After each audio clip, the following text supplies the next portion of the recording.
The Answer by H. Beam Piper.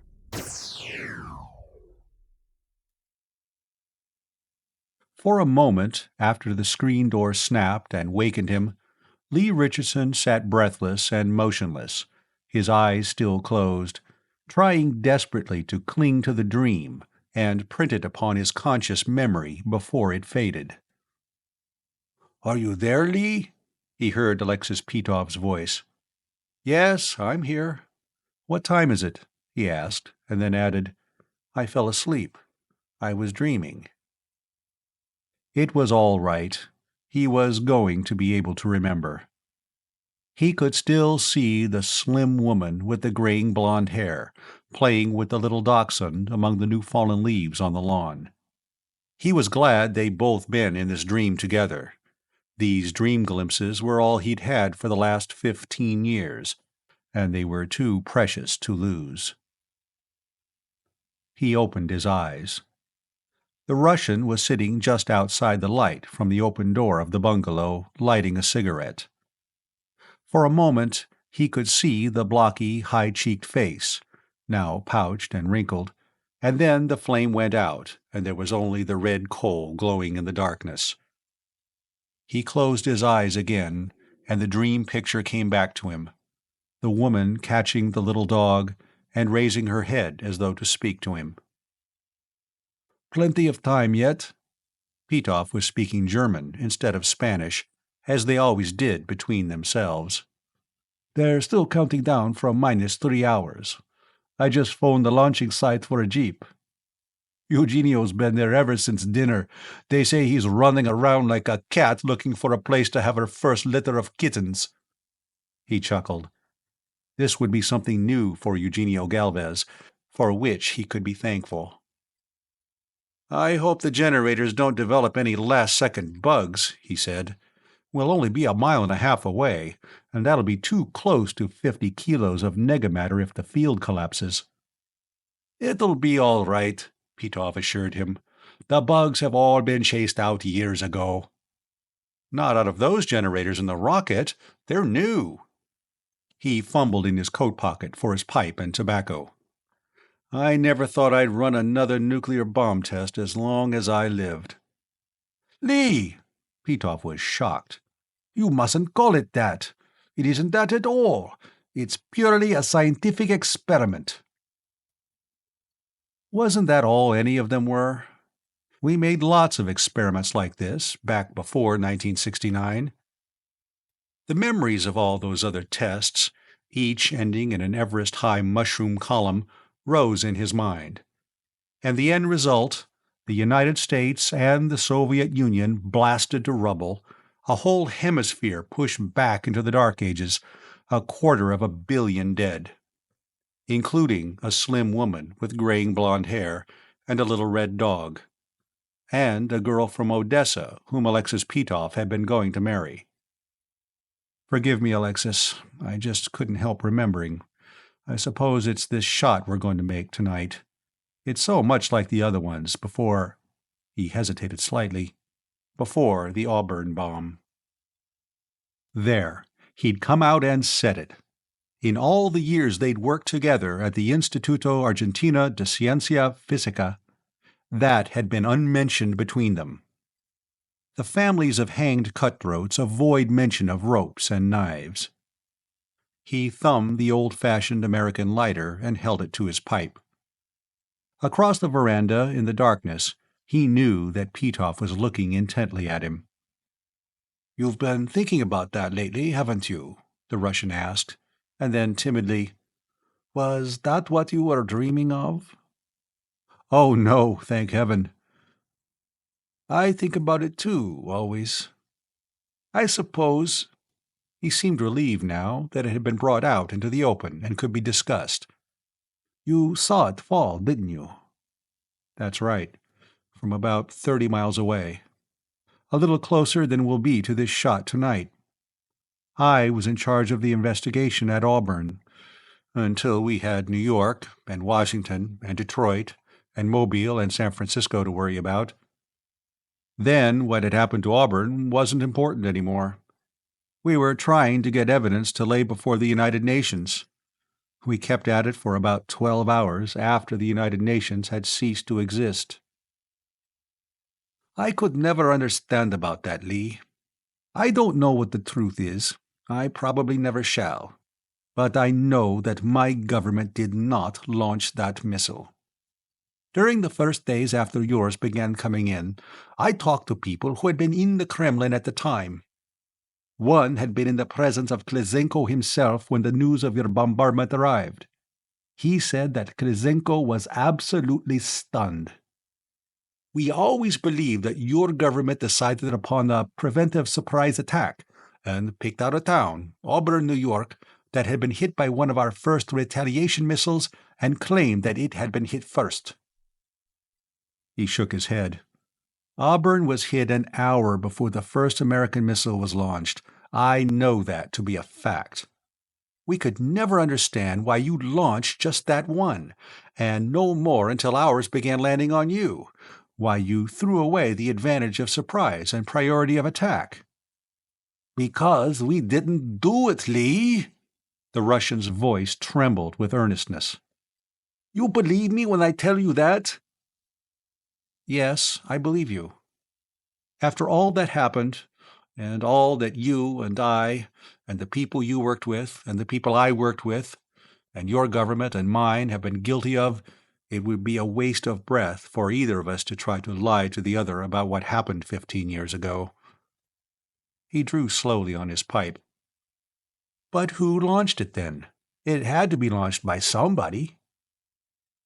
Don't you think I've been tormenting myself with that question for the last 15 years?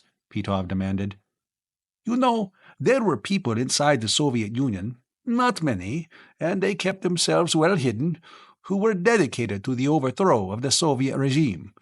They, or some of them, might have thought that the devastation of both our countries and the obliteration of civilization in the Northern Hemisphere would be a cheap price to pay for the ending of the rule of the Communist Party. Could they have built an ICBM with a thermonuclear warhead in secret? He asked. There were also fanatical nationalist groups in Europe, both sides of the Iron Curtain, who might have thought our mutual destruction would be worth the risks involved.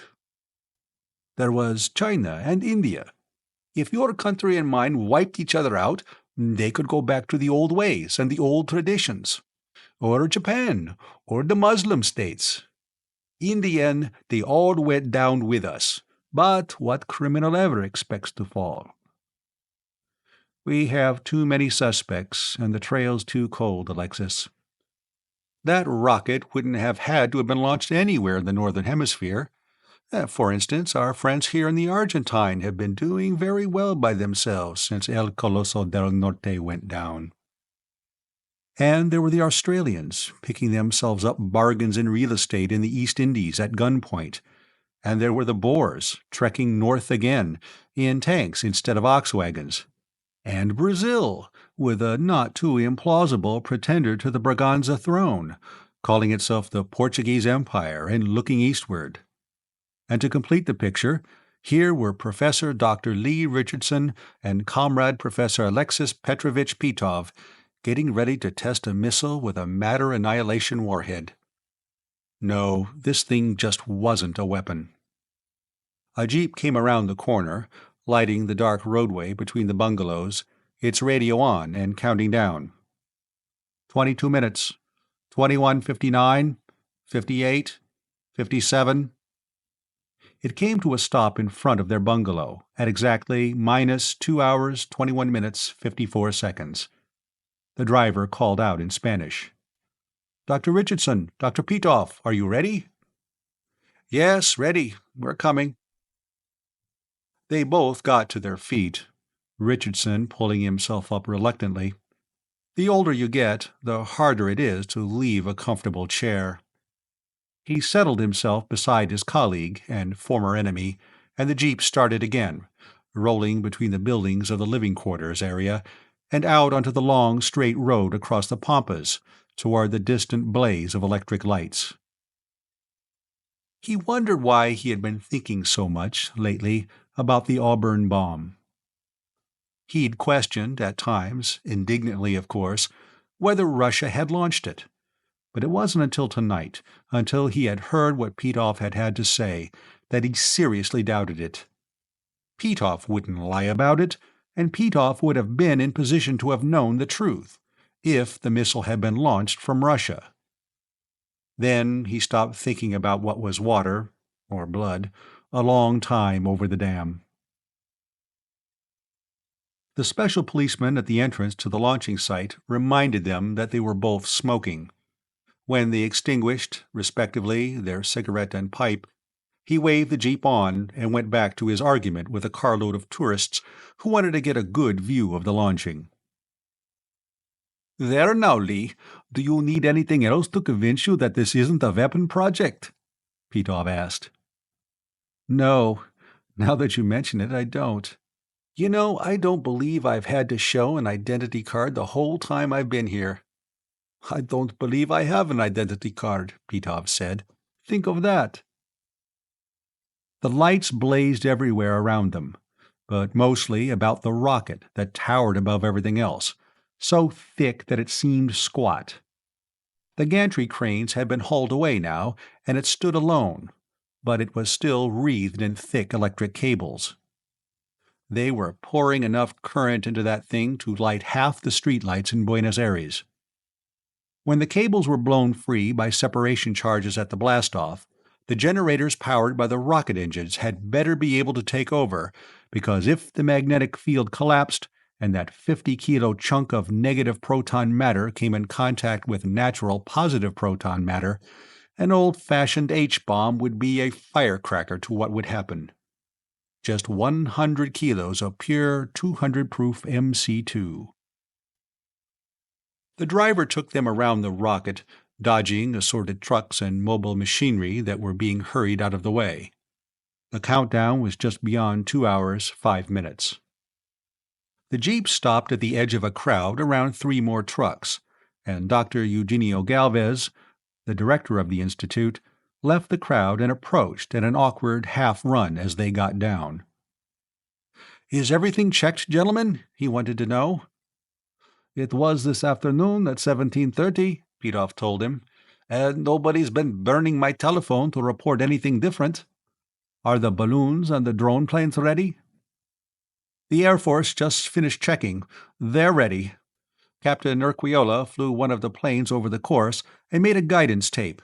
That's been duplicated, and all the planes are equipped with copies." "How's the wind?" Richardson asked. "Still steady. We won't have any trouble about fallout or with the balloons." "Then we better get back to the bunker and make sure everybody there is on the job." The loudspeaker was counting down to 2 hours, 1 minute. "Could you spare a few minutes to talk to the press?" Eugenio Galvez asked. "And perhaps say a few words for telecast? This last is most important. We can't explain too many times the purpose of this experiment. There is still much hostility, arising from fear that we are testing a nuclear weapon." The press and telecast services were well represented. There were close to 100 correspondents from all over South America, from South Africa and Australia, even one from Ceylon. They had 3 trucks with mobile telecast pickups, and when they saw who was approaching, they released the 2 rocketry experts they had been quizzing and pounced on the new victims. "Was there any possibility that negative proton matter might be used as a weapon?" "Anything can be used as a weapon. You could stab a man to death with that lead pencil you're using," Petov replied. "But I doubt if negamatter will ever be so used. We're certainly not working on weapons design here.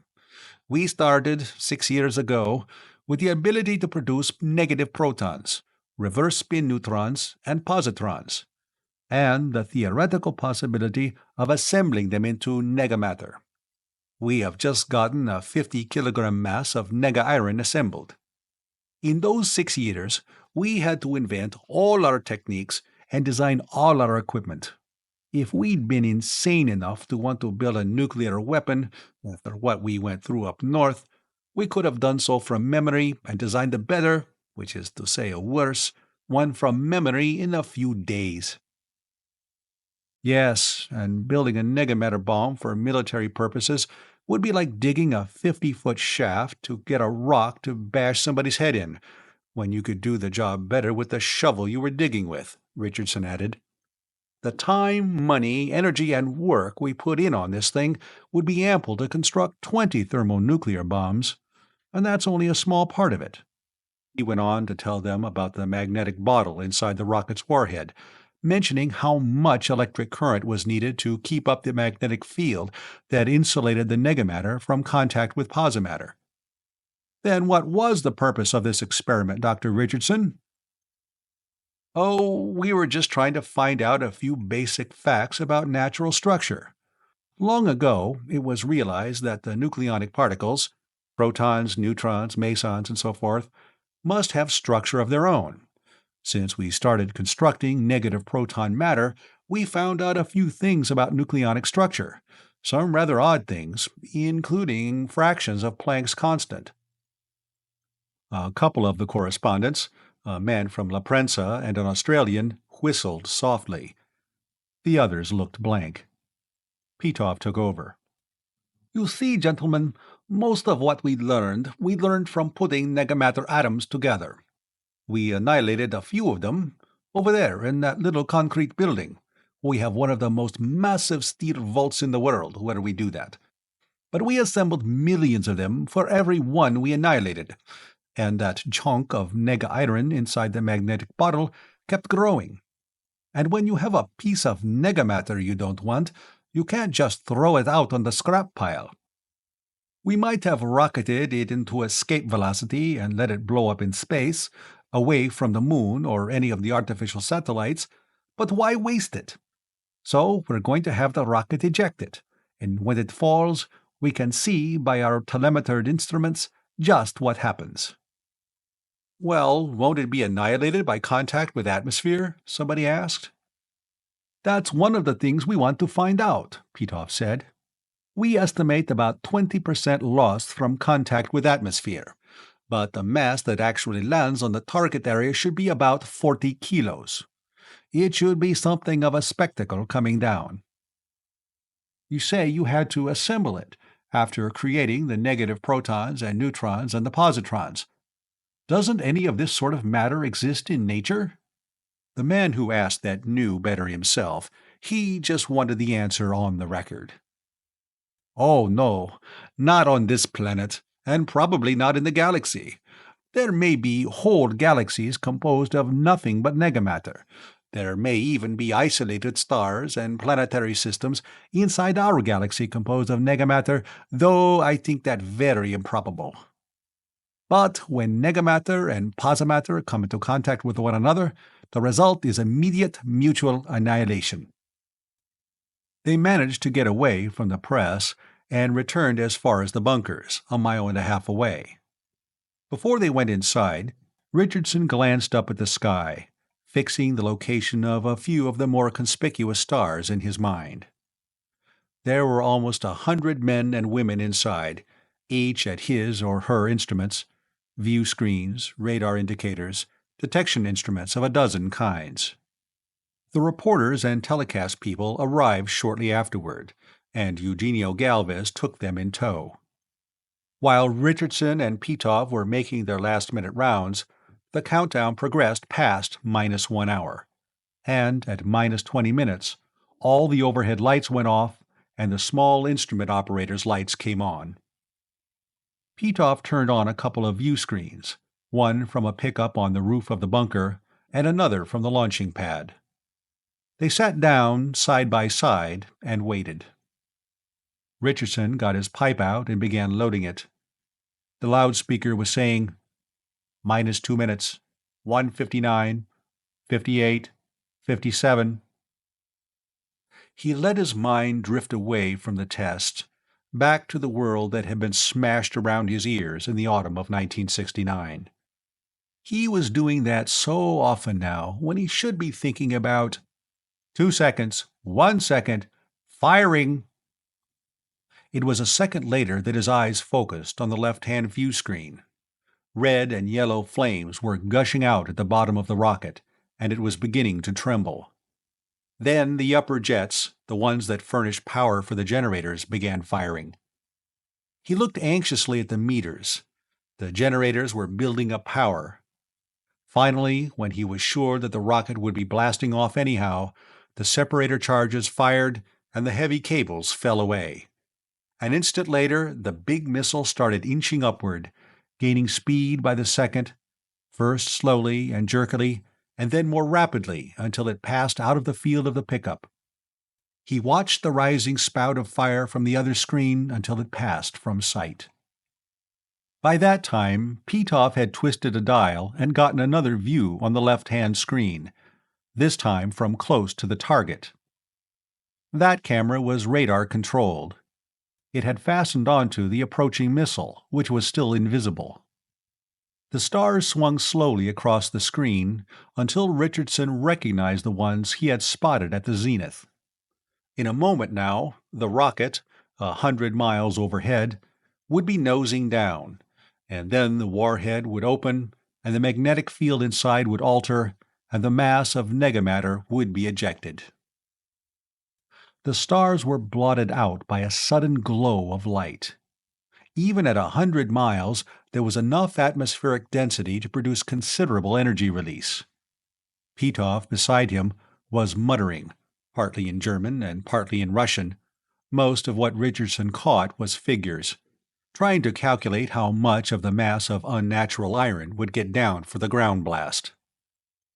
Then the right-hand screen broke into a wriggling orgy of color, and at the same time, every scrap of radio-transmitted apparatus either went out or began reporting erratically.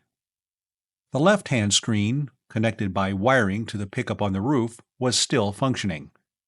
For a moment, Richardson wondered what was going on, and then shocked recognition drove that from his mind as he stared at the ever-brightening glare in the sky.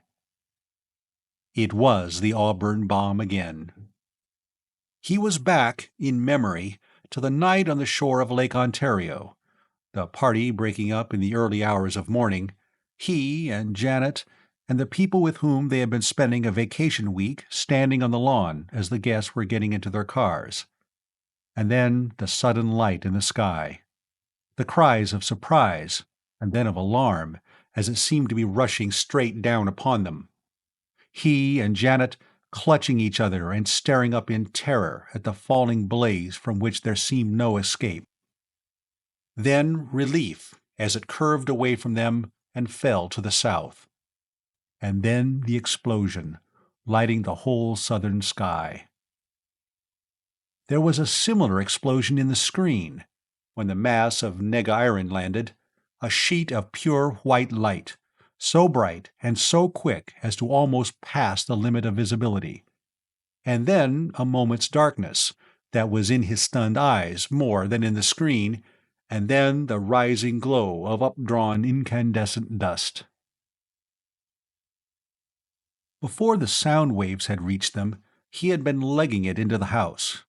The television had been on, and it had been acting as insanely as the screen on his right now. He had called the state police, the telephones had been working all right, and told them who he was, and they had told him to stay put and they'd send a car for him. They did, within minutes.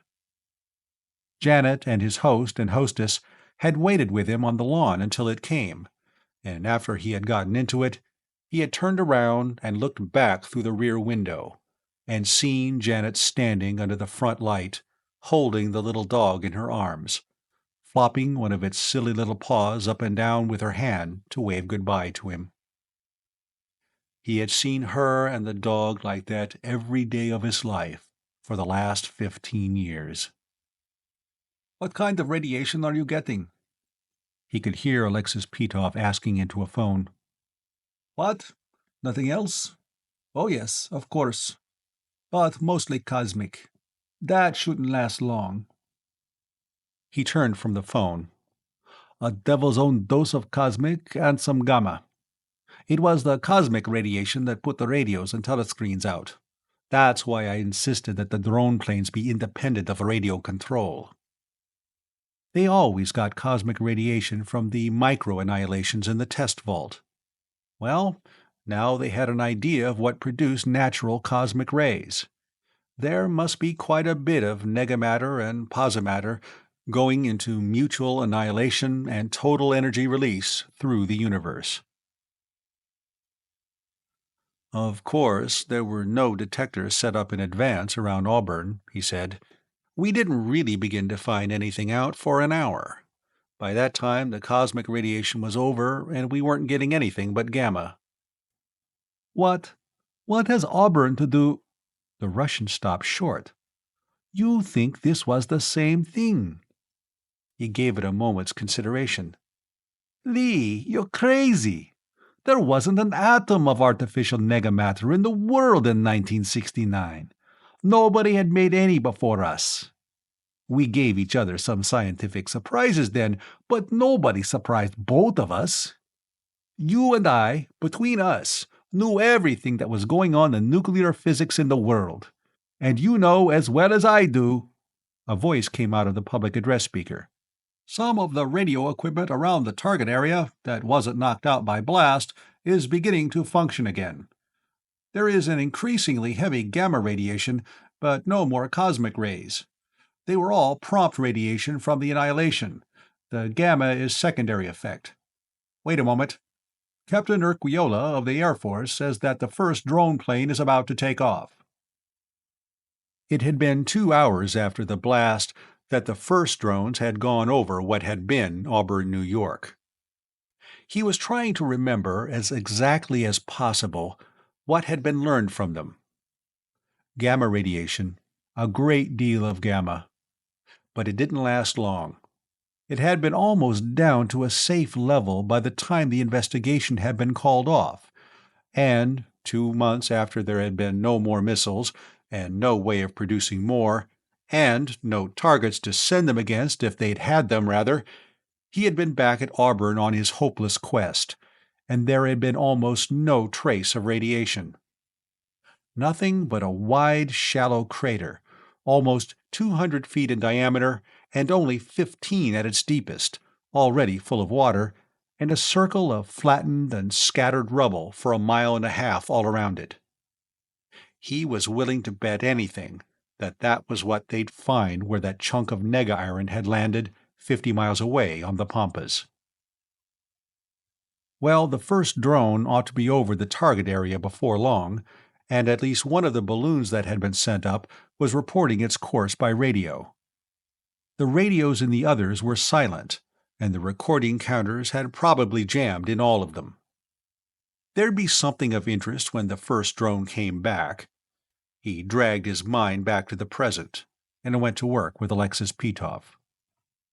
They were at it all night, checking, evaluating, making sure that the masses of data that were coming in were being promptly processed for programming the computers. At each of the increasingly frequent coffee breaks, he noticed Petov looking curiously. He said nothing, however, until long after dawn. They stood outside the bunker, waiting for the jeep that would take them back to their bungalow and watching the line of trucks. Argentine Army engineers, locally hired laborers, load after load of prefab huts and equipment, going down toward the target area, where they would be working for the next week. "Lee, were you serious?" Petov asked. "I mean, about this being like the one at Auburn." It was exactly like Auburn. Even that blazing light that came rushing down out of the sky. I wondered about that at the time. What kind of a missile would produce an effect like that? Now I know. We just launched one like it. "But that's impossible. I told you, between us we know everything that was happening in nuclear physics then. Nobody in the world knew how to assemble atoms of negamatter and build them into masses." Nobody and nothing on this planet built that massive negamatter. I doubt if it even came from this galaxy. But we didn't know that then. When that negamatter meteor fell, the only thing anybody could think of was that it had been a Soviet missile. If it had hit around Leningrad or Moscow or Kharkov, who would you have blamed it on? Temple Trouble by H. Beam Piper. Part 1. Through a haze of incense and altar smoke, Yat Zar looked down from his golden throne at the end of the dusky, many-pillared temple. Yat Zar was an idol, of gigantic size and extraordinarily good workmanship. He had 3 eyes, made of turquoises as big as doorknobs, and 6 arms. In his 3 right hands, from top to bottom, he held a sword with a flame-shaped blade, a jeweled object of vaguely phallic appearance, and, by the ears, a rabbit. In his left hands were a bronze torch with burnished copper flames, a big goblet, and a pair of scales with an egg in one pan balanced against a skull in the other. He had a long bifurcate beard made of gold wire, feet like a bird's, and other rather startling anatomical features. His throne was set upon a stone plinth about 20 feet high, into the front of which a doorway opened. Behind him was a wooden screen, elaborately gilded and painted. Directly in front of the idol, Gollum the High Priest knelt on a big blue and gold cushion. He wore a gold-fringed robe of dark blue, and a tall conical mitre, and a bright blue false beard, forked like the idol's golden one. He was intoning a prayer, and holding up in both hands, for divine inspection and approval, a long curved knife. Behind him, about 30 feet away, stood a square stone altar, around which 4 of the lesser priests, in light blue robes with less gold fringe and dark blue false beards, were busy with the preliminaries to the sacrifice. At considerable distance, about halfway down the length of the temple, some 200 worshippers. A few substantial citizens in gold-fringed tunics, artisans in tunics without gold fringe, soldiers in mail hauberks and plain steel caps, one officer in ornately gilded armor, a number of peasants in nondescript smocks, and women of all classes, were beginning to prostrate themselves on the stone floor. Gollum rose to his feet, bowing deeply to Yat Zar, and holding the knife extended in front of him, and backed away toward the altar. As he did, one of the lesser priests reached into a fringed and embroidered sack and pulled out a live rabbit, a big one, obviously of domestic breed, holding it by the ears, while one of his fellows took it by the hind legs. A third priest caught up a silver pitcher, while the 4th fanned the altar fire with a sheet silver fan. As they began chanting antiphonally, Gollum turned and quickly whipped the edge of his knife across the rabbit's throat. The priest with the pitcher stepped in to catch the blood, and when the rabbit was bled, it was laid on the fire. Gollum and his 4 assistants all shouted together, and the congregation shouted in response. The high priest waited as long as was decently necessary, and then, holding the knife in front of him, stepped around the prayer cushion and went through the door under the idol into the Holy of Holies. A boy in novice's white robes met him and took the knife, carrying it reverently to a fountain for washing. 8 or 10 under-priests, sitting at a long table, rose and bowed, then sat down again and resumed their eating and drinking. At another table, a half-dozen upper priests nodded to him in casual greeting. Crossing the room, Gollum went to the triple veil in front of the house of Yat Zar, where only the highest of the priesthood might go, and parted the curtains, passing through until he came to the great gilded door. Here he fumbled under his robe and produced a small object, like a mechanical pencil, inserting the pointed end in a tiny hole in the door and pressing on the other end. The door opened, then swung shut behind him, and as it locked itself, the lights came on within. Gollum removed his mitre and his false beard, tossing them aside on a table, then undid his sash and peeled out of his robe. His regalia discarded, he stood for a moment in loose trousers and a soft white shirt, with a pistol-like weapon in a shoulder holster under his left arm. No longer Gollum the High Priest of Yat Zar, But now, Stranor Sleth, resident agent on this timeline of the fourth level Proto-Aryan sector for the Transtemporal Mining Corporation. Then he opened a door at the other side of the anteroom and went to the anti-grav shaft, stepping over the edge and floating downward. There were temples of Yat-Zar on every timeline of the Proto-Aryan sector, for the worship of Yat-Zar was ancient among the Hulgun people of that area of paratime. But there were only a few which had such installations as this, and all of them were owned and operated by Transtemporal Mining, which had the fissionable ores franchise for this sector. During the 10 elapsed centuries since Transtemporal had begun operations on this sector, the process had become standardized. A few first-level paratimers would transpose to a selected timeline and abduct an upper priest of Yat-Zar, preferably the high priest of the temple at Yoldav or Zerb. He would be drugged and transposed to the first level, where he would receive hypnotic indoctrination and, while unconscious, have an operation performed on his ears which would enable him to hear sounds well above the normal audible range. He would be able to hear the shrill sonar cries of bats, for instance, and, more important, he would be able to hear voices when the speaker used a first-level audio frequency step-up phone. He would also receive a memory obliteration from the moment of his abduction, and a set of pseudo-memories of a visit to the heaven of Yat-Zar on the other side of the sky. Then he would be returned to his own timeline and left on a mountain top far from his temple, where an unknown peasant, leading a donkey, would always find him, return him to the temple, and then vanish inexplicably. Then the priest would begin hearing voices, usually while serving at the altar. They would warn of future events, which would always come to pass exactly as foretold. Or they might bring tidings of things happening at a distance, the news of which would not arrive by normal means for days or even weeks.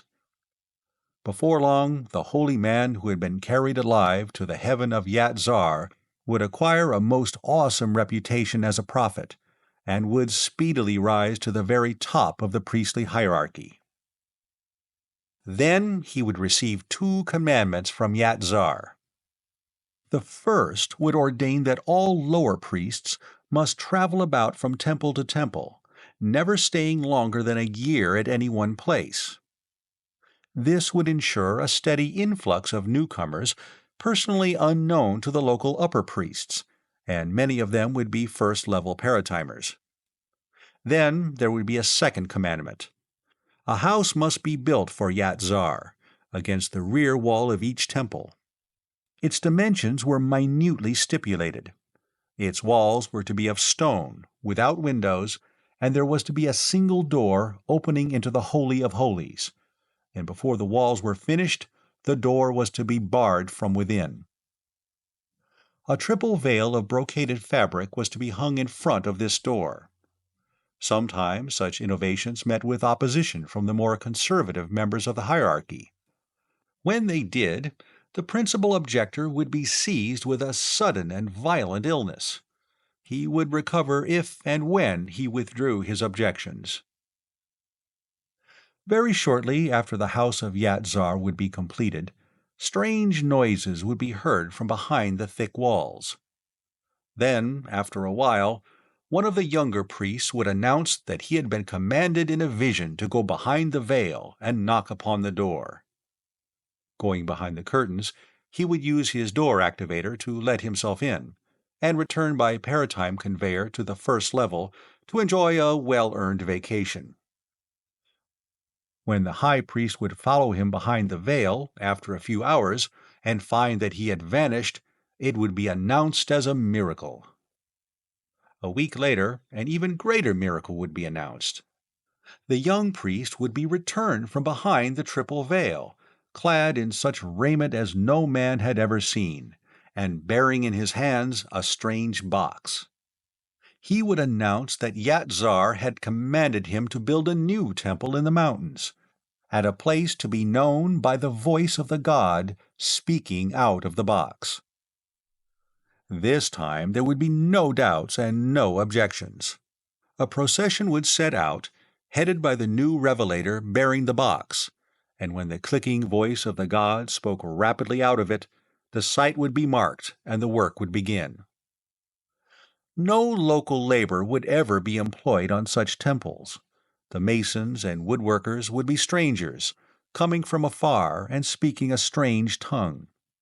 And when the temple was completed, they would never be seen to leave it. Men would say that they had been put to death by the priest and buried under the altar to preserve the secrets of the god. And there would always be an idol to preserve the secrets of the god. And there would always be an idol of Yat-Zar, obviously of heavenly origin, since its workmanship was beyond the powers of any local craftsman. The priests of such a temple would be exempt, by divine decree, from the rule of yearly travel. Nobody, of course, would have the least idea that there was a uranium mine in operation under it, shipping ore to another timeline. The Hogan people knew nothing about uranium, and neither did they as much as dream that there were other timelines. The secret of paratime transposition belonged exclusively to the first-level civilization which had discovered it, and it was a secret that was guarded well. Stranor Sleth, dropping to the bottom of the anti-grav shaft, cast a hasty and instinctive glance to the right, where the freight conveyors were. One was gone, taking its cargo over hundreds of thousands of para-years to the first level. Another had just returned, empty, and a third was receiving its cargo from the robot mining machines far back under the mountain. Two young men and a girl, in first-level costumes, sat at a bank of instruments and visor screens, handling the whole operation, and 6 or 7 armed guards, having inspected the newly arrived conveyor and finding that it had picked up nothing inimical en route, were relaxing and lighting cigarettes. 3 of them, Stranor Sleth noticed, wore the green uniforms of the Paratime Police. "When did those fellows get in?" he asked the people at the control desk, nodding toward the green-clad newcomers. "About 10 minutes ago, on the passenger conveyor," the girl told him. "The big boy's here, Branad Clav, and a Paratime police officer. They're in your office." "Uh-huh, I was expecting that," Stranor Sleth nodded. Then he turned down the corridor to the left. 2 men were waiting for him in his office. One was short and stocky, with an angry, impatient face, Branad Clav, Transtemporal's vice president in charge of operations. The other was tall and slender, with handsome and entirely expressionless features. He wore a Paratime police officer's uniform, with the blue badge of hereditary nobility on his breast, and carried a Sigma-ray needler in a belt holster. "Were you waiting long, gentlemen?" Stranor Sleth asked. "I was holding a sunset sacrifice up in the temple." "No, we just got here," Branad Clav said. "This is Verkan Vall, Mavrat of Neros, Special Assistant to Chief Tortha of the Paratime Police. Stranor Sleth, our resident agent here." Stranor Sleth touched hands with Verkan Vall.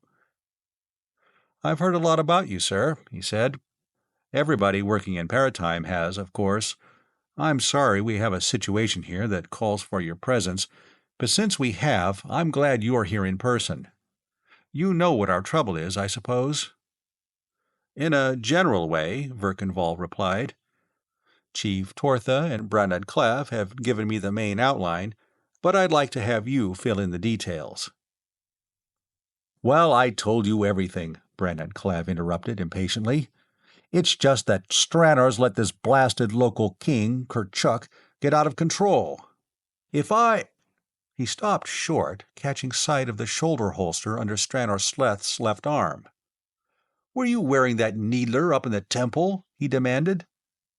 "You're blasted right I was," Stranor Sleth retorted. "And any time I can't arm myself for my own protection on this timeline, you can have my resignation. I'm not getting into the same jam as those people at Zerb." "Well, never mind about that," Verkan Vall intervened. "Of course, Stranor Sleth has a right to arm himself.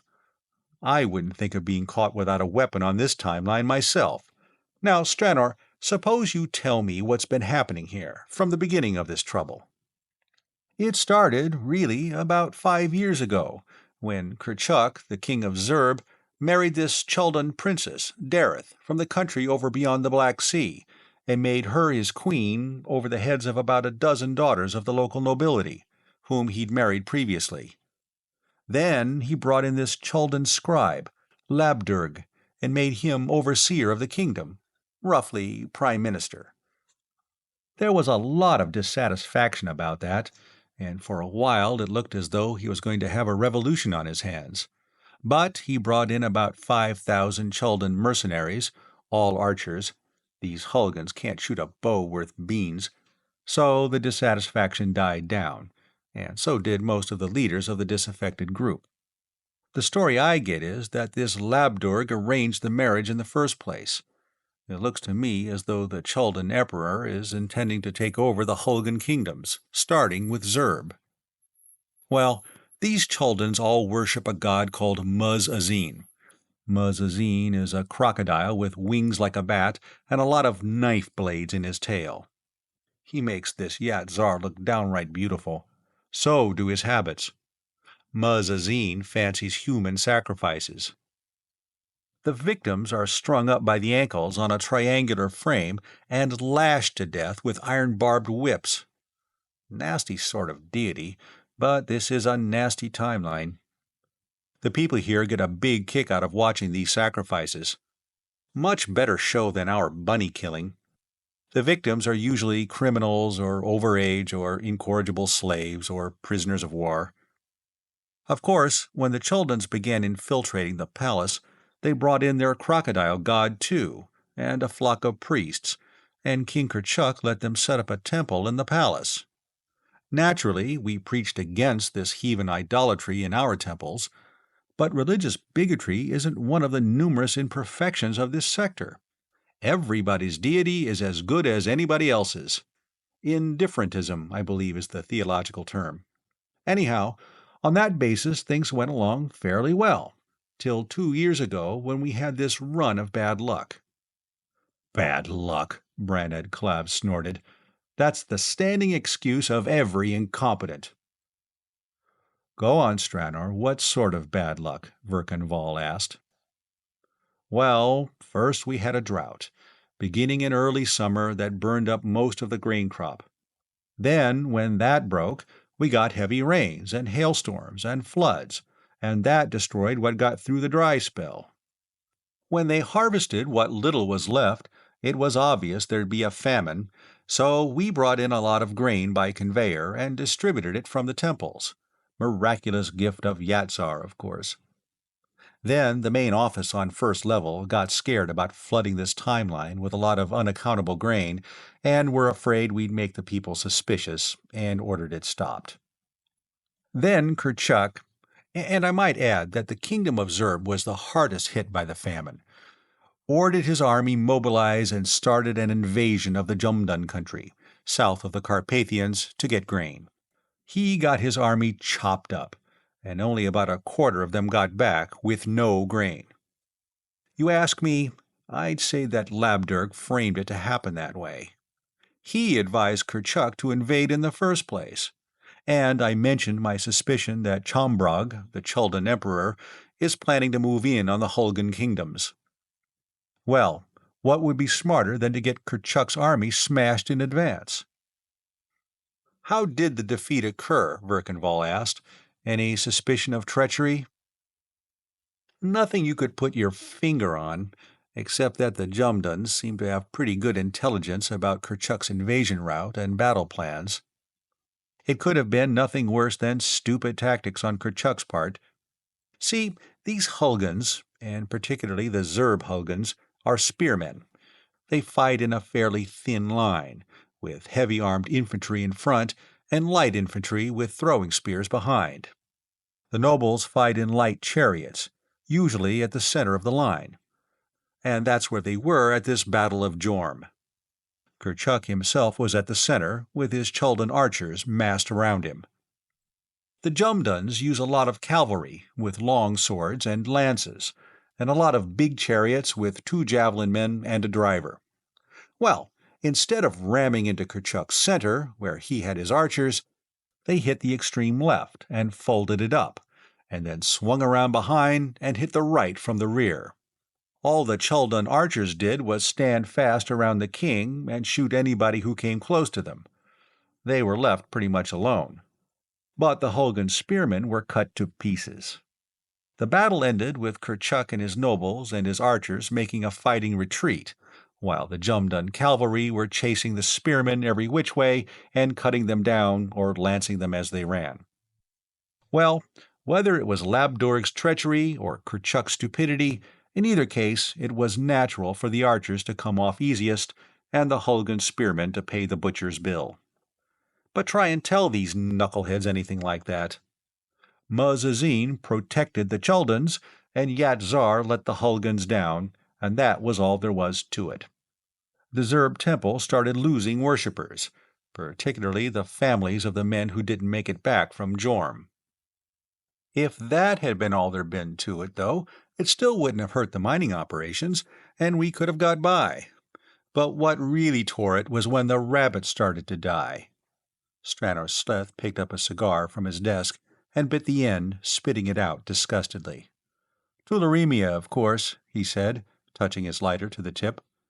"When that hit, they started going over to Muzazin in droves, not only at Zerb, but all over the 6 kingdoms. You ought to have seen the house we had for sunset service this evening. About 200, and we used to get 2,000. It used to be all 2 men could do to lift the offering box at the door afterward, and all the money we took in tonight I could put in one pocket." The high priest used language that would have been considered unclerical even among the Hulguns. Verkan Vall nodded. Even without the quickie hypnomech he had taken for this sector, he knew that the rabbit was domesticated among the Proto-Aryan Hulguns and was their chief meat animal. Hulgun rabbits were even a minor import on the first level, and could be had at all the better restaurants in cities like Durgabar. He mentioned that. "That's not the worst of it," Stranos Sleth told him. "See, the rabbit's sacred to Yatzar. Not taboo, just sacred. They have to use a specially consecrated knife to kill them. Consecrating rabbit knives has always been an item of temple revenue, and they must say a special prayer before eating them. We could have got around the rest of it, even the Battle of Jorm, punishment by Yatzar for the sin of apostasy, but Yatzar just wouldn't make rabbits sick. Yatzar thinks too well of rabbits to do that, and it had not been any use claiming he would. So, there you are." "Well, I take the attitude that this situation is the result of your incompetence," Brannet Clav began, in a bully-ragging tone. "You're not only the high priest of this temple, you're the acknowledged head of the religion in all the Hulgun kingdoms. You should have had more hold on the people than to allow anything like this to happen." "Hold on the people!" Stranos Sleth fairly howled, appealing to Verkan Vall. "What does he think a religion is on this sector, anyhow? You think these savages dreamed up that 6-armed monstrosity up there to express their yearning for higher things, or to symbolize their moral ethos, or as a philosophical escape hatch from the dilemma of causation? They never even heard of such matters. On this sector, gods are strictly utilitarian. As long as they take care of their worshippers, they get their sacrifices. When they can't put out, they have to get out. How do you suppose these Chulduns living in the Caucasus Mountains got the idea of a god like a crocodile anyhow? Why, they got it from Homran traders, people from down in the Nile Valley. They had a god once, something basically like a billy goat, but he let them get licked in a couple of battles, so out he went. Why, all the deities on this sector have hyphenated names, because they're combinations of several deities, worshipped in one person. Do you know anything about the history of this sector?" he asked the Paratime police officer. "Well, it develops from an alternate probability of what we call the Nilo-Mesopotamian Basic Sector Group," Verkan Vall said. On most Nilo-Mesopotamian sectors, like the Macedonian Empire sector, or the Alexandrian Roman, or Alexandrian Punic, or Indo-Turanian or Europo-American, there was an Aryan invasion of Eastern Europe and Asia Minor, about 4,000 elapsed years ago. On this sector, the ancestors of the Aryans came in about 15 centuries earlier, as Neolithic savages, about the time that the Sumerian and Egyptian civilizations were first developing, and overran all Southeast Europe, Asia Minor, and the Nile Valley. They developed to the Bronze Age culture of the civilizations they overthrew, and then, more slowly, to an Iron Age culture. About 2,000 years ago, they were using hardened steel and building large stone cities, just as they do now. At that time, they reached cultural stasis. But as for their religious beliefs, you've described them quite accurately. A god is only worshipped as long as the people think him powerful enough to aid and protect them. When they lose that confidence, he is discarded, and the god of some neighboring people is adopted instead. He turned to Branad Clav. "Didn't Strano report this situation to you when it first developed?" he asked. "I know he did. He speaks of receiving shipments of grain by conveyor for temple distribution.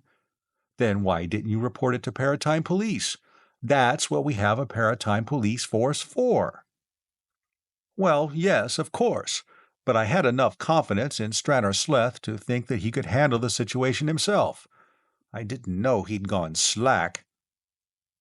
"Look, I can't make weather, even if my parishioners think I can," Stranor Sleth defended himself. "And I can't make a great military genius out of a blockhead like Kerchuk. And I can't immunize all the rabbits on this timeline against tularemia, even if I'd had any reason to expect a tularemia epidemic, which I hadn't because the disease is unknown on this sector. This is the only outbreak of it anybody's ever heard of on any Proto-Aryan timeline." "No, but I'll tell you what you could have done," Verkanval told him. "When this Kerchuk started to apostatize, you could have gone to him at the head of a procession of priests, all paratimers, and all armed with energy weapons, and pointed out his spiritual duty to him, and if he gave you any backtalk, you could have pulled out that needler and rayed him down, and then cried, 'Behold the vengeance of Yat-Zar upon the wicked king.' I'll bet any sum at any odds that his successor would have thought twice about going over to Muz-Azin, and none of these other kings would have even thought once about it." "Ha! That's what I wanted to do," Stranor Sleth exclaimed. "And who stopped me? I'll give you just one guess." "Well, it seems there was slackness here, but it wasn't Stranor Sleth who was slack," Verkanval commented. "Well, I must say, I've never thought I'd hear an officer of the Paratime Police criticizing me for trying to operate inside the Paratime Transposition Code," Branad Clav exclaimed.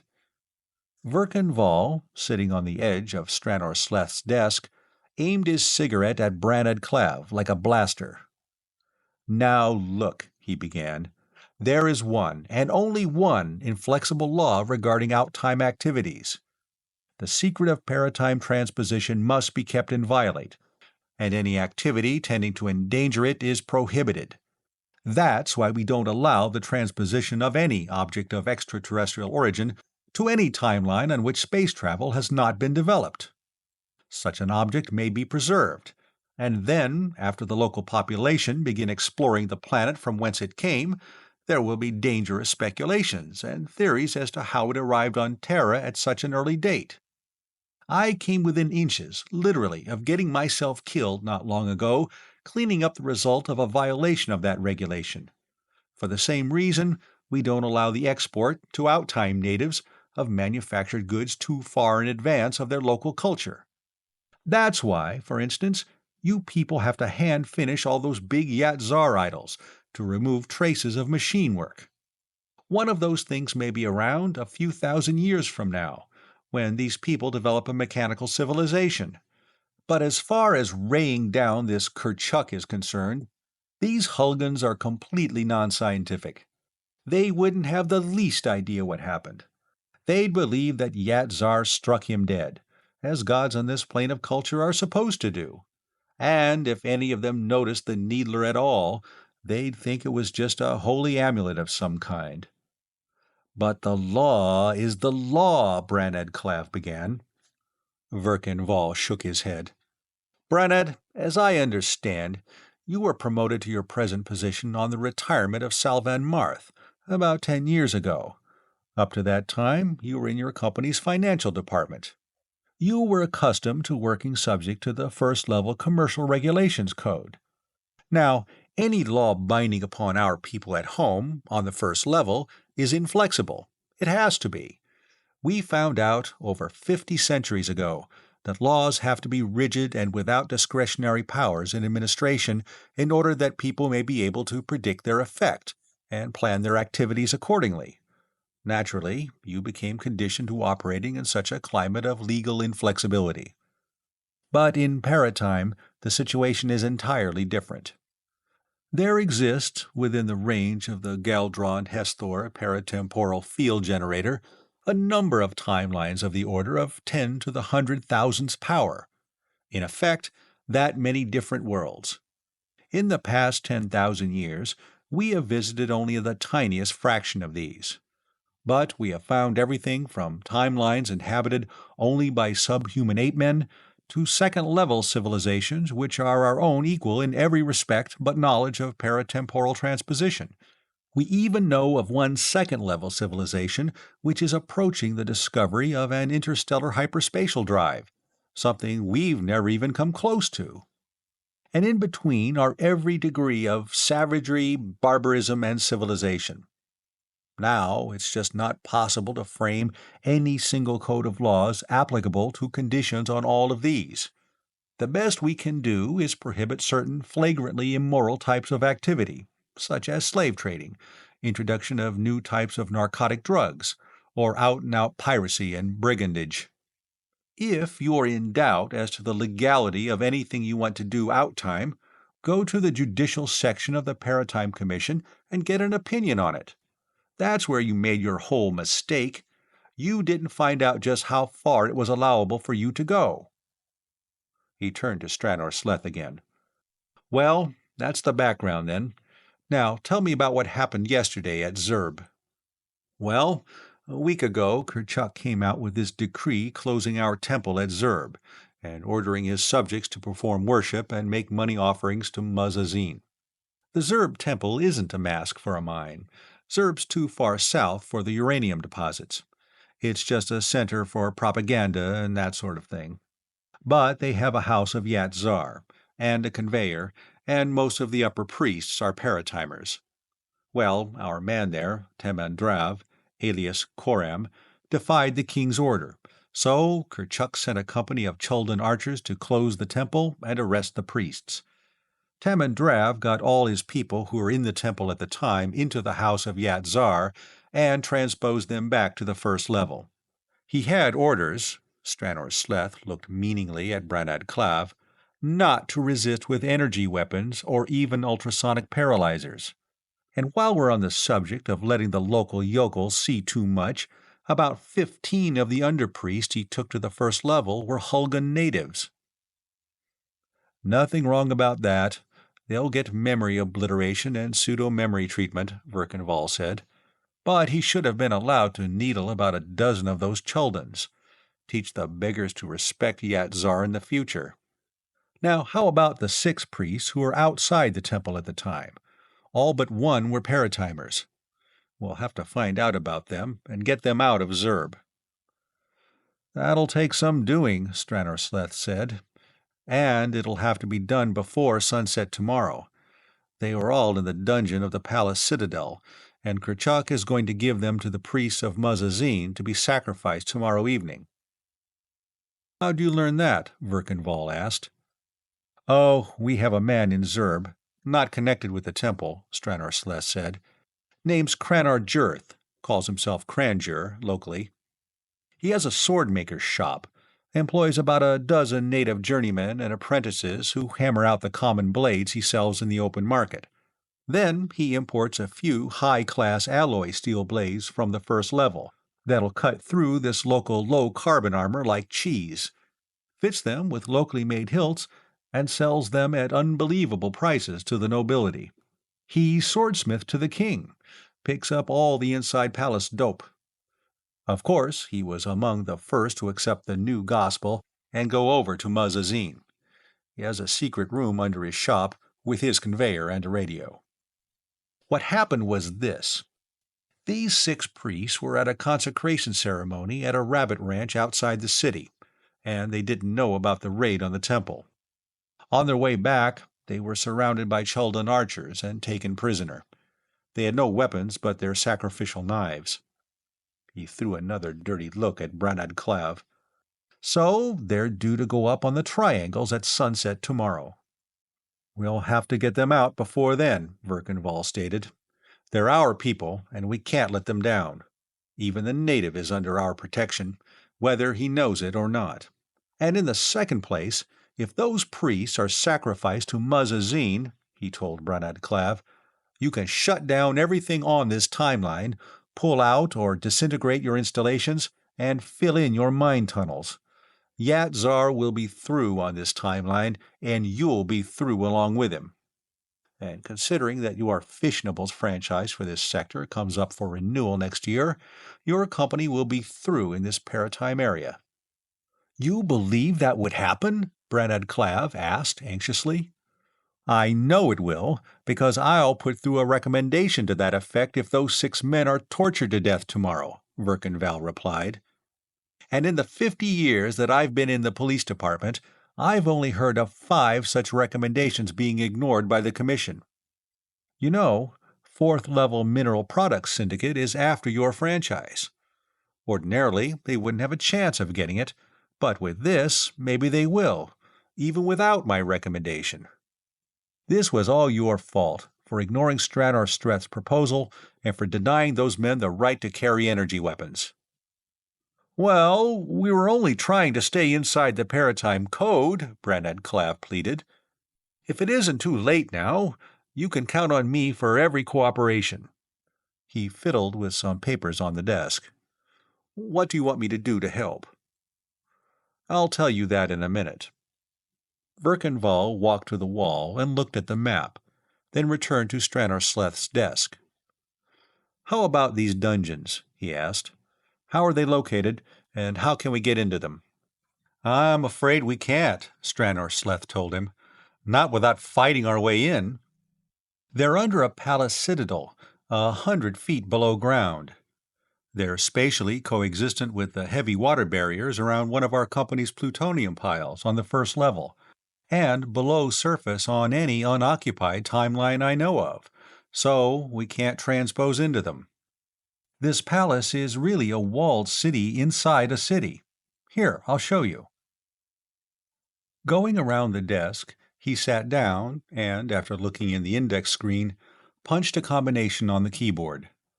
A picture, projected from the microfilm bank, appeared on the view screen. It was an air view of the city of Zerb, taken, the High Priest explained, by infrared light from an airboat over the city at night. It showed a city of an entirely pre-mechanical civilization, with narrow streets, lined on either side by low 1- and 2-story buildings. Although there would be considerable snow in winter, the roofs were usually flat, probably massive stone slabs supported by pillars within.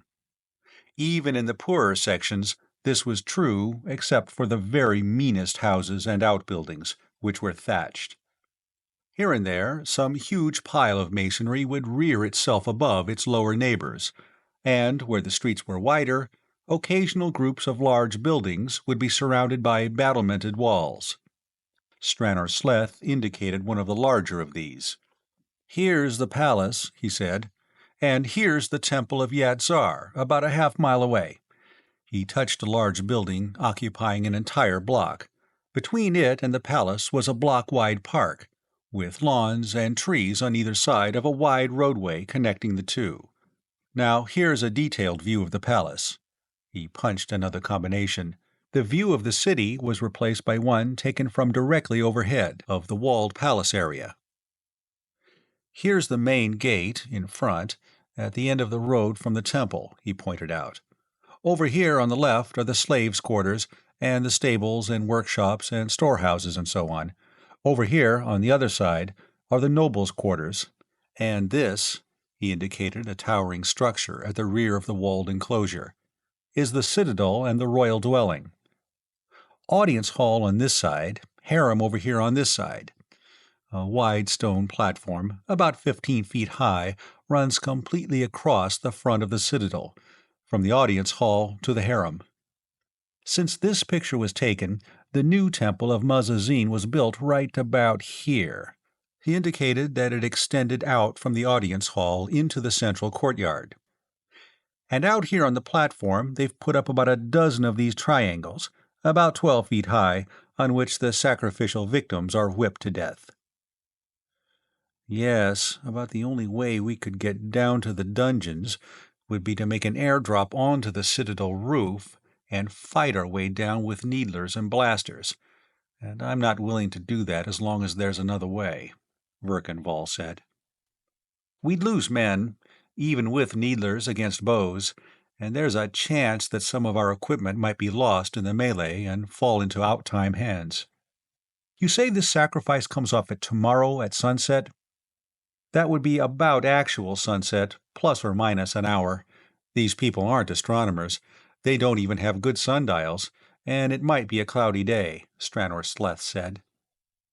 There'll be a big idol of Muzazine on a cart, set about here, he pointed.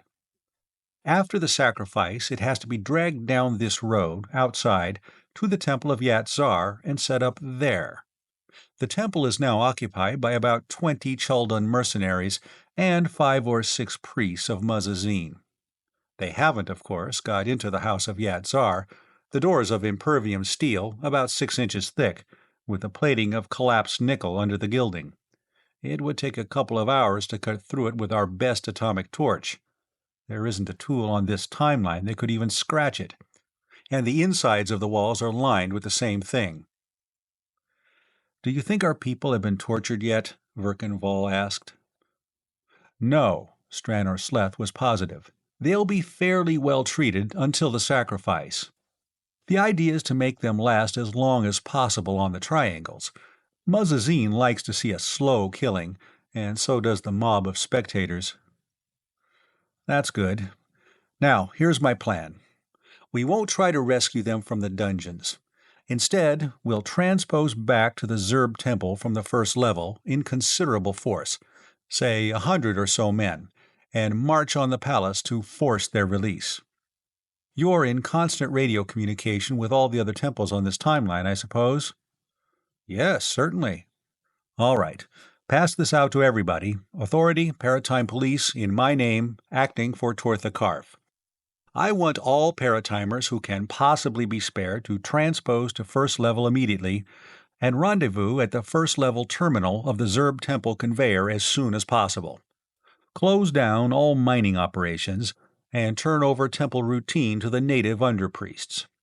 You can tell them that the upper priests are retiring to their respective houses of Yat-Zar to pray for the deliverance of the priests in the hands of King Kurchuk. And everybody is to bring back his priestly regalia to the first level. That will be needed. He turned to Branad Klav.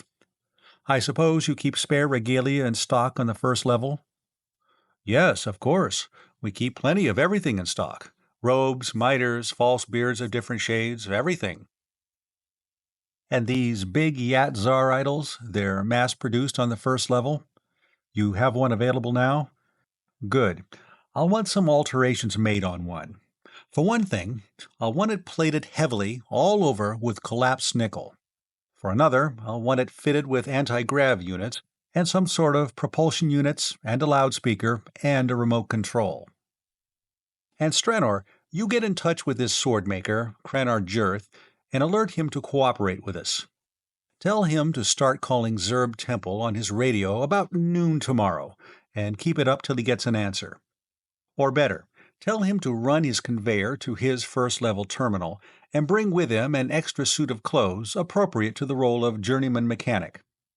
I'll want to talk to him and furnish him with special equipment. Got all that? Well, carry on with it, and bring your own paratimers, priests, and mining operators back with you as soon as you've taken care of everything. Branad, you come with me now. We're returning to first level immediately. We have a lot of work to do, so let's get started. Anything I can do to help, just call on me for it, Branad Clav promised earnestly. And, Stranor, I want to apologize.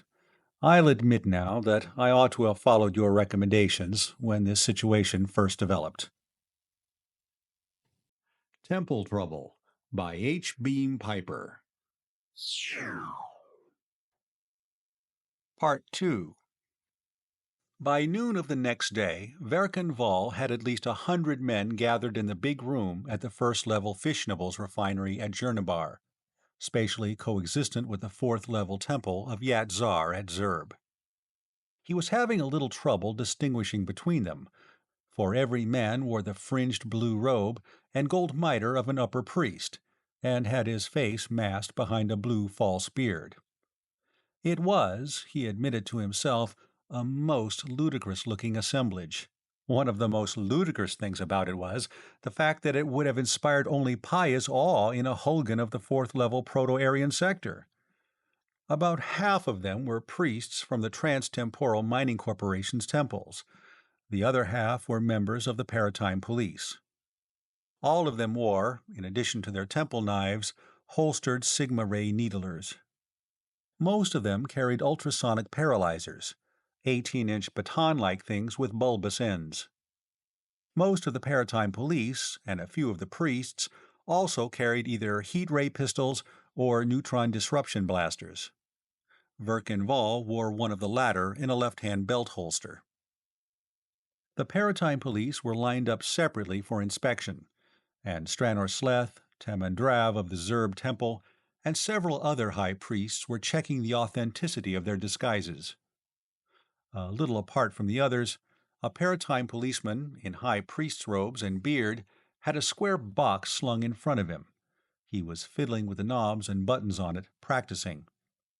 A big idol of Yat Zar, on antigravity, was floating slowly about the room in obedience to its remote controls, rising and lowering, turning about and pirouetting gracefully. "Hey, Val," he called to his superior. "How's this?" The idol rose about 5 feet, turned slowly in a half-circle, moved to the right a little, and then settled down slowly toward the floor. "Fine, fine, Horv," Verkan Vall told him. "But don't set it down on anything, or turn off the antigravity. There's enough collapsed nickel plating on that thing to sink it a yard in soft ground." "I don't know what the idea of that was," Branad Clav, standing beside him, said. "Understand, I'm not criticizing. I haven't any right to under the circumstances, but it seems to me that armoring that thing in collapsed nickel was an unnecessary precaution." "Maybe it was," Verkan Vall agreed. "I sincerely hope so. But we can't take any chances. This operation has to be absolutely right. Ready, Tamond? All right, first detail into the conveyor." He turned and strode toward a big dome of fine metallic mesh, 30 feet high and 60 in diameter, at the other end of the room. Temandrav and his 10 Paratimer priests, and Branad Clav and 10 Paratime police followed him in. One of the latter slid shut the door and locked it. Verkan Vall went to the control desk at the center of the dome and picked up a 2-foot globe of the same fine metallic mesh, opened it, and, making some adjustments inside, then attaching an electric cord and closing it. He laid the globe on the floor near the desk and picked up the hand battery at the other end of the attached cord. "Not taking any chances at all, are you?" Branad Clav asked, watching the operation with interest. "I never do, unnecessarily. There are too many necessary chances that have to be taken in this work." Verkan Vall pressed the button on the hand battery. The globe on the floor flashed and vanished. "Yesterday, 5 paratimers were arrested. Any or all of them could have had door activators with them. Stranor Sleth says that they were not tortured, but that is a purely inferential statement. They may have been, and the use of the activator may have been extorted from one of them. So I want to look at the inside of that conveyor chamber before we transpose into it." He laid the hand battery, with the loose dangling wire that had been left behind, on the desk, then lit a cigarette. The others gathered around, smoking and watching, careful to avoid the place from which the globe had vanished. 30 minutes passed, and then, in a queer iridescence, the globe reappeared. Verkenval counted 10 seconds and picked it up, taking it to the desk and opening it to remove a small square box. Then he slid into a space under the desk and flipped a switch. Instantly, a view screen lit up and a three-dimensional picture appeared, the interior of a big room, 100 feet square and some 70 in height. There was a big desk and a radio, tables, couches, chairs, and an arms rack full of weapons at one end. A remarkably clean 60-foot circle on the concrete floor, outlined in faintly luminous red.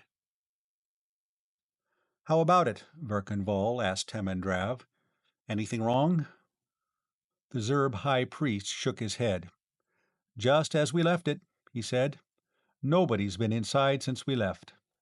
One of the policemen took Verkenval's place at the control desk and threw the master switch after checking the instruments. Immediately, the paratemporal transposition field went on with a humming sound that mounted to a high scream, then settled to a steady drone.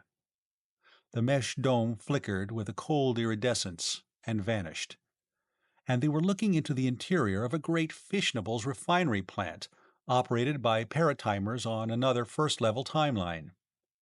The structural details altered, from timeline to timeline, as they watched. Buildings appeared and vanished. Once, for a few seconds, they were inside a cool insulating bubble in the midst of molten lead. Temendrav jerked a thumb at it before it vanished. "That always bothers me," he said. "Bad place for the field to go weak. I'm fussy as an old hen about inspection of the conveyor on account of that." "Don't blame you," Verkenval agreed. "Probably the cooling system of a breeder pile." They passed more swiftly now across the second level and the third. Once they were in the midst of a huge land battle, with great tank-like vehicles spouting flame at one another. Another moment was spent in an air bombardment. On any timeline, this section of East Europe was a natural battleground.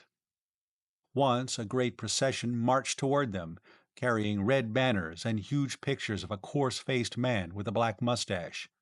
Verkenval recognized the environment as fourth-level Europo-American sector. Finally, as the transposition rate slowed, they saw a clutter of miserable thatched huts, in the rear of a granite wall of a fourth-level Hulgun temple of Yat-Zar, a temple not yet infiltrated by Transtemporal Mining Corporation agents. Finally, they were at their destination. The dome around them became visible, and an overhead green light flashed slowly on and off. Verkenval opened the door and stepped outside, his needler drawn. The house of Yat-Zar was just as he had seen it in the picture photographed by the automatic reconnaissance conveyor. The others crowded outside after him. One of the regular priests pulled off his mitre and beard and went to the radio, putting on a headset. Verkenval and Temendrav snapped on the visiscreen, getting a view of the Holy of Holies outside. There were 6 men there, seated at the upper priest's banquet table, drinking from golden goblets. 5 of them wore the black robes with green facings which marked them as priests of Muz-Azin. The 6th was an officer of the Chuldun archers, in gilded mail and helmet. "Why, those are the sacred vessels of the temple!" Temendrav cried, scandalized. Then he laughed in self-ridicule. "I'm beginning to take this stuff seriously myself. Time I put in for a long vacation. I was actually shocked at the sacrilege." "Well, let's overtake the infidels in their sins," Verkenval said. "Paralyzers will be good enough."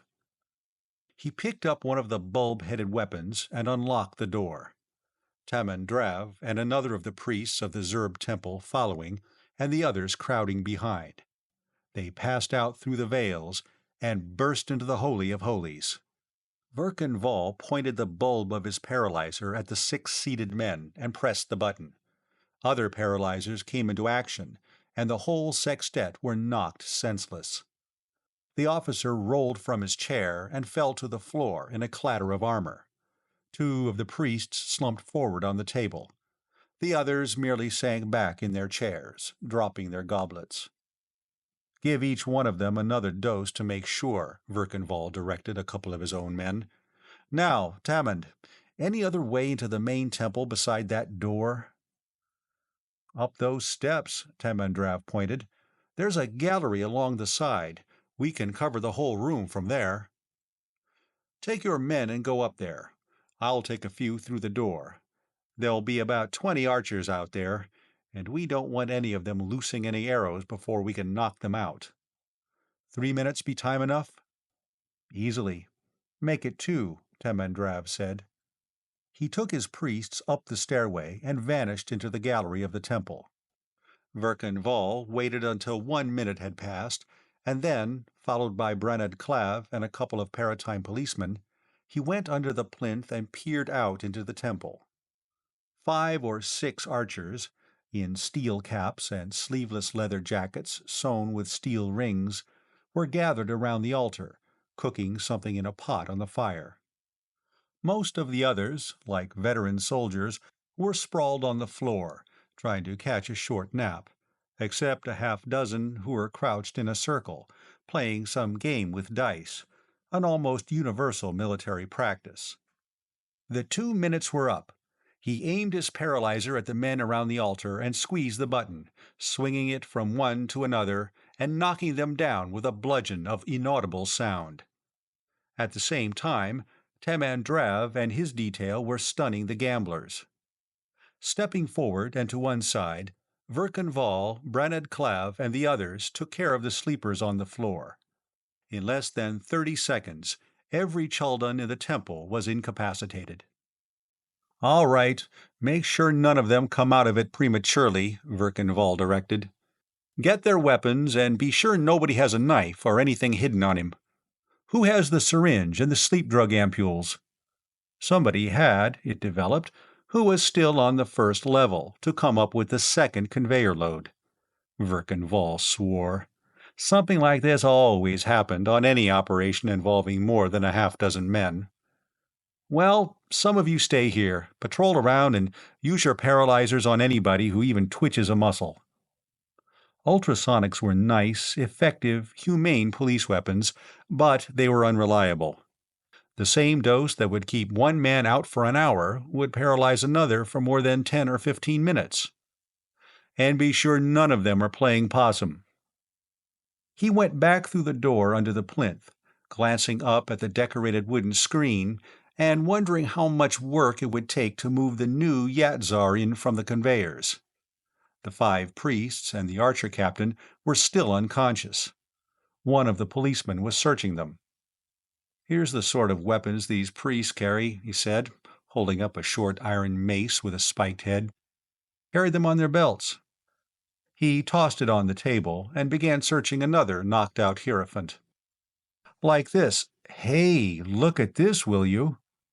He drew his hand from under the left side of the senseless man's robe and held up a sigma-ray needler. Verkenval looked at it and nodded grimly.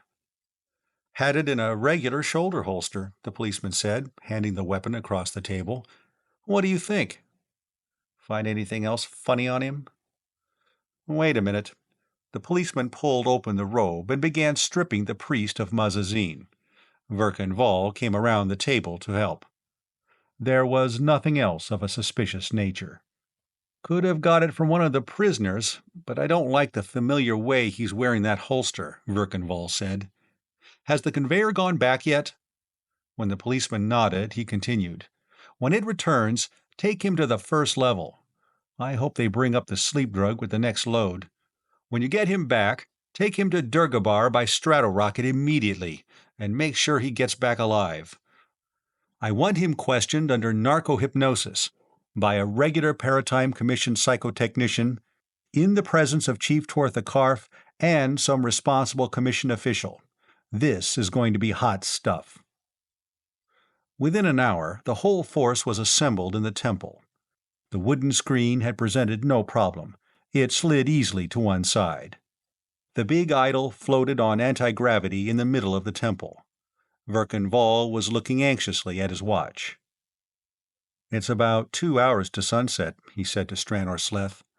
"But as you pointed out, these Hulgans aren't astronomers, and it's a bit cloudy. I wish Crannar Jurth would call in with something definite." About 20 minutes passed. Then the man at the radio came out into the temple. "Okay," he called. "The man at Crannar Jurth's called in. Crannar Jurth contacted him with a midget radio he has up his sleeve. He's in the palace courtyard now. They haven't brought out the victims yet, but Kurchuk has just been carried out on his throne to that platform in the front of the citadel. Big crowd gathering on the inner courtyard. More in the streets outside. Palace gates are wide open." "That's it," Verkan Vall cried. "Form up. The parade's starting. Branad, you and Tamond and Stranor and I in front. About 10 men with paralyzers a little behind us. Then Yat Zar, about 10 feet off the ground, and then the others. Forward, ho!" They emerged from the temple and started down the broad roadway toward the palace. There was not much of a crowd at first. Most of Zurb had flocked to the palace earlier, the lucky ones in the courtyard and the latecomers outside. Those whom they did meet stared at them in open-mouthed amazement. And then some, remembering their doubts and blasphemies, began howling for forgiveness. Others, a substantial majority, realizing that it would be upon King Kurchuk that the real weight of Yat Zar's 6 hands would fall, took to their heels, trying to put as much distance as possible between them and the palace before the blow fell. As the procession approached the palace gates, the crowds grew thicker, made up of those who had been unable to squeeze themselves inside. The panic was worse here, too. A good many were trampled and hurt in the rush to escape, and it became necessary to use paralyzers to clear away. That made it worse. Everybody was sure that Yat Zar was striking sinners dead left and right. Fortunately, the gates were high enough to let the god through without losing altitude appreciably. Inside, the mob surged back, clearing a way across the courtyard. It was only necessary to paralyze a few here, and the levitated idol and its priestly attendants advanced toward the stone platform, where the king sat on his throne, flanked by court functionaries and black-robed priests of Mazazin. In front of this, a rank of Chuldan archers had been drawn up. "Horv, move Yat Zar forward about 100 feet and up about 50, Verkan Vall directed. "Quickly." As the 6-armed anthropomorphic idol rose and moved closer toward its saurian rival, Verkan Vall drew his needler, scanning the assemblage around the throne anxiously. "Where is the wicked king?" a voice thundered. The voice of Stranor Sleth, speaking into a midget radio tuned to the loudspeaker inside the idol. "Where is the blasphemer and desecrator Karchuk?" "There's Labdurg, in the red tunic, beside the throne," Tamandrav whispered. "And that's Gramdur, the Mazazin high priest, beside him." Verkan Vall nodded, keeping his eyes on the group on the platform. Gramdur, the high priest of Mazazin, was edging backward and reaching under his robe. At the same time, an officer shouted an order, and the Chuldan archers drew arrows from their quivers and fitted them to their bowstrings. Immediately, the ultrasonic paralyzers of the advancing paratimers went into action, and the mercenaries began dropping. "Lay down your weapons, fools!" the amplified voice boomed at them. "Lay down your weapons, or you shall surely die! Who are you, miserable wretches, to draw bows against me?" At first a few, then all of them, the Chuldans lowered or dropped their weapons and began edging away to the sides. At the center, in front of the throne, most of them had been knocked out. Verkan Vall was still watching the Mazazin high priest intently. As Gramdur raised his arms, There was a flash and a puff of smoke from the front of Yatzar. The paint over the collapsed nickel was burned off, but otherwise the idol was undamaged. Verkan swung up his needler and rayed Gromdur dead. As the man in the green-faced black robes fell, a blaster clattered on the stone platform. "Is that your puny best, Muzzazine?" the booming voice demanded. "Where is your high priest now?"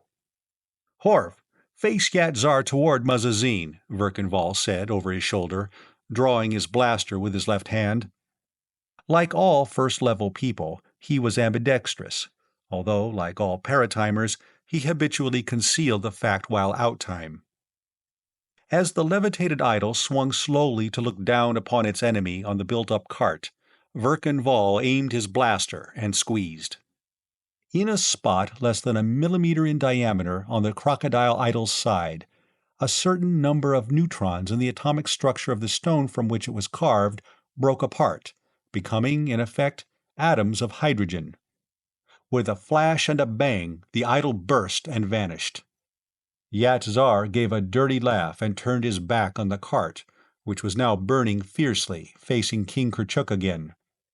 "Get your hands up, all of you," Verkan shouted, in the first-level language, swinging the stubby muzzle of the blaster and the knob-tipped twin tubes of the needler to cover the group around the throne. "Come forward before I start blasting." Labdurg raised his hands and stepped forward. So did two of the priests of Yatzar. They were quickly seized by paratime policemen who swarmed up onto the platform and disarmed. All three were carrying sigma-ray needlers, and Labdurg had a blaster as well. King Kurchuk was clinging to the arms of his throne, a badly frightened monarch trying desperately not to show it. He was a big man, heavy-shouldered, black-bearded. Under ordinary circumstances he would probably have cut an imposing figure. In his gold-washed mail and his golden crown.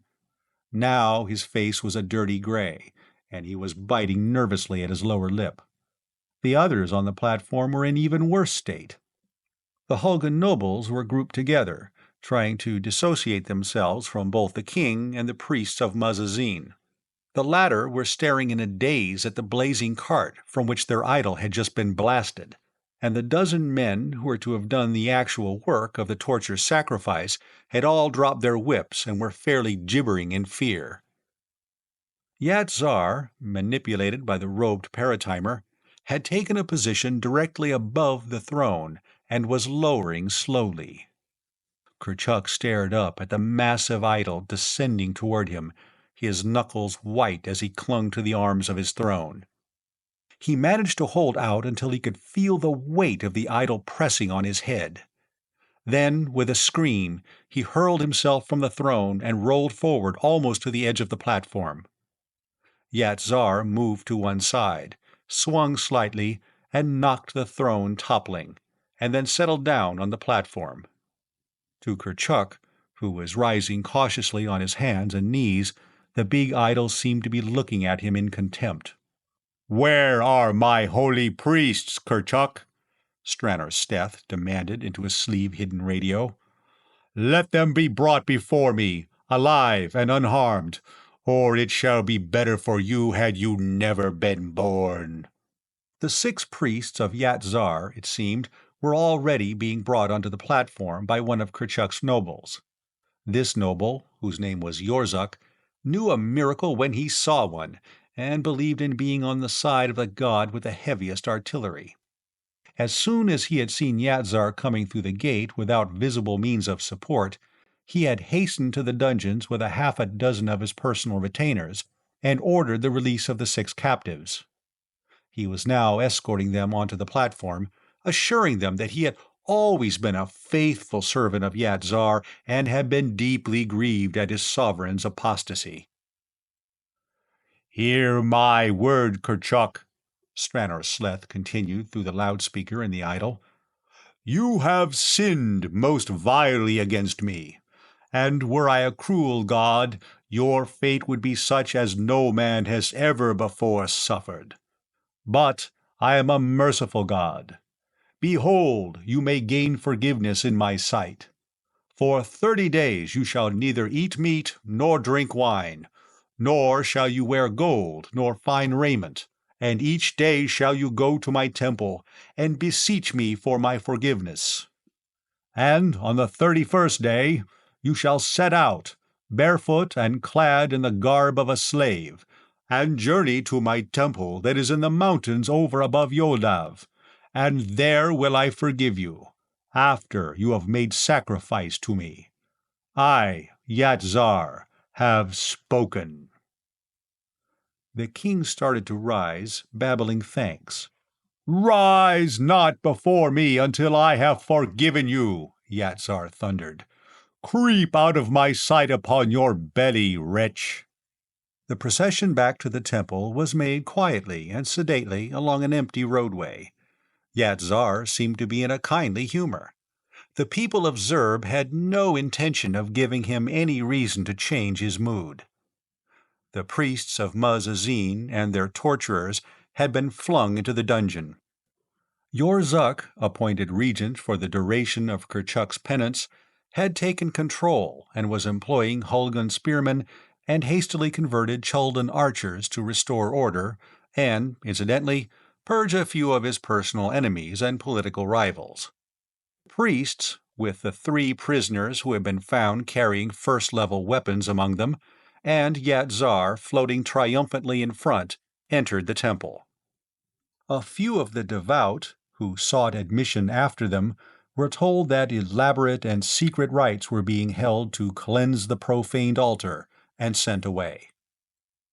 Verkenval and Branad Clav and Stranor Sleth were in the conveyor chamber, with the Paratime policemen and the extra priests. Along with them were the 3 prisoners. Verkenval pulled off his false beard and turned to face these. He could see that they all recognized him. "Now," he began, "you people are in a bad jam. You violated the Paratime Transposition Code, the Commercial Regulation Code, and the First-Level Criminal Code all together. If you know what's good for you, you'll start talking." "I'm not saying anything till I have legal advice," the man who had been using the local alias of Labdurg replied. "And if you're through searching me, I'd like to have my cigarettes and lighter back." "Smoke one of mine for a change," Verkenval told him. "I don't know what's in yours besides tobacco." He offered his case and held a light for the prisoner before lighting his own cigarette. "I'm going to be sure you get back to first level alive." The former overseer of the Kingdom of Zurb shrugged. "I'm still not talking," he said. "Well, we can get it all out of you by narco-hypnosis anyhow," Verkenval told him. "Besides, we got that man of yours who was here at the temple when we came in. He's being given a full treatment, as a presumed out-time native found in possession of first-level weapons. If you talk now, it'll go easier with you." The prisoner dropped the cigarette on the floor and tramped it out. "Anything you cops get out of me, you'll have to get the hard way," he said. "I have friends on the first level who'll take care of me." "I doubt that. They'll have their hands full taking care of themselves after this gets out." Verkenval turned to the 2 in the black robes. "Either of you want to say anything?" When they shook their heads, he nodded to a group of his policemen.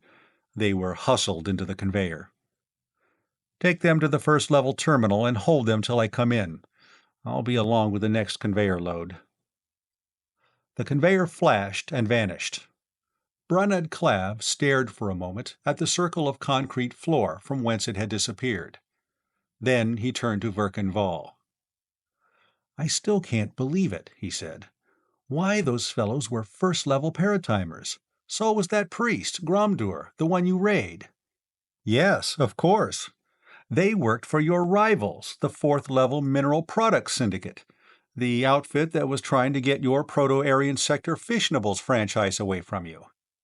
They operate on this sector already, have the petroleum franchise for the Chuldan country, east of the Caspian Sea. They export to some of these internal combustion engine sectors, like Europo-American. You know, most of the wars they've been fighting lately on the Europo-American sector have been, at least in part, motivated by rivalry for oil fields. But now that the Europo-Americans have begun to release nuclear energy, fissionables have become more important than oil. In less than a century, it's predicted that atomic energy will replace all other forms of power. Mineral Products Syndicate wanted to get a good source of supply for uranium, and your Proto-Aryan Sector franchise was worth grabbing. I had considered something like this as a possibility when Stranor here mentioned that tularemia was normally unknown in Eurasia on this sector. That epidemic must have been started by imported germs. And I knew that Mineral Products has agents at the court of the Chaldan Emperor, Chombrog. They have to protect their oil wells on his eastern frontiers. I spent most of last night checking up on some stuff by video transcription from Paratime Commission's microfilm library at Durgabar. I found out, for one thing, that while there is a King Kurchuk of Zerb on every timeline for 100 para-years on either side of this one, this is the only timeline in which he married a Princess Dareth of Chaldan, and it's the only timeline on which there is any trace of a Chaldan scribe named Labdurg. That's why I went to all the trouble of having that Yatzar plated with collapsed nickel. If there were disguised paratimers among the Muzzazine party at Kurchuk's court, I expected one of them to try to blast our idol when we brought it into the palace. I was watching Gromdur and Labdurg in particular. As soon as Gromdur used his blaster, I needled him. After that, it was easy. Was that why you insisted on sending that automatic viewer on ahead? Yes. There was a chance that they might have planted a bomb in the house of Yatzar here. I knew they'd either do that or let the place entirely alone. I suppose they were so confident of getting away with this that they didn't want to damage the conveyor or the conveyor chamber. They expected to use them themselves after they took over your company's franchise. Well, what's going to be done about it by the Commission? Branad Klav wanted to know. Plenty. The Syndicate will probably lose their paratime license. Any of its officials who had guilty knowledge of this will be dealt with according to law. You know, this was a pretty nasty business. You are telling me, Stranos exclaimed. Did you get a look at those whips they were going to use on our people? Pointed iron barbs a quarter-inch long braided into them, all over the lash ends. Yes, any punitive action you are thinking about taking on these priests of Muzzazine, the natives I mean, will be ignored on the first level. And that reminds me, you'd better work out a line of policy pretty soon. Well, as for the priests and the torturers, I think I'll tell Yorzuk to have them sold to the Bungans to the east. They're always in the market for galley slaves, Stranor Sleth said. He turned to Branad Klav. And I want 6 gold crowns made up as soon as possible. Strictly Hulgun design, with Yatzar religious symbolism, very rich and ornate, all slightly different. When I give Kurchuk absolution, I'll crown him at the altar in the name of Yatzar. Then I'll invite in the other 5 Hulgun kings, lecture them on their religious duties, and make them confess their secret doubts, forgive them, and crown them too. From then on, they can all style themselves as ruling by the will of Yatzar. And from then on, you'll have all of them eating out of your hand, Verkenval concluded. You know, this will probably go down in Hulgun history as the Reformation of Gullum the Holy. I've always wondered whether the theory of the divine right of kings was invented by the kings to establish their authority over the people, or by the priests to establish their authority over the kings. It works about as well one way as the other. What I can't understand is this, Branad Klav said. It was entirely because of my respect for the Paratime Code that I kept Stranor Sleth from using 4th-level weapons and other techniques to control these people with a show of apparent miraculous powers. But this 4th-level Mineral Products Syndicate was operating in violation of the Paratime Code by invading our franchise area. Why didn't they fake up a supernatural reign of terror to intimidate these natives? Ha! Exactly because they were operating illegally, Verkenval replied. Suppose they had started using needlers and blasters and anti-gravity and nuclear energy around here. The natives would have thought it was the power of musazine, of course, but what would have you thought? You'd have known as soon as they tried it that first-level paratimers were working against you, and you'd have laid the facts before the Commission, and this timeline would have been flooded with paratime police. They had to conceal their operations not only from the natives, as you do, but also from us. So they didn't dare make public their use of first-level techniques. Of course, when we came marching into the palace with that idol on anti-gravity, they knew at once what was happening. I have an idea that they only tried to blast that idol to create a diversion which would permit them to escape. If they could get out of the palace, they'd have made their way in disguise to the nearest Mineral Products Syndicate conveyor and transposed out of here. I realized that they could best delay us by blasting our idol, and that's why I had it plated with collapsed nickel. I think that where they made their mistake was in allowing Kerchuk to have those priests arrested, and insisting on sacrificing them to Muzzazine. If it hadn't been for that, the Paratime Police wouldn't have been brought into this at all. Well, Stranner, you'll want to get back to your temple, and Branett and I want to get back to the first level. I'm supposed to take my wife to a banquet in Durgabar tonight, and with the fastest strato-rocket, I'll just barely make it. Flight from Tomorrow by H. Beam Piper. But yesterday a whole planet had shouted, "Hail Hradska! Hail the leader!" Today they were screaming, "Death to Hradska! Kill the tyrant!" The palace, where Hradska, surrounded by his sycophants and guards, had lorded it over a solar system, was now an inferno. Those who had been too closely identified with the dictator's rule to hope for forgiveness were fighting to the last, seeking only a quick death in combat. One by one, their isolated points of resistance were being wiped out. The corridors and chambers of the huge palace were thronged with rebels, loud with their shouts, and with the rasping hiss of heat beams and the crash of blasters, reeking with the stench of scorched plastic and burned flesh, of hot metal and charred fabric. The living quarters were overrun. The mob smashed down walls and tore up floors in search of secret hiding places. They found strange things. The spaceship that had been built under one of the domes, in readiness for flight to the still loyal colonies on Mars or the asteroid belt, for instance. But Hradska himself they could not find. At last the search reached the new tower, which reared its head 5,000 feet above the palace, the highest thing in the city.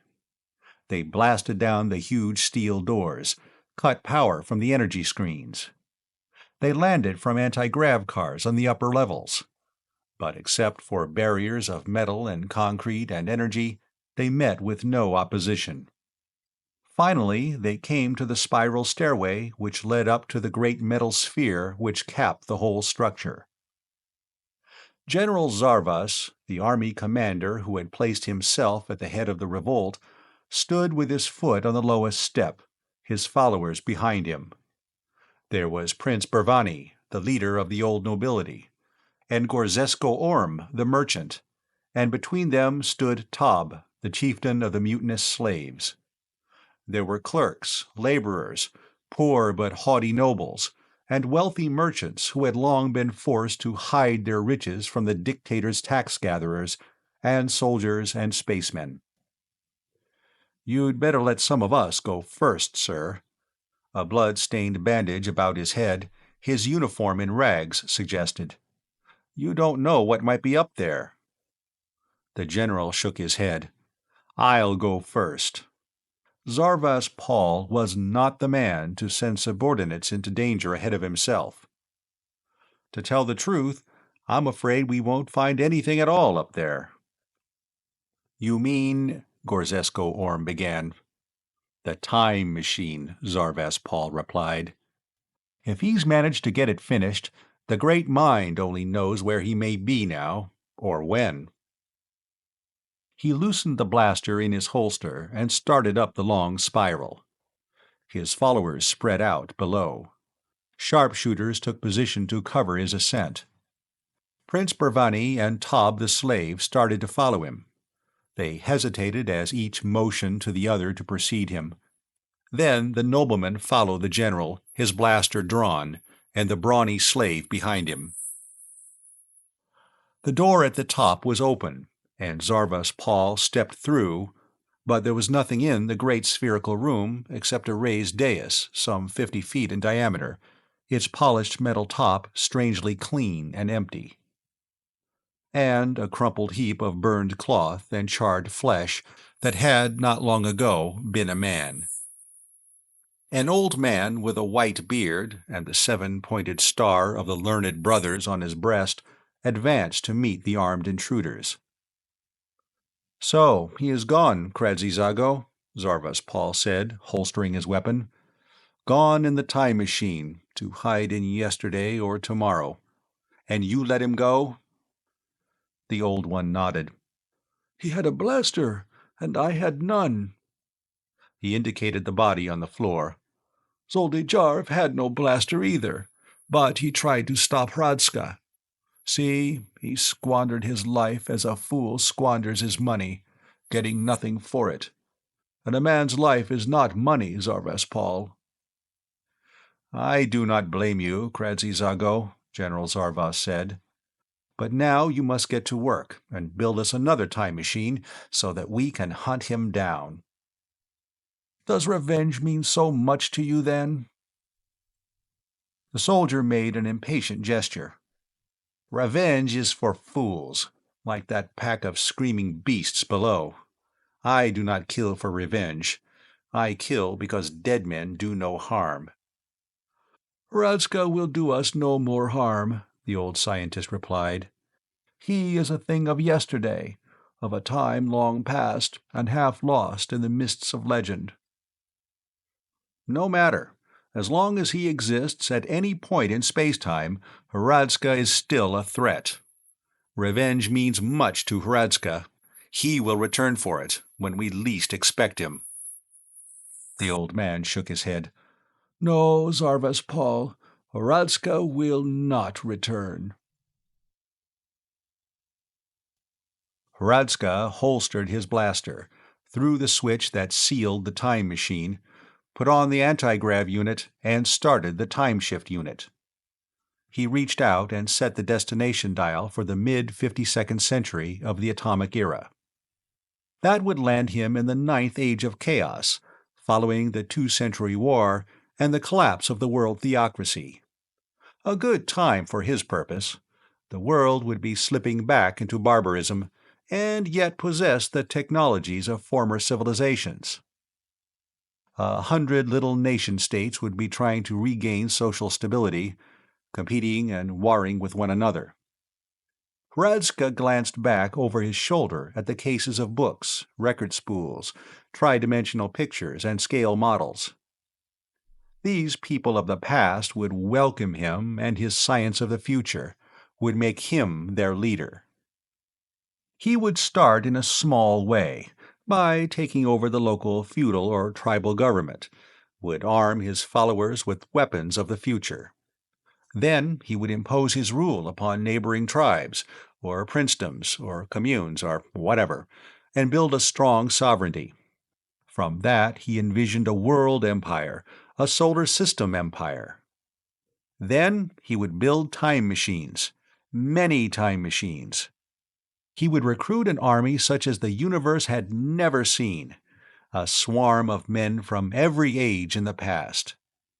At that point, he would return to the 100th century of the atomic era to wreak vengeance upon those who had risen against him. A slow smile grew on Hradska's thin lips as he thought of the tortures with which he would put Zarvas Paul to death. He glanced up at the great disk of the indicator and frowned. Already he was back to the year 7500 AE, and the temporal displacement had not begun to slow. The disk was turning even more rapidly, 7,000, 6,000, 5,500. He gasped slightly. Then he had passed his destination. He was now in the 40th century, but the indicator was slowing. The hairline crossed the 30th century, the 20th, the 15th, the 10th. He wondered what had gone wrong, but he had recovered from his fright by this time. When this insane machine stopped, as it must around the 1st century of the atomic era, he would investigate, make repairs, then shift forward to his target point. Radska was determined upon the 52nd century. He had made a special study of the history of that period, had learned the language spoken then, and he understood the methods necessary to gain power over the natives of that time. The indicator disc came to a stop in the 1st century. He switched on the magnifier and leaned forward to look. He had emerged into normal time in the year 10 of the atomic era, a decade after the first uranium pile had gone into operation, and 7 years after the first atomic bombs had been exploded in warfare. The altimeter showed that he was hovering at 8,000 feet above ground level. Slowly, he cut out the anti-grav, letting the time machine down easily. He knew that there had been no danger of materializing inside anything. The new tower had been built to put it above anything that had occupied that space point at any moment within history, or legend, or even the geological knowledge of man. What lay below, however, was uncertain. It was night. The visiscreen showed only a star-dusted, moonless sky, and dark shadows below. He snapped another switch. For a few microseconds, a beam of intense light was turned on, automatically photographing the landscape under him. A second later, the developed picture was projected upon another screen. It showed only wooded mountains and a barren, brush-grown valley. The time machine came to rest with a soft jar and a crashing of broken brushes that was audible through the sound pickup. Radska pulled the main switch. There was a click as the shielding went out and the door opened. A breath of cool night air drew into the hollow sphere. Then there was a loud bang inside the mechanism, and a flash of blue-white light, which turned to pinkish flame with a nasty crackling. Curls of smoke began to rise from the square black box that housed the time-shift mechanism, and from behind the instrument board. In a moment, everything was glowing hot. Driblets of aluminum and silver were running down from the instruments. Then the whole interior of the time machine was afire. There was barely time for Radska to leap through the open door. The brush outside impeded him, and he used his blaster to clear a path for himself away from the big sphere, which was now glowing faintly on the outside. The heat grew in intensity, and the brush outside was taking fire. It was not until he had gotten 200 yards from the machine that he stopped, realizing what had happened. The machine, of course, had been sabotaged. That would have been young Zoldy, whom he had killed, or that old billy-goat, Kradsky Zago, the latter most likely. He cursed both of them for having marooned him in this savage age, at the very beginning of atomic civilization, with all his printed and recorded knowledge destroyed. Oh, he could still gain mastery over these barbarians. He knew enough to fashion a crude blaster, or a heat beam gun, or an atomic electric conversion unit. But without his books and records, he could never build an anti-grav unit, and the secret of the temporal shift was lost. For time is not an object, or a medium which can be traveled along. The time machine was not a vehicle. It was a mechanical process of displacement within the space-time continuum, and those who constructed it knew that it could not be used with the sort of accuracy that the dials indicated. Radska had ordered his scientists to produce a time machine, and they had combined the possible, displacement within the space-time continuum, with the sort of fiction the dictator demanded, for their own well-being. Even had there been no sabotage, his return to his own time was nearly of zero probability. The fire, spreading from the time machine, was blowing toward him. He observed the wind direction and hurried around out of the path of the flames. The light enabled him to pick his way through the brush, and after crossing a small stream, he found a rutted road and followed it up the mountainside until he came to a place where he could rest concealed until morning. It was broad daylight when he woke, and there was a strange throbbing sound. Hradzka lay motionless under the brush where he had slept, his blaster ready. In a few minutes, a vehicle came into sight, following the road down the mountainside. It was a large thing, four-wheeled, with a projection in front which probably housed the engine and a cab for the operator. The body of the vehicle was simply an open rectangular box. There were 2 men in the cab, and about 20 or 30 more crowded into the box body. These were dressed in faded and nondescript garments of blue and gray and brown. All were armed with crude weapons, axes, billhooks, long-handled instruments with serrated edges, and what looked like broad-bladed spears. The vehicle itself, which seemed to be propelled by some sort of chemical explosion engine, was dingy and mud-splattered. The men in it were ragged and unshaven. Hradzka snorted in contempt. They were probably warriors of the local tribe, going to the fire in the belief that it had been started by raiding enemies. When they found the wreckage of the time machine, they would no doubt believe that it was the chariot of some god and drag it home to be venerated. A plan of action was taking shape in his mind. First, he must get clothing of the sort worn by these people, and find a safe hiding place for his own things. Then, pretending to be deaf-mute, he would go among them to learn something of their customs and pick up the language. When he had done that, he would move on to another tribe or village, able to tell a credible story for himself. For a while, it would be necessary for him to do menial work, but in the end, he would establish himself among these people. Then he would gather around him a faction of those who were dissatisfied with whatever conditions existed, organize a conspiracy, make arms for his followers, and start his program of power seizure. The matter of clothing was attended to shortly after he had crossed the mountain and descended into the valley on the other side. Hearing a clinking sound some distance from the road, as of metal striking stone, Hradzka stole cautiously through the woods until he came within sight of a man who was digging with a mattock, uprooting small bushes of a particular sort, with rough gray bark and 3-pointed leaves. When he had dug one up, he would cut off the roots and then slice away the root bark with a knife, putting it into a sack. Hradzka's lip curled contemptuously. The fellow was gathering the stuff for medicinal use. He had heard of the use of roots and herbs for such purposes by the ancient savages. The blaster would be no use here. It was too powerful, and would destroy the clothing that the man was wearing.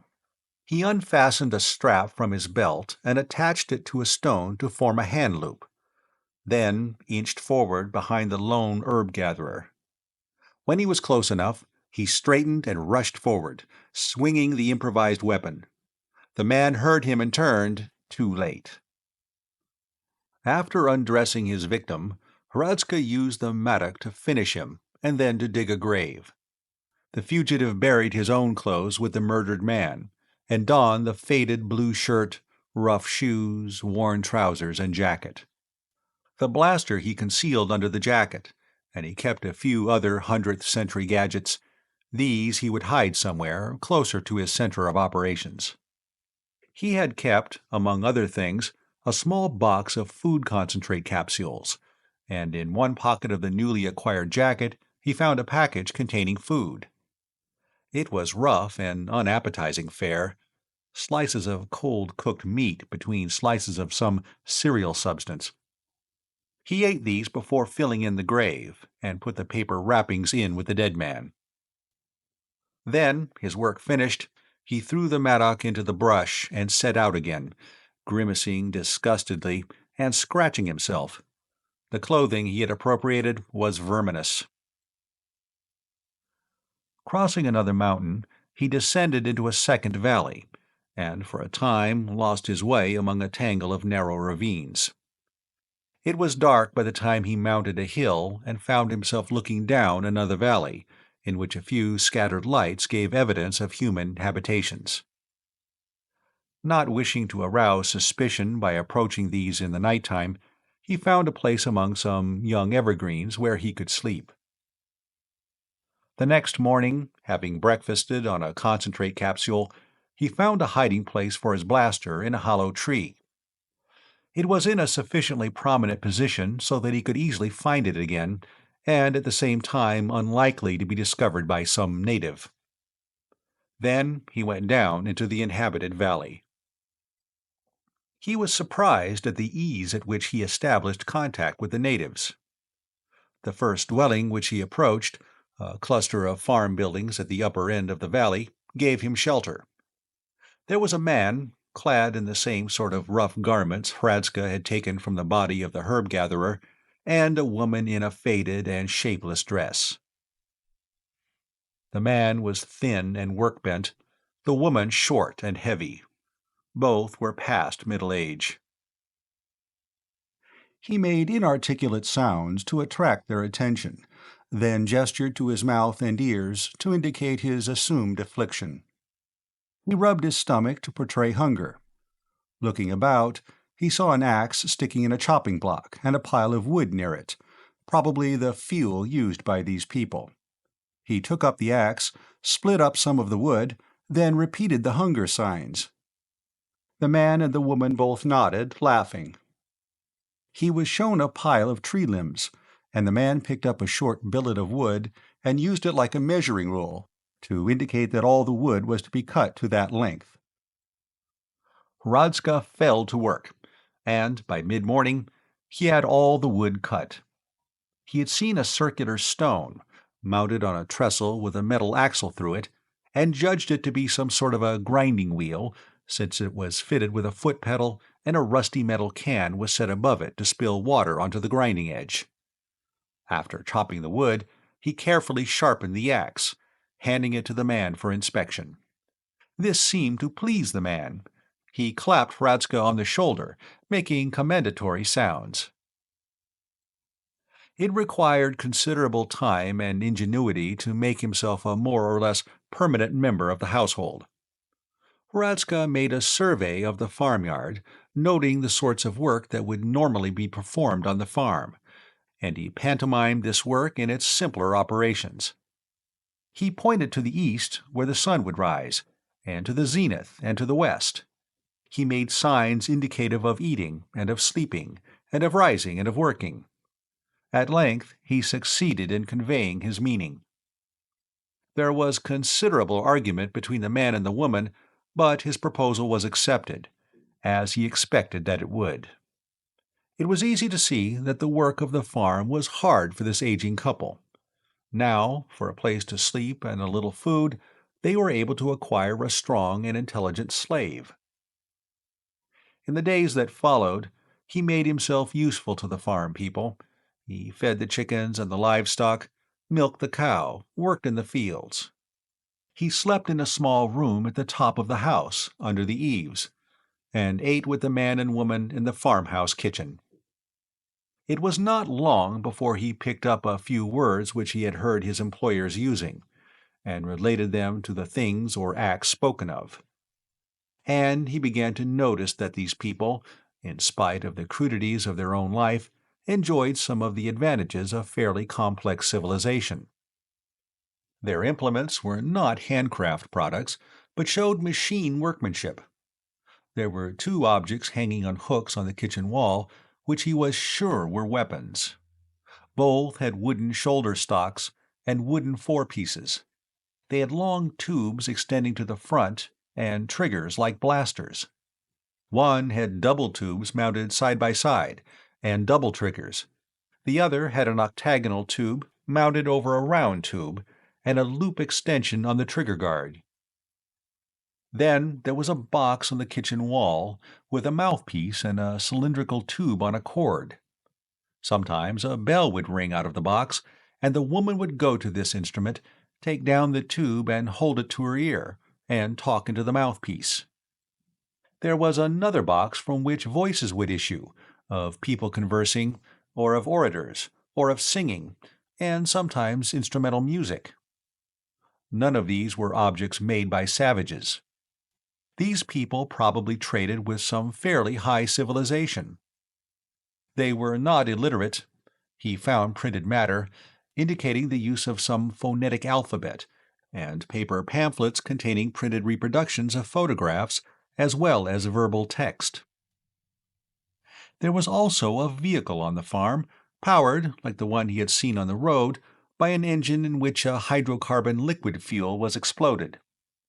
He made it his business to examine this minutely, and to study its construction and operation until he was thoroughly familiar with it.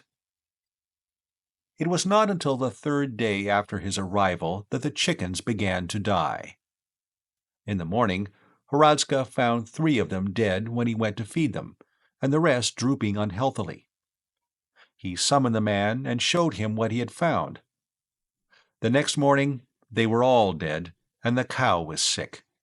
She gave bloody milk that evening, and the next morning she lay in her stall and would not get up. The man and the woman were also beginning to sicken.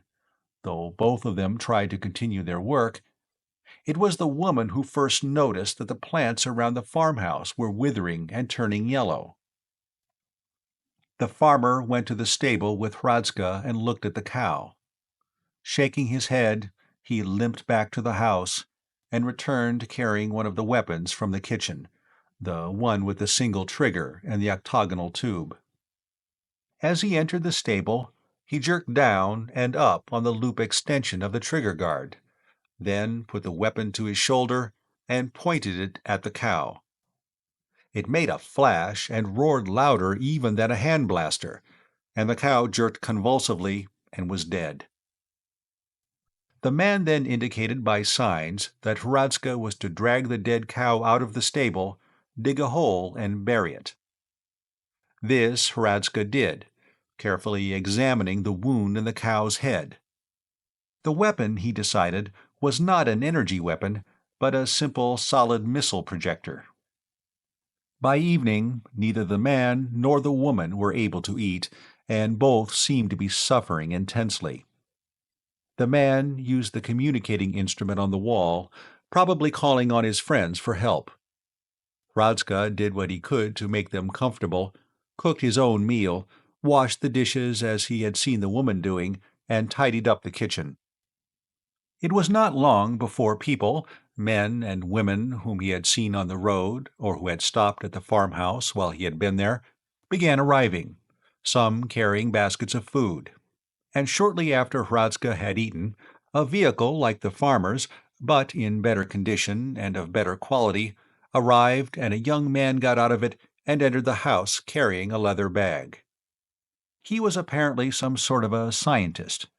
He examined the man and his wife, asked many questions, and administered drugs. He also took samples for blood tests and urinalysis. This, Hradska considered, was another of the many contradictions he had encountered among these people.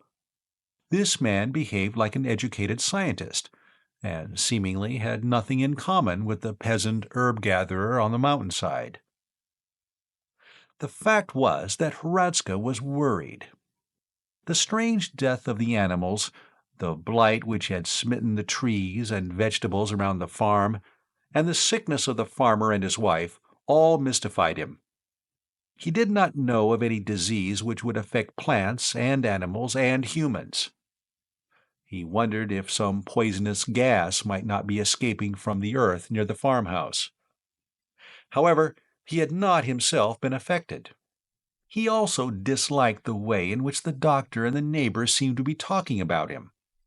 While he had come to a considerable revision of his original opinion about the culture level of these people, It was not impossible that they might suspect him of having caused the whole thing by witchcraft.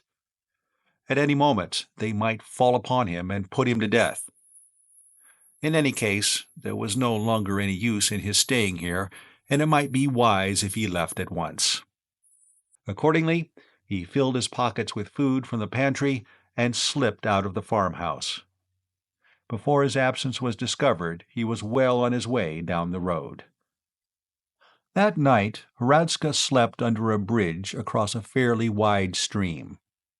Next morning, he followed the road until it came to a town. It was not a large place.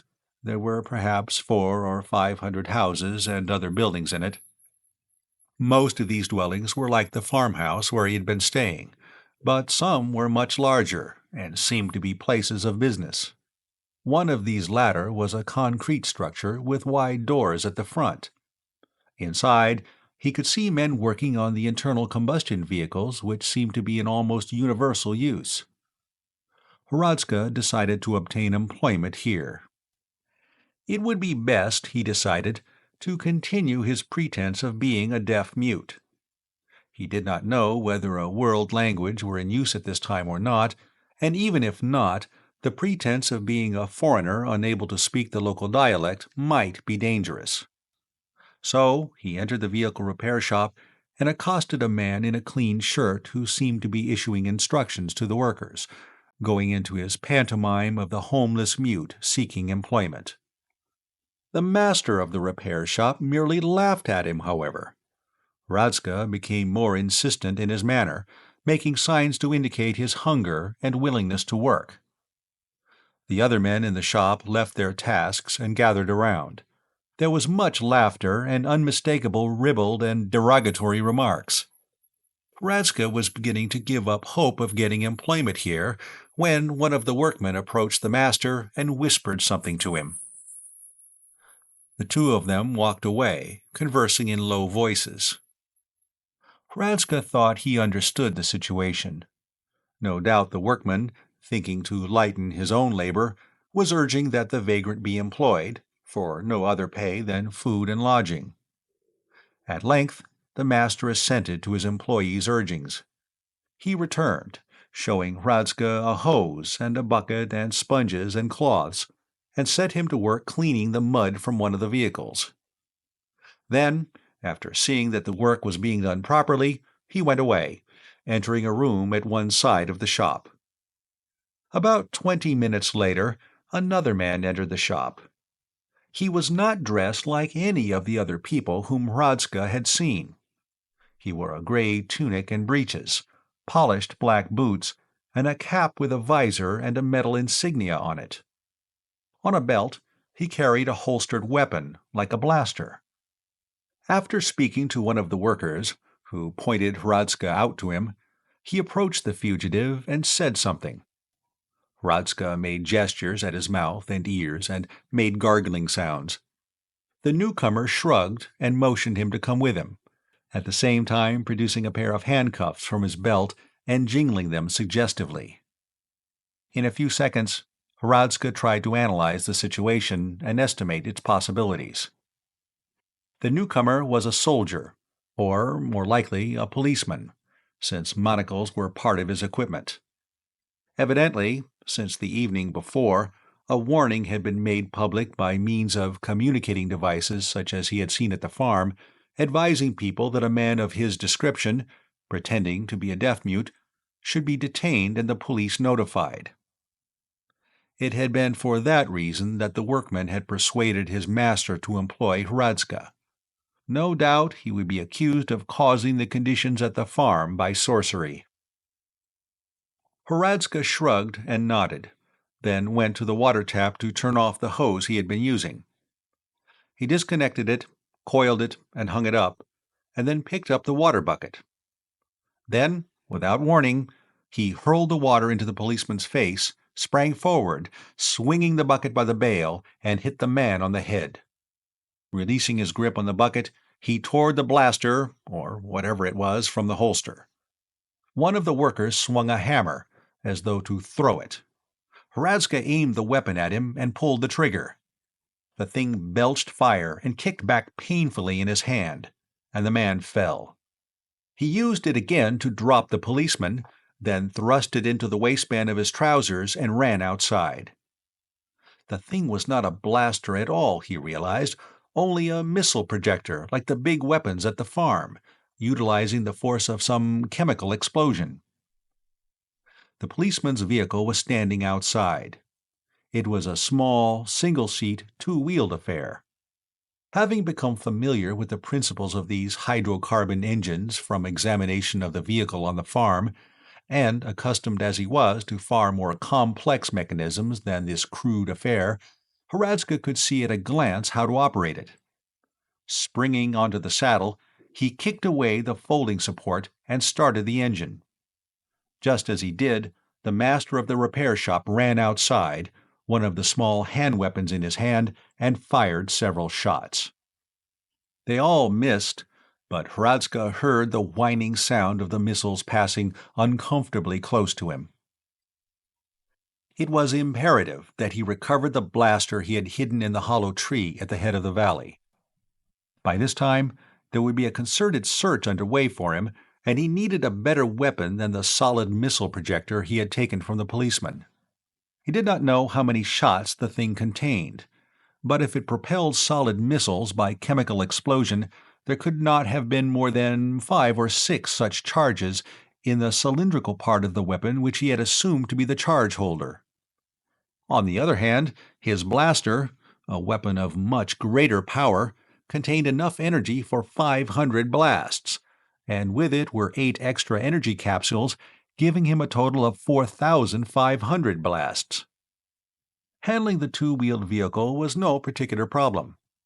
Although he had never ridden on anything of the sort before, it was child's play compared to controlling a 100th-century stratorocket, and Hradska was a skilled rocket pilot.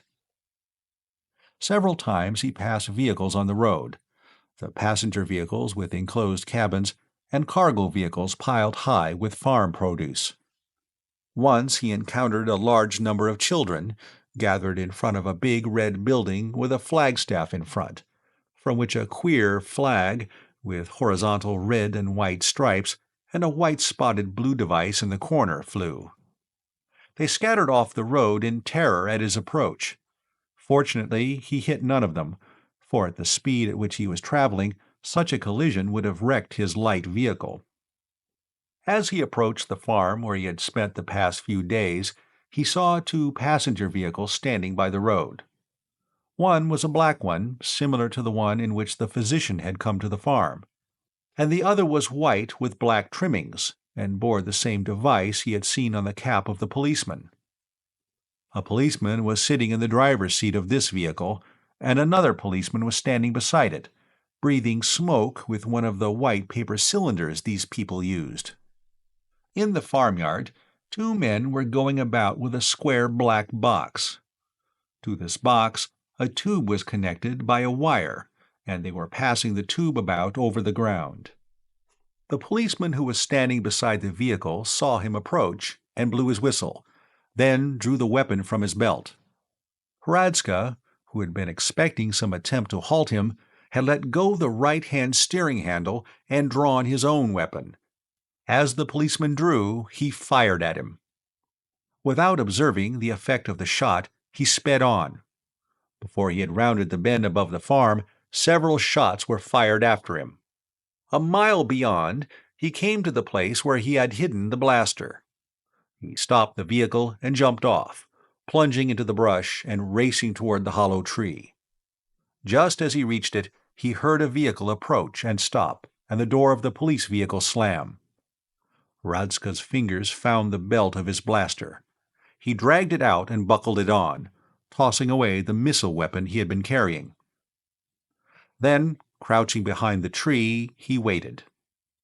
A few moments later, he caught a movement in the brush toward the road. He brought up the blaster, aimed, and squeezed the trigger. There was a faint bluish glow at the muzzle, and a blast of energy tore through the brush, smashing the molecular structure of everything that stood in the way. There was an involuntary shout of alarm from the direction of the road. At least one of the policemen had escaped the blast.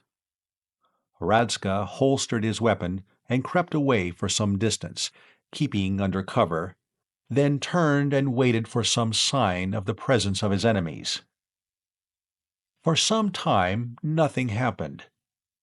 He decided to turn hunter against the men who were hunting him. He started back in the direction of the road, making a wide circle, flitting silently from rock to bush and from bush to tree, stopping often to look and listen. This finally brought him upon one of the policemen, and almost terminated his flight at the same time. He must have grown overconfident and careless. Suddenly a weapon roared, and a missile smashed through the brush inches from his face. The shot had come from his left, and a little to the rear. Whirling, he blasted 4 times in rapid succession, then turned and fled for a few yards, dropped and crawling behind a rock. When he looked back, he could see wisps of smoke rising from the shattered trees and brushes which had absorbed the energy output of his weapon, and he caught a faint odor of burned flesh. One of his pursuers, at least, would pursue him no longer. He slipped away, down into the tangle of ravines and hollows in which he had wandered the day before his arrival at the farm. For the time being, he felt safe, and finally confident that he was not being pursued, he stopped to rest. The place where he stopped seemed familiar, and he looked about.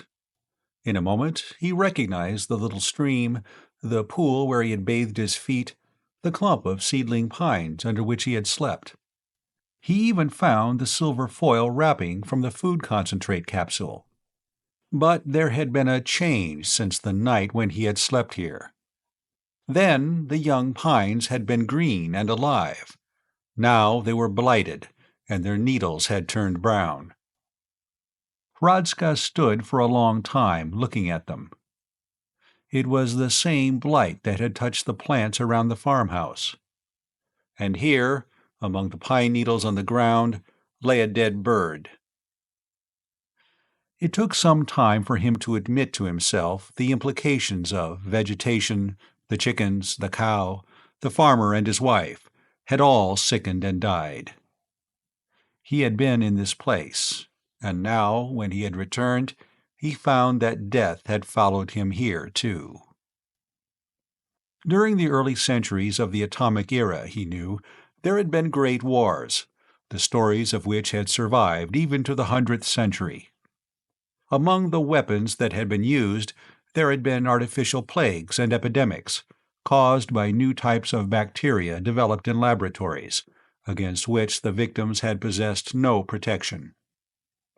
Those germs and viruses had persisted for centuries, and gradually had lost their power to harm mankind. Suppose now that he had brought some of them back with him, to a century before they had been developed. Suppose, that was, that he were a human plague carrier. He thought of the vermin that had infested the clothing he had taken from the man he had killed on the other side of the mountain. They had not troubled him after the first day. There was a throbbing mechanical sound somewhere in the air. He looked about, and finally identified its source. A small aircraft had come over the valley from the other side of the mountain and was circling lazily overhead. He froze, shrinking back under a pine tree. As long as he remained motionless, he would not be seen, and soon the thing would go away. He was beginning to understand why the search for him was being pressed so relentlessly. As long as he remained alive, he was a menace to everybody in the first-century world. He got out his supply of food concentrates, saw that he had only 3 capsules left, and put them away again. For a long time he sat under the dying tree, chewing on a twig and thinking. There must be some way in which he could overcome, or even utilize his inherent deadliness to these people. He might find some isolated community, conceal himself near it, invade it at night, and infect it. And then, when everybody was dead, move in and take it for himself. But was there any such isolated community? The farmhouse where he had worked had been fairly remote, yet its inhabitants had been in communication with the outside world, and the physician had come immediately in response to their call for help. The little aircraft had been circling overhead, directly above the place where he lay hidden. For a while, Hradzka was afraid it had spotted him and was debating the advisability of using his blaster on it. Then it banked, turned, and went away. He watched it circle over the valley on the other side of the mountain and got to his feet. Almost at once there was a new sound, a multiple throbbing, at a quick, snarling tempo that hinted at enormous power, growing louder each second. Hradzka stiffened and drew his blaster. As he did, 5 more aircraft swooped over the crest of the mountain and came rushing down toward him. Not aimlessly, but as though they knew exactly where he was. As they approached, the leading edges of their wings sparkled with light. Branches began flying from the trees about him, and there was a loud hammering noise. He aimed a little in front of them and began blasting. A wing flew from one of the aircraft, and it plunged downward. Another came apart in the air. A third burst into flames. The other 2 zoomed upward quickly. Hradzka swung his blaster after them, blasting again and again. He hit a 4th with a blast of energy, knocking it to pieces, and then the 5th was out of range. He blasted at it twice, but without effect. A hand blaster was only good for 1,000 yards at the most. Holstering his weapon, he hurried away, following the stream and keeping under the cover of trees. The last of the attacking aircraft had gone away, but the little scout plane was still circling about, well out of blaster range. Once or twice, Hradzka was compelled to stay hidden for some time, not knowing the nature of the pilot's ability to detect him. It was during one of these waits that the next phase of attack developed. It began, like the last one, with a distant roar that swelled in volume until it seemed to fill the whole world. Then, 15 or 20,000 feet out of blaster range, the new attackers swept into sight. There must have been 50 of them, huge tapered things with widespread wings, flying in close formation, wave after V-shaped wave. He stood and stared at them, amazed. He had never imagined that such aircraft existed in the 1st century. Then a high-pitched screaming sound cut through the roar of the propellers, and for an instant he saw countless small specks in the sky falling downward. The first bomb salvo landed in the young pines, where he had fought against the first air attack. Great gouts of flame shot upward, and smoke and flying earth and debris. Hradzka turned and started to run. Another salvo fell in front of him. He veered to the left and plunged on through the undergrowth. Now the bombs were falling all about him, deafening him with their thunder, shaking him with concussion. He dodged, frightened, as the trunk of a tree came crashing down beside him. Then something hit him across the back, knocking him flat. For a moment he lay stunned, then tried to rise. As he did, a searing light filled his eyes and a wave of intolerable heat swept over him. Then darkness. "No, Zarvas-Pol," Kradzy-Zago repeated. "Hradzka will not return. The time machine was sabotaged." "So? By you?" the soldier asked. Scientist nodded. "I knew the purpose for which he intended it. Hradzka was not content with having enslaved a whole solar system. He hungered to bring tyranny and serfdom to all the past and all the future as well. He wanted to be master not only of the present, but of the centuries that were and were to be as well.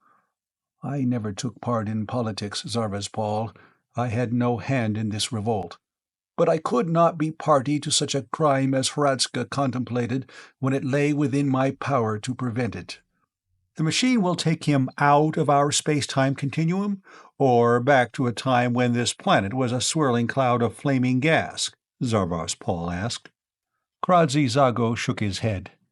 "No, The unit is not powerful enough for that. It would only take him about 10,000 years into the past. But then, when it stops, the machine will destroy itself. It may destroy Hradska with it, or he may escape. But if he does, he will be left stranded 10,000 years ago, when he can do us no harm. Actually, it did not operate as he imagined, and there is an infinitely small chance that he could have returned to our time in any event. But I want to insure against even so small a chance." "We can't be sure of that," Zarvas Paul objected. "He may know more about the machine than you think, enough more to build another like it. So you must build me a machine, and I'll take back a party of volunteers and hunt him down." "That would not be necessary, and you would only share his fate." Then, apparently changing the subject, Kradzy Zago asked, "Tell me, Zarvas Paul, have you never heard the legends of the deadly radiations?" General Zarvas smiled. "Who has not? Every cadet at the Officers' College dreams of rediscovering them, to use as a weapon, but nobody ever has. We hear these tales of how, in the early days, atomic engines and piles and fission bombs emitted particles which were utterly deadly, which would make anything with which they came in contact deadly, which would bring a horrible death to any human being. But these are only myths. All the ancient experiments have been duplicated time and again, and the deadly radiation effect has never been observed. Some say that it is a mere old wives' terror tale. Some say that the deaths were caused by fear of atomic energy, when it was still unfamiliar.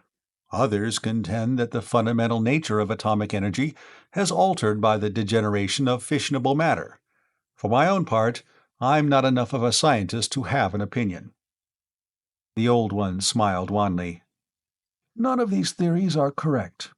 In the beginning of the atomic era, the deadly radiations existed. They still exist, but they are no longer deadly, because all life on this planet has adapted itself to such radiations, and all living things are now immune to them." And Hradska has returned to a time when such immunity did not exist? But would that not be to his advantage? "Remember, General, that man has been using atomic energy for 10,000 years. Our whole world has become drenched with radioactivity. The planet, the seas, the atmosphere, and every living thing are all radioactive now. Radioactivity is as natural to us as the air we breathe. Now, you remember hearing of the great wars of the first centuries of the atomic era, in which whole nations were wiped out, leaving only hundreds of survivors out of millions. You no doubt think that such tales are products of ignorant and barbaric imagination, but I assure you they are literally true. It was not the blast effect of a few bombs that created such holocausts, but the radiations released by the bombs. And those who survived to carry on the race were men and women whose systems resisted the radiations, and they transmitted to their progeny that power of resistance. In many cases, their children were mutants. Not monsters, although there were many of them too, which did not survive, but humans who were immune to radioactivity." "An interesting theory, Kradzy Zago," the soldier commented, "and one which conforms both to what we know of atomic energy and to the ancient legends. Then would you say that those radiations are still deadly, to the non-immune?" "Exactly.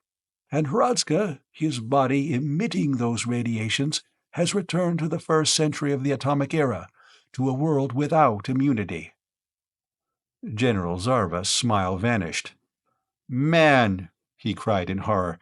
"You have loosed a carrier of death among those innocent people of the past." Kradzy Zago nodded. "That is true. I estimate that Hradska will probably cause the death of 100 or so people before he is dealt with. But dealt with he will be. Tell me, General, if a man should appear now, out of nowhere, spreading a strange and horrible plague wherever he went, what would you do?" "Why, I'd hunt him down and kill him," General Zarvas replied. "Not for anything he did, but for the menace he was. And then I'd cover his body with a mass of concrete bigger than this palace." "Precisely. Kradsky-Zago smiled. And the military commanders and the political leaders of the first century were no less ruthless or efficient than you. You know how atomic energy was first used? There was an ancient nation, upon the ruins of whose cities we have built our own, which was famed for its idealistic humanitarianism. Yet that nation, treacherously attacked, created the first atomic bombs in self-defense and used them. It is among the people of that nation that Hradska has emerged. But would they recognize him as the cause of the calamity he brings among them? Of course. He will emerge at the time when atomic energy is first being used. They will have detectors for the deadly radiations, detectors we know nothing of today, for a detection instrument must be free from the thing it is intended to detect, and today everything is radioactive. It will be a day or so before they discover what is happening to them, and not a few will die in that time, I fear. But once they have found out what is killing their people, Hradska's days, no, his hours, will be numbered. A mass of concrete bigger than this palace, Tob the slave repeated General Sarva's words. The ancient spaceport. Prince Burvani clapped him on the shoulder. Tob, man, you've hit it. You mean, Kradzizago began. Yes, you all know of it. It stood for nobody knows how many millennia, and nobody's ever decided what it was to begin with, except that somebody once filled a valley with concrete, level from mountaintop to mountaintop. The accepted theory is that it was done for a firing stand for the first moon rocket. But gentlemen, our friend Tobbs explained it. It's the tomb of Hradska, and it's been the tomb of Hradska for 10,000 years before Hradska was born. Police Operation by H. Beam Piper. Part 1.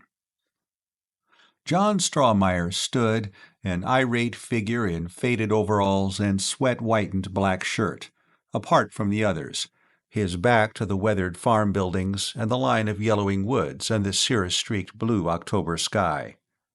He thrust out a work-gnarled hand accusingly. "That there heifer was worth $250, he clamored. "And that there dog was just like one of the family. And now look at him. I don't like to use profane language, but you'n's got to do something about this." Steve Parker, the district game protector, aimed his Leica at the carcass of the dog and snapped the shutter. "We're doing something about it," he said shortly. Then he stepped 10 feet to the left and edged around the mangled heifer, choosing an angle for his camera shot. The two men in gray whipcords of the state police, seeing that Parker was through with the dog, moved in and squatted to examine it. The one with the triple chevrons on his sleeves took it by both forefeet and flipped it over on its back. It had been a big brute, of nondescript breed, with a rough black and brown coat. Something had clawed it deeply about the head. Its throat was slashed transversely several times, and it had been disemboweled by a single slash that had opened its belly from breastbone to tail. They looked at it carefully, and then went to stand beside Parker while he photographed the dead heifer. Like the dog, it had been talon-raked on either side of the head, and its throat had been slashed deeply several times. In addition, flesh had been torn from one flank in great strips. "I can't kill a bear out of season, no," Strawmeyer continued his plaint. "But a bear comes and kills my stock and my dog, and that there's all right. That's the kind of deal a farmer always gets in this state. I don't like to use profane language." "Then don't," Parker barked at him impatiently. "Don't use any kind of language. Just put it in your claim and shut up." He turned to the men in whipcords and gray Stetsons. "You boys seen everything?" he asked. "Then let's go." They walked briskly back to the barnyard, Strawmeyer following them, still vociferating about the wrongs of the farmer at the hands of a cynical and corrupt state government. They climbed into the state police car, the sergeant and the private in front, and Parker into the rear, laying his camera on the seat beside a Winchester carbine. "Weren't you pretty short with that fellow back there, Steve?" the sergeant asked as the private started the car. "Not too short. I don't like to use profane language," Parker mimicked the bereaved heifer owner, and then he went on to specify, "I'm morally certain that he shot at least 4 illegal deer in the last year. When and if I ever get anything on him, he's going to be sorrier for himself than he is now." "They're the characters that always beef their heads off," the sergeant agreed. "You think that whatever did this was the same as the others?" "Yes. The dog must have jumped it while it was eating at the heifer. Some superficial scratches about the head, and deep cuts on the throat or belly. The bigger the animal, the farther front the big slashes occur. Evidently, something grabs them by the head with front claws and slashes with hind claws. That's why I think it's a bobcat." "You know," the private said, "I saw a lot of wounds like that during the war. My outfit landed on Mindanao, where the guerrillas had been active, and this looks like bolo work to me." "The surplus stores are full of machetes and jungle knives," the sergeant considered. "I think I'll call up Doc Winters at the county hospital and see if all his squirrel fodder is present and accounted for." "But most of the livestock was eaten at, like the heifer," Parker objected. "By definition, nuts have abnormal tastes," the sergeant replied. "Or the eating might have been done later, by foxes." "I hope so. That'll let me out," Parker said. "Ha! Listen to the man," the private howled, stopping the car at the end of the lane. "He thinks a nut with a machete and a Tarzan complex is just good, clean fun. Which way now?" "Well, let's see."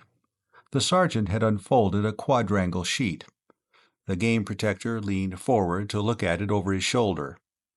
The sergeant ran a finger from one to another of a series of variously colored crosses which had been marked on the map.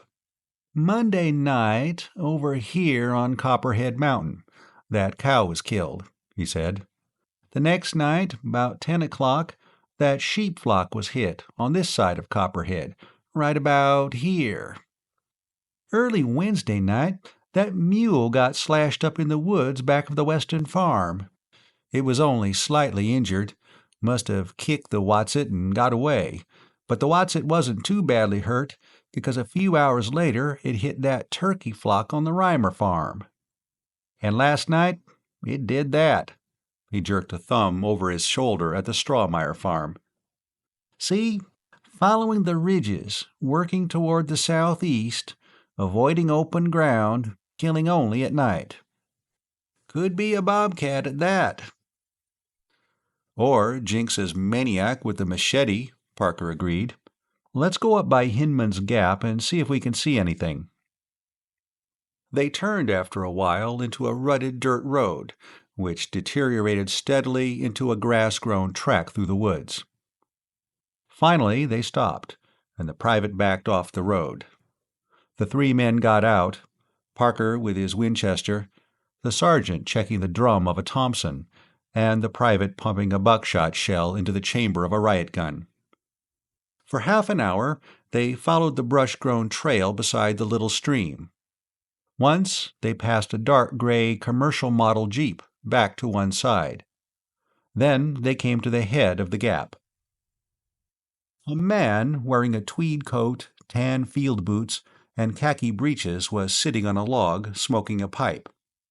He had a bolt-action rifle across his knees, and a pair of binoculars hung from his neck.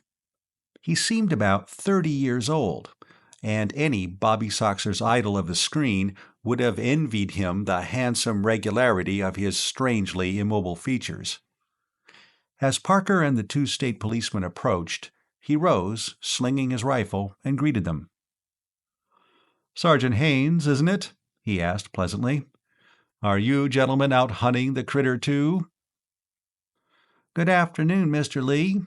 I thought that was your jeep I saw down the road a little." The sergeant turned to the others. "Mr. Richard Lee, staying at the old Kinchwater place, the other side of Rutter's Fort. This is Mr. Parker, the district game protector, and Private Zinkowski." He glanced at the rifle. "Are you out hunting for it too?" "Yes, I thought I might find something up here. What do you think it is?" "I don't know," the sergeant admitted. "It could be a bobcat. Canada lynx. Jink here has a theory that it's some escapee from the paper doll factory with a machete. Me, I hope not, but I'm not ignoring the possibility." The man with the matinee idol's face nodded. "It could be a lynx. I understand they're not unknown in this section." "We paid bounties on 2 in this county in the last year," Parker said. "Odd rifle you have there. Mind if I have a look at it?" "Not at all." The man who had been introduced as Richard Lee unslung and handed it over. "The chamber's loaded," he cautioned. "I never saw one like this," Parker said. "Foreign?" "I think so. I don't know anything about it. It belongs to a friend of mine, who loaned it to me. I think the action's German, or Czech. The rest of it's a custom job, by some West Coast gunmaker. It's chambered for some ultra-velocity wildcat load." The rifle passed from hand to hand. The 3 men examined it in turn, commenting admiringly. "You find anything, Mr. Lee?" the sergeant asked, handing it back. "Not a trace." The man called Lee slung the rifle and began to dump the ashes from his pipe. "I was along the top of this ridge for about a mile on either side of the gap, and down the other side as far as Hinman's Run. I didn't find any tracks, or any indication of where it had made a kill." The game protector nodded, turning to Sergeant Haynes. "There's no use us going any farther," he said. 10 to 1, it followed that line of woods back of Strawmeyer's and crossed over to the other ridge. I think our best bet would be the hollow at the end of Lowry's Run.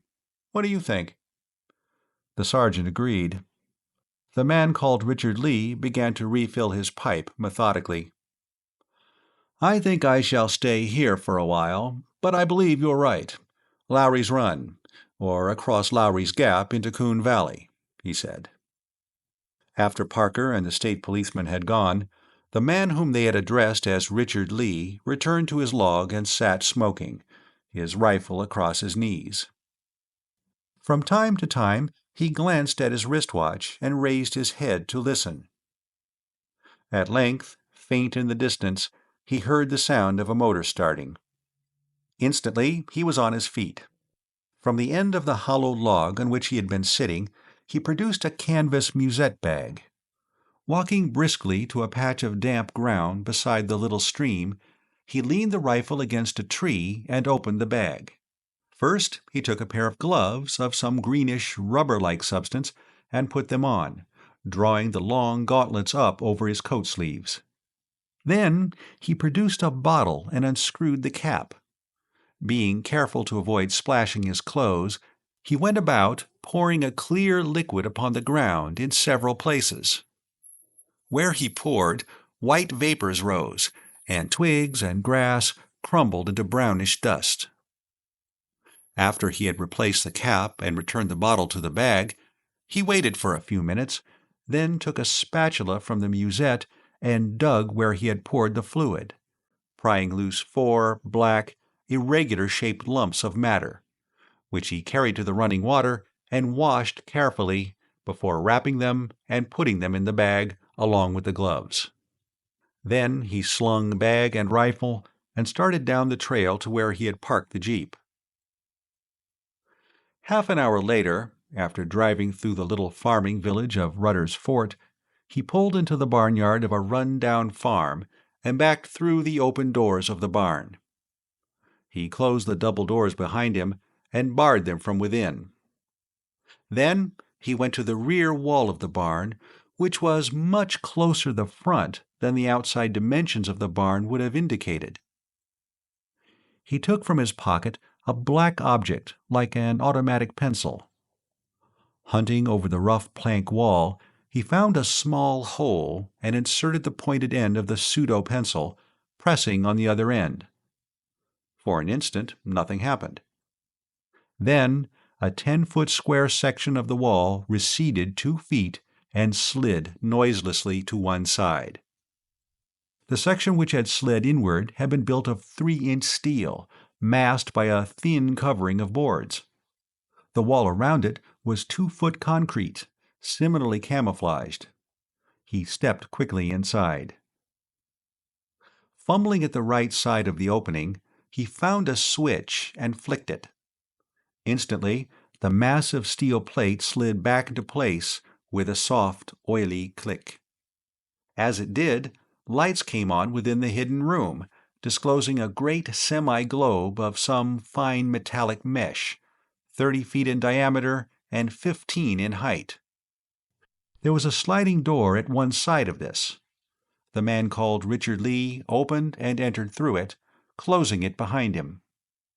Then he turned to the center of the hollow dome, where an armchair was placed in front of a small desk below a large instrument panel.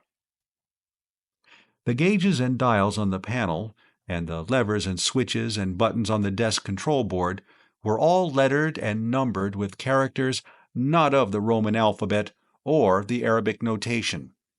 And within instant reach of the occupant of the chair, a pistol-like weapon lay on the desk. It had a conventional index finger trigger and a hand-fit grip. But instead of a tubular barrel, 2 slender parallel metal rods extended about 4 inches forward of the receiver, joined together at what would correspond to the muzzle by a streamlined knob of some light blue ceramic or plastic substance. The man with the handsome, immobile face deposited his rifle and musette on the floor beside the chair and sat down. First, he picked up the pistol-like weapon and checked it. And then he examined the many instruments on the panel in front of him. Finally, he flicked a switch on the control board. At once, a small humming began from some point overhead. It wavered and shrilled and mounted in intensity, and then fell to a steady monotone. The dome about him flickered with a queer, cold iridescence and slowly vanished. The hidden room vanished, and he was looking into the shadowy interior of a deserted barn. The barn vanished. Blue sky appeared above, streaked with wisps of high cirrus cloud. The autumn landscape flickered unreally. Buildings appeared and vanished, and other buildings came and went in a twinkling. All around him half-seen shapes moved briefly and disappeared. Once, the figure of a man appeared inside the circle of the dome. He had an angry, brutal face, and he wore a black tunic piped with silver, and black breeches and polished black boots, and there was an insignia composed of a cross and thunderbolt on his cap. He held an automatic pistol in his hand. Instantly, the man at the desk snatched up his own weapon and thumbed off the safety. But before he could lift and aim it, the intruder stumbled and passed outside the force field which surrounded the chair and instruments. For a while, there were fires raging outside, and for a while, the man at the desk was surrounded by a great hall, with a high, vaulted ceiling through which figures flitted and vanished. For a while, there were vistas of deep forests, always set in the same background of mountains and always under the same blue cirrus-lace sky. There was an interval of flickering blue-white light of unbearable intensity. Then the man at the desk was surrounded by the interior of vast industrial works. The moving figures around him slowed and became more distinct. For an instant, the man in the chair grinned as he found himself looking into a big washroom, where a tall, blonde girl was taking a shower bath, and a pert little redhead was vigorously drying herself with a towel. The dome grew visible, coruscating with many-colored lights, and then the humming died, and the dome became a cold and inert mesh of fine white metal. A green light above flashed on and off slowly. He stabbed a button and flipped a switch, then got to his feet, picking up his rifle and musette and fumbling under his shirt for a small mesh bag from which he took an inch-wide disc of blue plastic. Unlocking a container on the instrument panel, he removed a small roll of solidograph film, which he stowed in his bag. Then he slid open the door and emerged into his own dimension of space-time. Outside was a wide hallway with a pale green floor, paler green walls, and a ceiling of greenish off-white. A big hole had been cut to accommodate the dome, and across the hallway a desk had been set up, and at it sat a clerk in a pale blue tunic, who was just taking the audio plugs of a music box out of his ears. A couple of policemen in green uniforms, with ultrasonic paralyzers dangling by thongs from their left wrists, and holstered Sigma ray needlers, like the one on the desk inside the dome, were kidding with some girls in vivid orange and scarlet and green smocks. One of these, in bright green, was a duplicate of the one he had seen rubbing herself down with a towel. "Here comes your boss man," one of the girls told the cops as he approached. They both turned and saluted casually. The man who had lately been using the name of Richard Lee responded to their greeting and went to the desk. The policemen grasped their paralyzers, drew their needlers, and hurried into the dome. Taking the disc of blue plastic from his packet, he handed it to the clerk at the desk, who dropped it into a slot in the voder in front of him. Instantly, a mechanical voice responded. "Verkenval, Blue Seal Noble, Hereditary Mavrad of Neros. Special Chief's Assistant, Paratime Police. Special Assignment.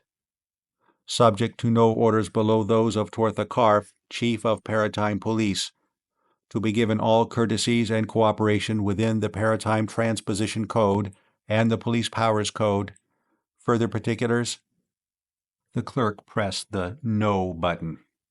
The blue sigil fell out of the release slot and was handed back to its bearer, who was drawing up his left sleeve. "You'll want to be sure I'm your Verkenval, I suppose?" he said, extending his arm. "Yes, quite, sir." The clerk touched his arm with a small instrument, which swabbed it with antiseptic, drew a minute blood sample, and medicated the needle prick, all in one almost painless operation. He put the blood sample on a slide and inserted it at one side of a comparison microscope, nodding. It showed the same distinctive permanent colloid pattern as the sample he had ready for comparison. The colloid pattern given in infancy by injection to the man in front of him, to set him apart from all the myriad other Verkenvals on every other probability line of paratime. "Right, sir," the clerk nodded. The two policemen came out of the dome, their needlers holstered and their vigilance relaxed. They were lighting cigarettes as they emerged. "It's all right, sir," one of them said. "You didn't bring anything in with you this trip." The other cop chuckled. "Remember that fifth-level wild man who came in on the freight conveyor at Jandar last month?" he asked. If he was hoping that some of the girls would want to know what wild man, it was a vain hope. With a Blue Seal Mavrad around, what chance did a couple of ordinary coppers have? The girls were already converging on Verkenval. "When are you going to get that monstrosity out of our restroom?" the little redhead in green coveralls was demanding. "If it wasn't for that thing, I'd be taking a shower right now." "You were just finishing one about 50 paraseconds off when I came through," Verkenval told her. The girl looked at him in obviously feigned indignation. "Why, you parapeeper?" Verkenval chuckled and turned to the clerk. I want a strato rocket and pilot for Durgabar right away. Call Durgabar Paratime Police Field and give them my ETA.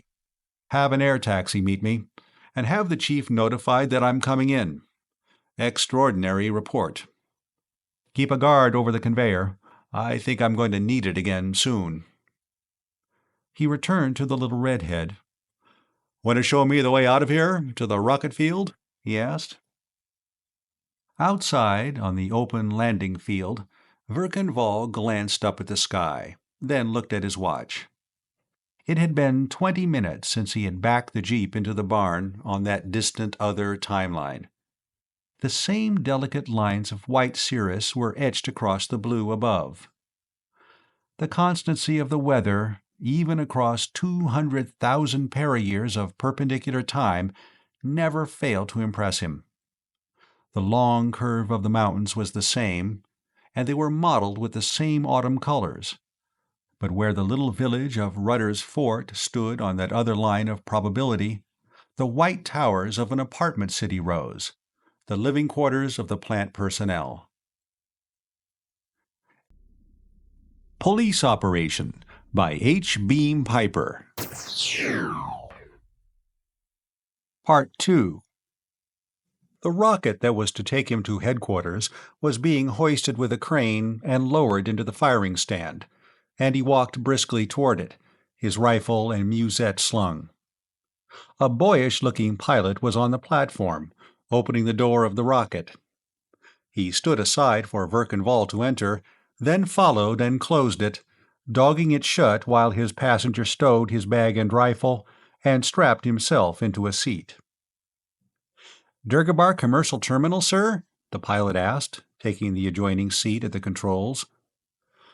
"Paratime Police Field, back of the Paratime Administration Building." "Right, sir. 20 seconds to blast when you're ready." "Ready now." Verkan relaxed, counting seconds subconsciously. The rocket trembled, and Verkan felt himself being pushed gently back against the upholstery. The seats and the pilot's instrument panel in front of them swung on gimbals, and the finger of the indicator swept slowly over a 90-degree arc as the rocket rose and leveled. By then, the high cirrus clouds Verkan had watched from the field were far below.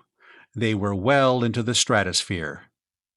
There would be nothing to do now, for the 3 hours in which the rocket sped northward across the pole and southward to Durgabar. The navigation was entirely in the electronic hands of robot controls. Verkan got out his pipe and lit it. The pilot lit a cigarette. "That's an odd pipe, sir," the pilot said. "Out-time item?" "Yes, 4th probability level. Typical of the whole paratime belt I was working in." Verkan handed it over for inspection. "The bowl's natural briar root. The stem's a sort of plastic made from the sap of certain tropical trees. The little white dot is the maker's trademark. It's made of elephant tusk." "Sounds pretty crude to me, sir." The pilot handed it back. "Nice workmanship, though. Looks like good machine production." "Yes. The sector I was on is really quite advanced for an electrochemical civilization. That weapon I brought back with me, that solid missile projector, is typical of most 4th-level culture. Moving parts machined to the closest tolerances, and interchangeable with similar parts of all similar weapons. The missile is a small bolt of cupro-alloy-coated lead, propelled by expanding gases from the ignition of some nitrocellulose compound. Most of their scientific advance occurred within the past century, and most of that in the past 40 years. Of course, the life expectancy on that level is only about 70 years. "Huh! I'm 78, last birthday," the boyish-looking pilot snorted. "Their medical science must be mostly witchcraft." "Until quite recently, it was," Verkan agreed. "Same story there as in everything else. Rapid advancement in the past few decades, after thousands of years of cultural inertia." "You know, sir, I don't really understand this paratime stuff, the pilot confessed. I know that all time is totally present, and that every moment has its own past-future line of event sequence, and that all events in space-time occur according to maximum probability. But I just don't get this alternate probability stuff at all. If something exists, it's because it's the maximum probability effect of prior causes. Why does anything else exist on any other timeline? Vertenval blew smoke at the air renovator. A lecture on paratime theory would nicely fill in the 3-hour interval until the landing at Durgabar. At least this kid was asking intelligent questions. "Well, you know the principle of time passage, I suppose," he began. "Yes, of course. Rogam's doctrine. The basis of most of our psychical science. We exist perpetually at all moments within our lifespan. Our extra-physical ego component passes from the ego existing at one moment to the ego existing at the next. During unconsciousness, the EPC is time-free. It may detach and connect at some other moment with the ego existing at that time point. That's how we precog. We take an auto-hypno and recover memories brought back from the future moment and buried in the subconscious mind." "That's right," Verkenval told him. "And even without the auto-hypno, a lot of precognitive matter leaks out of the subconscious and into the conscious mind, usually in distorted forms, or else inspires instinctive acts, the motivation for which is not brought to the level of consciousness. For instance, suppose you're walking along North Promenade in Durgabar, and you come to the Martian Palace Cafe, and you go in for a drink, and meet some girl, and strike up an acquaintance with her. This chance acquaintance develops into a love affair, and a year later, out of jealousy, she rays you half a dozen times with a needler." "Just about happened to a friend of mine not long ago," the pilot said. "Go on, sir." "Well, in the microsecond or so before you die, or afterward for that matter, because we know that the extra-physical component survives physical destruction, your EPC slips back a couple of years, and reconnects at some point pastward of your first meeting with this girl, and carries with it memories of everything up to the moment of detachment, all of which are indelibly recorded in your subconscious mind. So, when you re-experience the event of standing outside the Martian Palace with a thirst, you go on to the Starway, or Nergal's, or some other bar. In both cases, on both timelines, you followed the line of maximum probability. In the second case, your subconscious future memories are an added causal factor. And when I backslip after I've been needled, I generate a new timeline, is that it?" Verkenval made a small sound of impatience. "No such thing," he exclaimed. "It's semantically inadmissible to talk about the total presence of time with one breath and about generating new timelines with the next. All timelines are totally present in perpetual coexistence. The theory is that the EPC passes from one moment, on one timeline, to the next moment on the next timeline, so that the true passage of the EPC from moment to moment is a two-dimensional diagonal. So, in the case we're using, the event of your going into the Martian Palace exists on one timeline, and the event of your passing along to the Starway exists on another, but both are events in real existence. Now, what we do in paratime transposition is to build up a hypertemporal field to include the timeline we want to reach, and then shift over to it. Same point in the plenum, same point in primary time, plus primary time elapsed during mechanical and electronic lag in the relays, but a different line of secondary time. "Then why don't we have past-future time travel on our own timeline?" the pilot wanted to know. That was a question every paratimer has to answer every time he talks paratime to the laity. Verkenval had been expecting it. He answered patiently. The Galdron-Hesthor field generator is like every other mechanism. It can operate only in the area of primary time in which it exists. It can transpose to any other timeline and carry with it anything inside its field, but it can't go outside its own temporal area of existence, any more than a bullet from that rifle can hit a target a week before it's fired, Birkenvall pointed out. Anything inside the field is supposed to be unaffected by anything outside. Supposed to be is the way to put it. It doesn't always work. Once in a while, something pretty nasty gets picked up in transit. He thought briefly of the man in the black tunic. That's why we have armed guards at terminals. Suppose you pick up a blast from a nucleonic bomb, the pilot asked, or something red hot, or radioactive. We have a monument at Paratime Police Headquarters in Durgabar, bearing the names of our own personnel who didn't make it back. It's a large monument. Over the past 10,000 years, it's been inscribed with quite a few names. You can have it. I'll stick to rockets, the pilot replied. Tell me another thing, though. What's all this about levels and sectors and belts? What's the difference? Purely arbitrary terms. There are 5 main probability levels, derived from the 5 possible outcomes of the attempt to colonize this planet 75,000 years ago. We're on the first level, complete success, and colony fully established.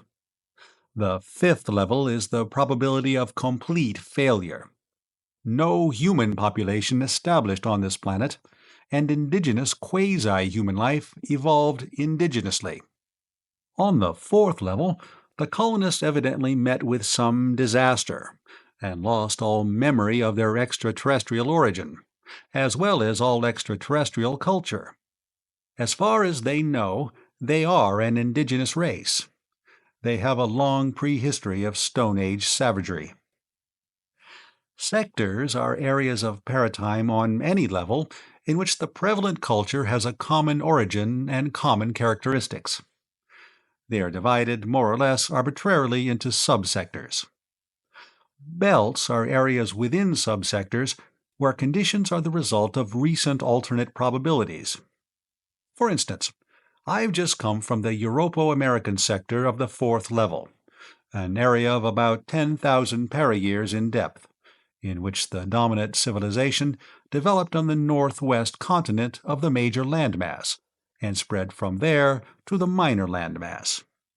The line on which I was operating is also part of a subsector of about 3,000 para-years depth and a belt developing from one of several probable outcomes of a war concluded about 3 elapsed years ago. On that timeline, the field at the Hagraban Synthetics Works, where we took off, is part of an abandoned farm. On the side of Hagraban City is a little farming village. Those things are there, right now, both in primary time and in the plenum. They are about 250,000 para-years perpendicular to each other, and each is of the same general order of reality. The red light overhead flashed on. The pilot looked into his visor and put his hands to the manual controls in case of failure of the robot controls. The rocket landed smoothly, however. There was a slight jar as it was grappled by the crane and hoisted upright, the seats turning in their gimbals. Pilot and passenger unstrapped themselves and hurried through the refrigerated outlet and away from the glowing hot rocket. An air taxi, emblazoned with the device of the Paratime Police, was waiting.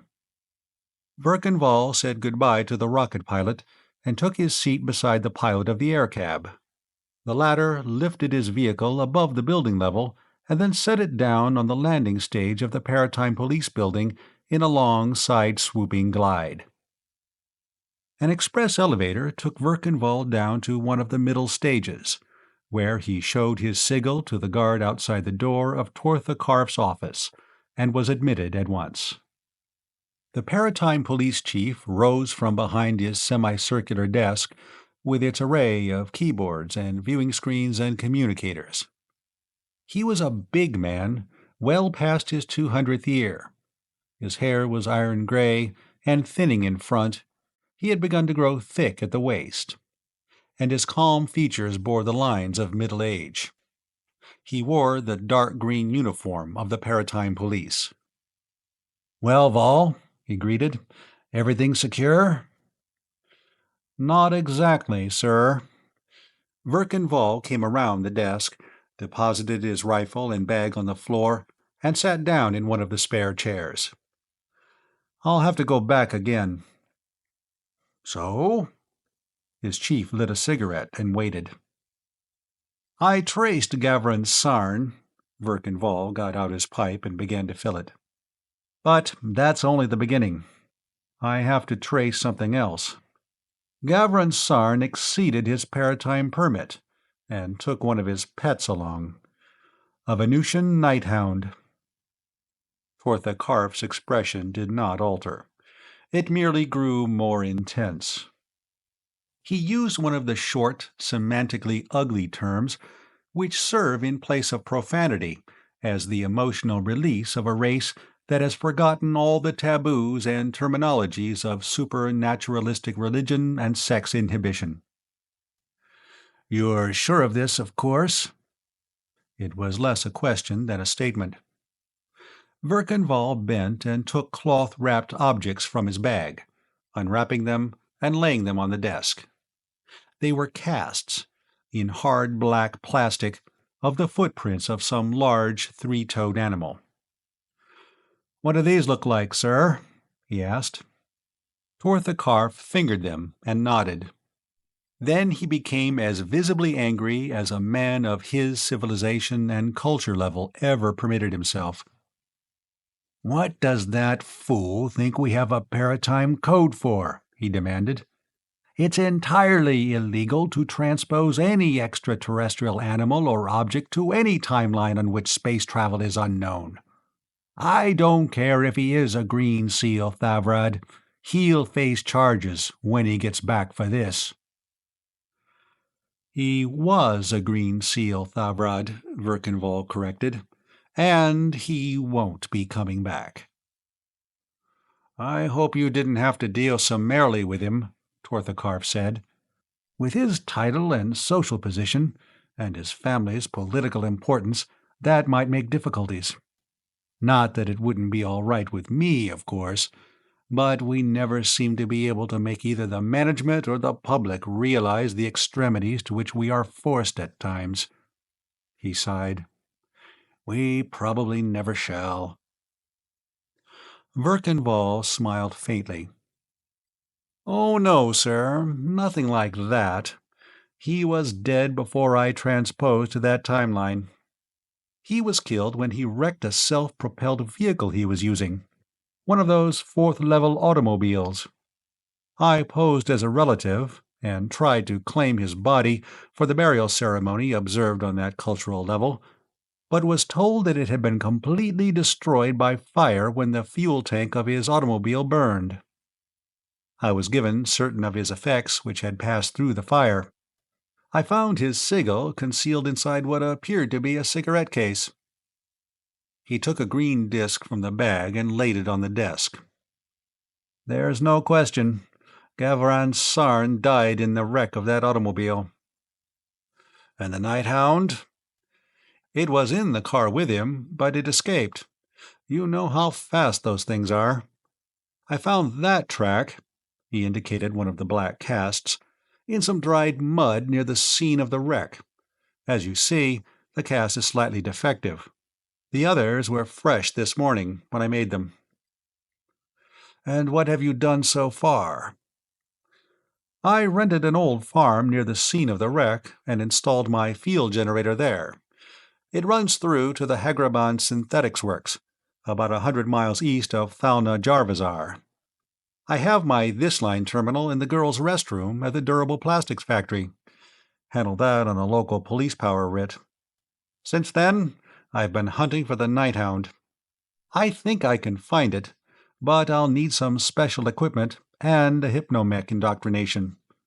That's why I came back." "Has it been attracting any attention?" Torthakarf asked anxiously. "Killing cattle in the locality, causing considerable excitement.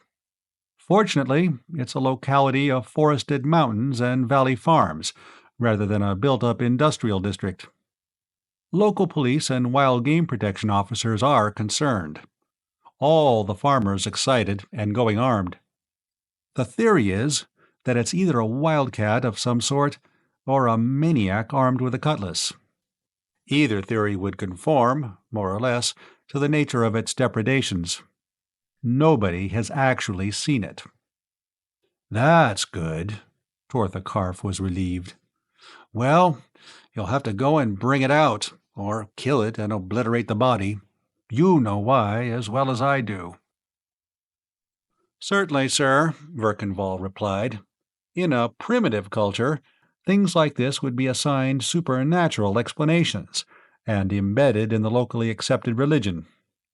But this culture, while nominally religious, is highly rationalistic in practice. Typical lag effect, characteristic of all expanding cultures. And this Europo-American sector really has an expanding culture. 150 years ago, the inhabitants of this particular timeline didn't even know how to apply steam power. Now they've begun to release nuclear energy in a few crude forms." Torthakarf whistled softly. "That's quite a jump. There's a sector that'll be in for trouble in the next few centuries." "That is realized locally, sir." Verkenval concentrated on relighting his pipe for a moment, then continued. "I would predict space travel on that sector within the next century. Maybe the next half-century, at least to the moon. And the art of taxidermy is very highly developed. Now, suppose some farmer shoots that thing. What would he do with it, sir?" Torthakarf grunted. "Nice logic, Vol. On a most uncomfortable possibility. He'd have it mounted, and it'd be put in a museum somewhere. And as soon as the first spaceship reaches Venus, and they find those things in a wild state, they'll have the mounted specimen identified." "Exactly. And then, instead of beating their brains about where their specimen came from, they'll begin asking when it came from. They're quite capable of such reasoning, even now." 100 years isn't a particularly long time, Torthakarf considered. "I'll be retired then, but you'll have my job, and it'll be your headache. You'd better get this cleaned up now, while it can be handled. What are you going to do?" "I'm not sure now, sir. I want a hypnomech indoctrination first." Verkenval gestured toward the communicator on the desk. "May I?" he asked. "Certainly." Torthakarf slid the instrument across the desk. "Anything you want." "Thank you, sir." Verkenval snapped on the code index, found the symbol he wanted, and then punched it on the keyboard. "Special Chief's Assistant Verkenval," he identified himself. "Speaking from the office of Torthakarf, Chief Paratime Police. I want a complete hypnomech on Venusian nighthounds. Emphasis on wild state. Special emphasis domesticated nighthounds reverted to wild state in terrestrial surroundings. Extra special emphasis hunting techniques applicable to same. The word nighthound will do for trigger symbol." He turned to Torthakarf. "Can I take it here?" Torthakarf nodded, pointing to a row of booths along the far wall of the office. "Make setup for wired transmission. I'll take it here." "Very well, sir, in 15 minutes," a voice replied out of the communicator. Verkenval slid the communicator back. "By the way, sir, I had a hitchhiker on the way back. Carried him about 100 or so para-years. Picked him up about 300 para-years after leaving my other line terminal. Nasty-looking fellow in a black uniform. Looked like one of those private army stormtroopers you find all through that sector. Armed and hostile. I thought I'd have to ray him, but he blundered outside the field almost at once. I have a record if you'd care to see it. Yes, put it on. Tortha Karf gestured toward the solidograph projector. It's set for a miniature reproduction here on the desk. That'll be all right? Birkenvall nodded, getting out the film and loading it into the projector. When he pressed a button, a dome of radiance appeared on the desktop, 2 feet in width and a foot in height. In the middle of this appeared a small solidograph image of the interior of the conveyor, showing the desk and the control board and the figure of Birkenvall seated at it. The little figure of the stormtrooper appeared, pistol in hand. The little Birkenvall snatched up his tiny needler. The stormtrooper moved into one side of the dome and vanished. Birkenvall flipped a switch and cut out the image. Yes, I don't know what causes that, but it happens now and then, Tortha Karf said. Usually at the beginning of a transposition. I remember when I was just a kid, about 150 years ago, 139 to be exact, I picked up a fellow on the 4th level, just about where you're operating, and dragged him a couple of 100 para-years. I went back to find him and return him to his own timeline, but before I could locate him, he'd been arrested by the local authorities as a suspicious character and got himself shot trying to escape. I felt badly about that, but... Tortha Karf shrugged. Anything else happen on the trip? I ran through a belt of intermittent nucleonic bombing on the 2nd level. Birkenvall mentioned an approximate paratime location. Ugh, that Kiftan civilization. By courtesy so-called. Tortha Karf pulled a wry face. I suppose the intra-family enmities on the Vadka dynasty have reached critical mass again. They'll fool around till they blast themselves back to the Stone Age. Intellectually, they're about there now. I had to operate in that sector once. Oh yes, another thing. This rifle.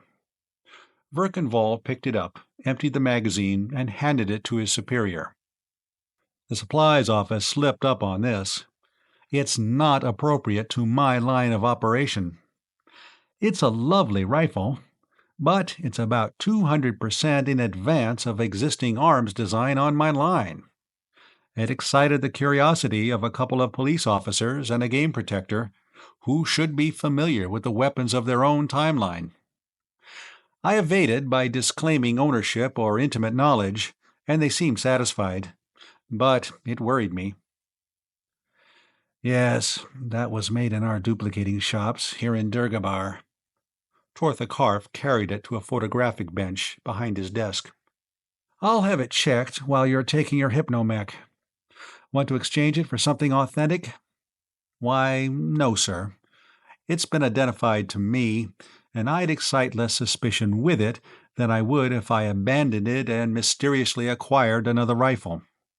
I just wanted a check and supplies warned to be more careful in the future. Tortha Karf nodded approvingly. The young Mavrad of Neros was thinking as a paratimer should. What's the designation of your line again? Birkenvall told him. It was a short numerical term of 6 places, but it expressed a number of the order of 10 to the 40th power, exact to the last digit. Tortha Karf repeated it into his steno-memograph with explanatory comment. There seems to be quite a few things going wrong in that area, he said. Let's see now. He punched the designation on a keyboard. Instantly, it appeared on a translucent screen in front of him. He punched another combination, and at the top of the screen, under the number, there appeared, Events, past elapsed 5 years. He punched again. Below this line appeared the subheading, Events involving paratime transposition. Another code combination added a third line, attracting public notice among inhabitants. He pressed the Start button. The headings vanished to be replaced by page after page of print, succeeding one another on the screen as the two men read. They told strange and apparently disconnected stories of unexplained fires and explosions, of people vanishing without trace, of unaccountable disasters to aircraft. There were many stories of an epidemic of mysterious, disc-shaped objects seen in the sky, singly or in numbers. To each account was appended one or more reference numbers. Sometimes Tortha Karf or Verkan Vall would punch one of these and read, on an adjoining screen, the explanatory material referred to. Finally, Tortha Karf leaned back and lit a fresh cigarette. "Yes, indeed, Vall. Very definitely we will have to take action in the matter of the runaway nighthound of the late Gavron Sarn," he said. "I'd forgotten that was the timeline onto which the Ardrath expedition launched those anti-grav disks. If this extraterrestrial monstrosity turns up, on the heels of that flying saucer business, everybody above the order of intelligence of a cretin will suspect some connection." "What really happened in the Ardrath matter?" Verkan Vall inquired. "I was on the 3rd level, on that Luverian Empire operation at the time."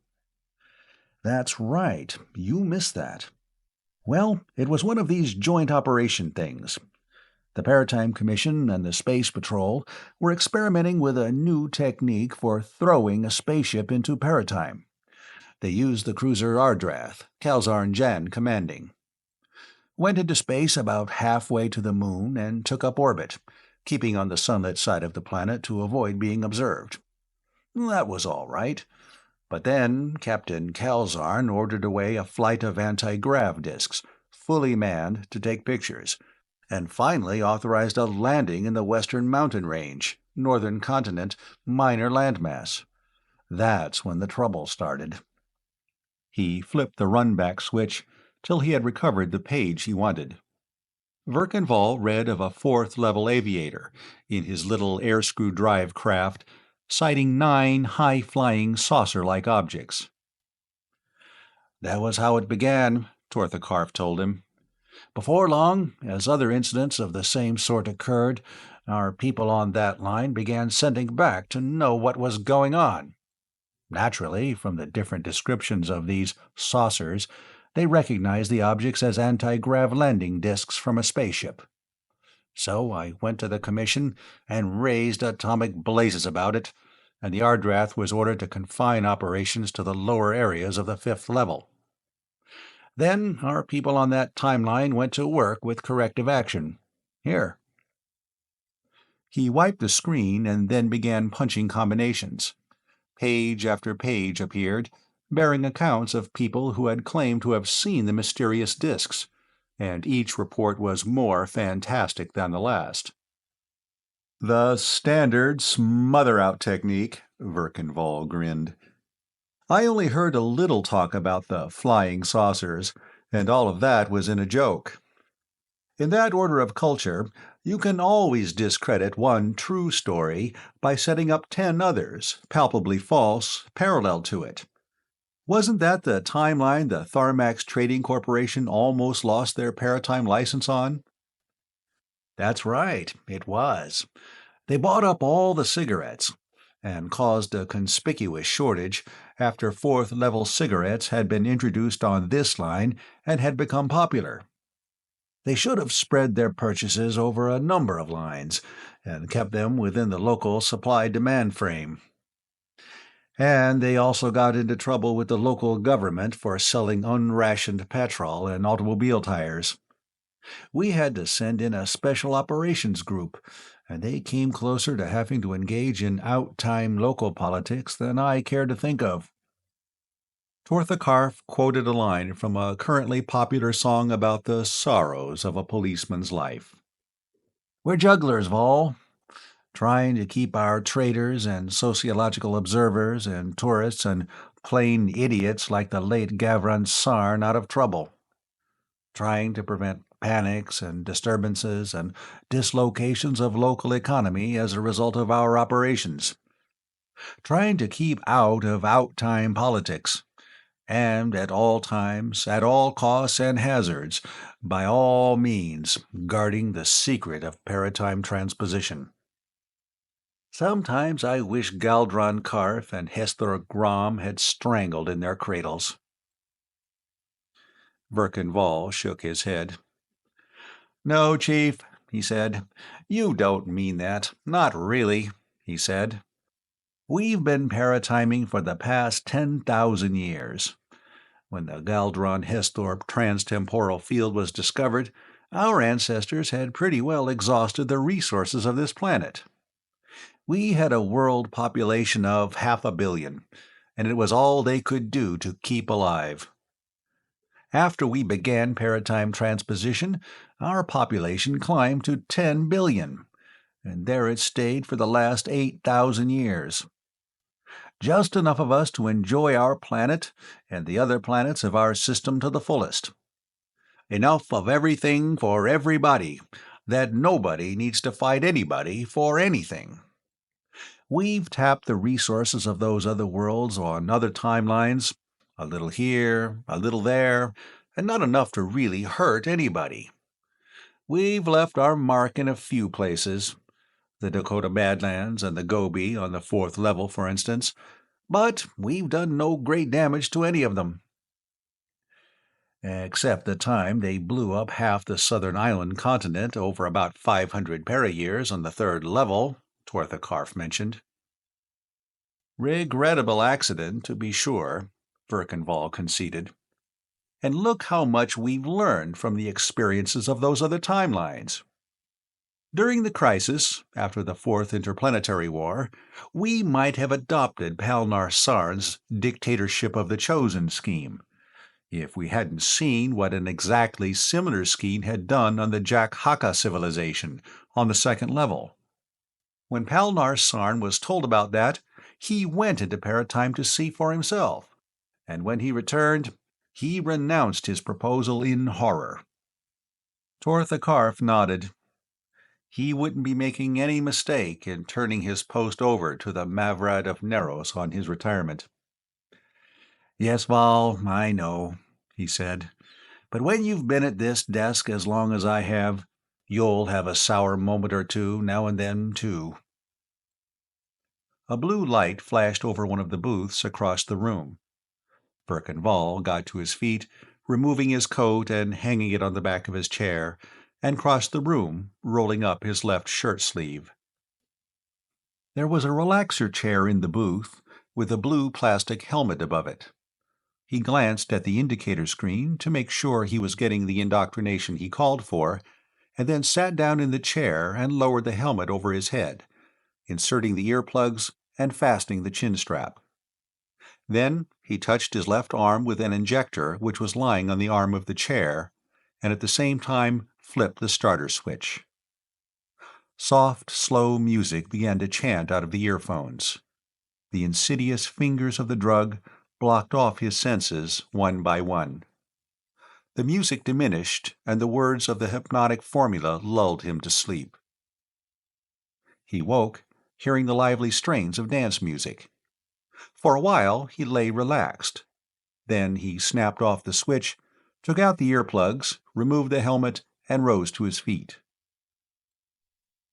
Deep in his subconscious mind was the entire body of knowledge about the Venusian nighthound. He mentally pronounced the word, and at once it began flooding into his conscious mind. He knew the animal's evolutionary history, its anatomy, its characteristics, its dietary and reproductive habits, how it hunted, how it fought its enemies, how it eluded pursuit, and how best it could be tracked down and killed. He nodded. Already a plan for dealing with Gavron Sarn's renegade pet was taking shape in his mind. He picked up a plastic cup from the dispenser, filled it from a cooler tap with amber-colored spiced wine, and drank, tossing the cup into the disposal bin. He placed a fresh injector on the arm of the chair, ready for the next user of the booth. Then he emerged, glancing at his fourth-level wristwatch and mentally translating to the first-level timescale. 3 hours had passed. There had been more to learn about his quarry than he had expected.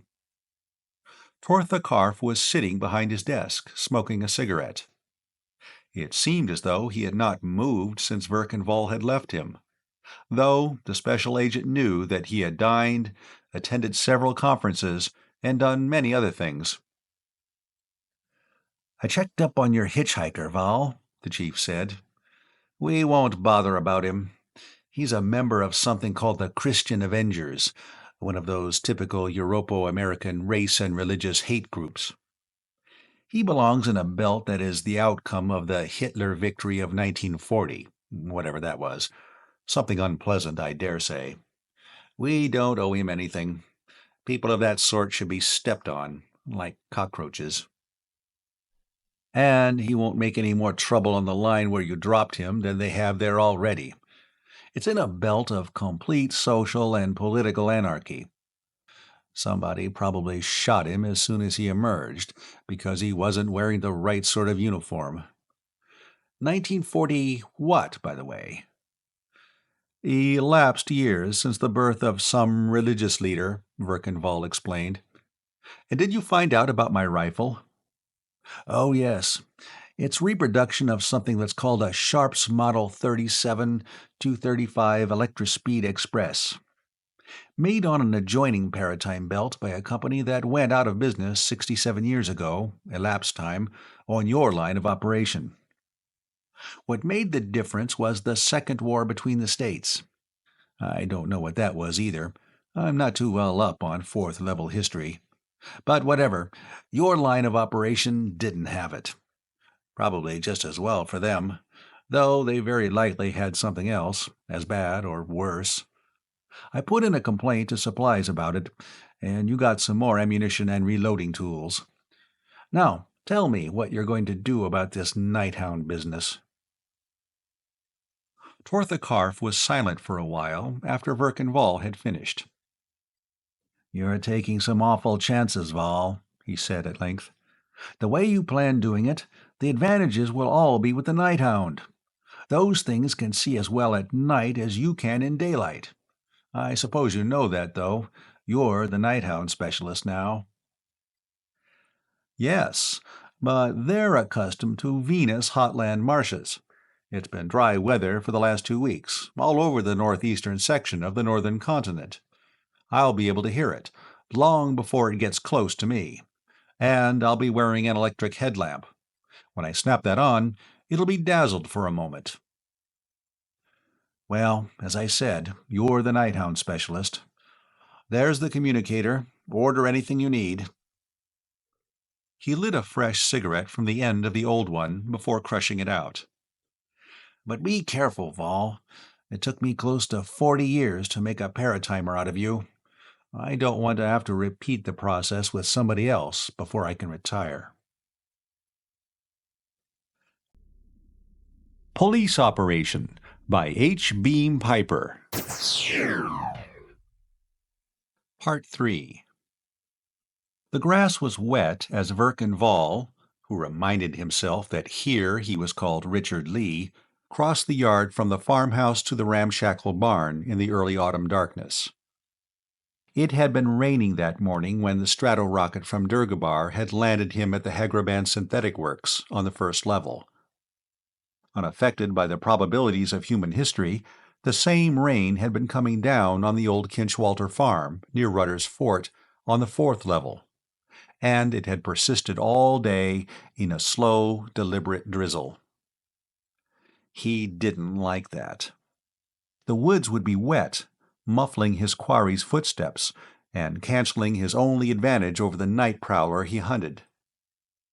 He had no idea, however, of postponing the hunt. If anything, the rain had made it all the more imperative that the Nighthound be killed at once. At this season, a falling temperature would speedily follow. The Nighthound, a creature of the hot Venus marshes, would suffer from the cold, and, taught by years of domestication to find warmth among human habitations, It would invade some isolated farmhouse, or worse, one of the little valley villages.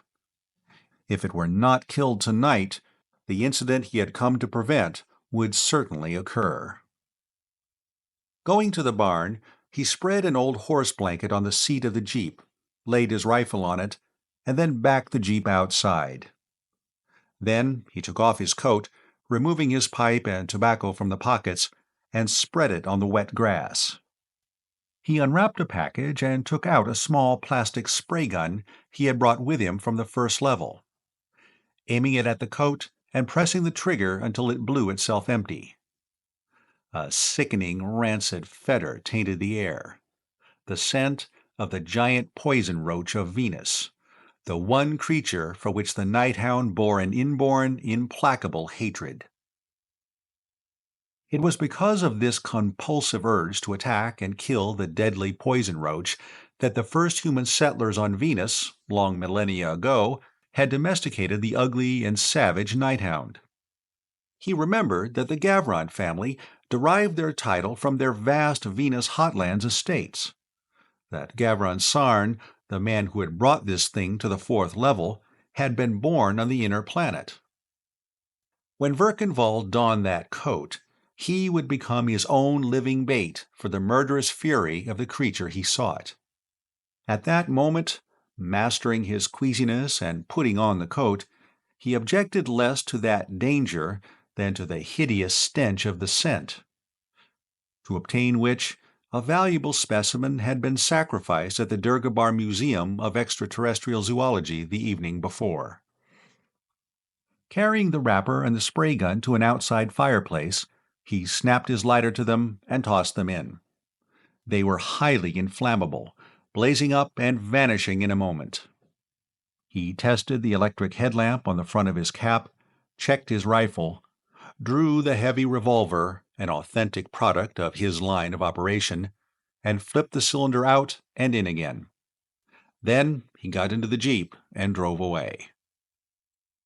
For half an hour he drove quickly along the valley roads. Now and then he passed farmhouses, and dogs, puzzled and angered by the alien scent his coat bore, barked furiously. At length he turned into a back road, and from this to the barely discernible trace of an old log road. The rain had stopped, and in order to be ready to fire in any direction at any time, he had removed the top of the jeep. Now he had to crouch below the windshield to avoid overhanging branches. Once 3 deer, a buck and 2 does, stopped in front of him and stared for a moment, then bounded away in a flutter of white tails. He was driving slowly now, laying behind him a reeking trail of scent.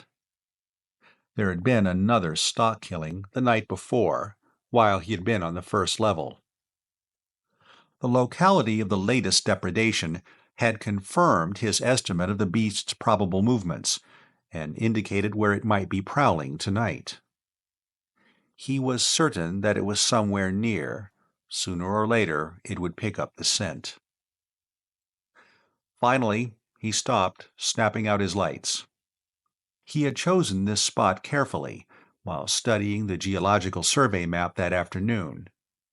He was on the grade of an old railroad line, now abandoned and its track long removed, which had served the logging operations of 50 years ago. On one side, the mountain slanted sharply upward. On the other, it fell away sharply. If the nighthound were below him, it would have to climb that 45-degree slope, and could not avoid dislodging loose stones or otherwise making a noise. He would get out on that side. If the nighthound were above him, the jeep would protect him when it charged. He got to the ground, thumbing off the safety of his rifle, and an instant later he knew that he had made a mistake which could easily cost him his life. A mistake from which neither his comprehensive logic nor his hypnotically acquired knowledge of the beast's habits had saved him. As he stepped to the ground, facing toward the front of the jeep, he heard a low, whining cry behind him, and a rush of padded feet. He whirled, snapping on the headlamp with his left hand and thrusting out his rifle pistol-wise in his right. For a split second, he saw the charging animal, its long, lizard-like head split in a toothy grin, its talon-tipped forepaws extended. He fired, and the bullet went wild. The next instant, the rifle was knocked from his hand. Instinctively, he flung up his left arm to shield his eyes. Claws raked his left arm and shoulder. Something struck him heavily along the left side, and his cap light went out as he dropped and rolled under the jeep, drawing in his legs and fumbling under his coat for the revolver. In that instant, he knew what had gone wrong. His plan had been entirely too much of a success. The nighthound had winded him as he had driven up the old railroad grade, and had followed. Its best running speed had been just good enough to keep it 100 or so feet behind the jeep, and the motor noise had covered the padding of its feet. In the few moments between stopping the little car and getting out, the nighthound had been able to close the distance and spring upon him. It was characteristic of first-level mentality that Verkenval wasted no moments on self-reproach or panic. While he was still rolling under his jeep, his mind had been busy with plans to retrieve the situation. Something touched the heel of one boot, and he froze his leg into immobility, at the same time trying to get the big Smith & Wesson free. The shoulder holster, he found, was badly torn, though made of the heaviest skirting leather, and the spring which retained the weapon in place had been wrenched and bent until he needed both hands to draw. The 8-inch slashing claw of the nighthound's right intermediary limb had raked him. Only the instinctive motion of throwing up his arm, and the fact that he wore the revolver in a shoulder holster, had saved his life. The nighthound was prowling around the jeep, whining frantically. It was badly confused. It could see quite well, even in the close darkness of the starless night. Its eyes were of a nature capable of perceiving infrared radiations as light. There were plenty of these. The jeep's engine, lately running on 4-wheel drive, was quite hot. Had he been standing alone, especially on this raw, chilly night, Verkenval's own body heat would have lighted him up like a jack-o'-lantern.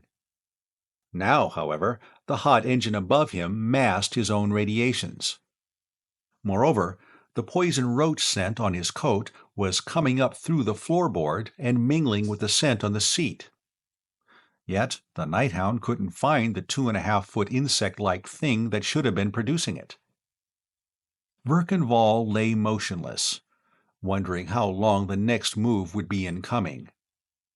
Then he heard a thud above him, followed by a furious tearing as the nighthound ripped the blanket and began rending at the seat cushion. "Hope it gets a paw full of seat springs," Verkenval commented mentally. He had already found a stone about the size of his 2 fists, and another slightly smaller, and had put one in each of the side pockets of the coat.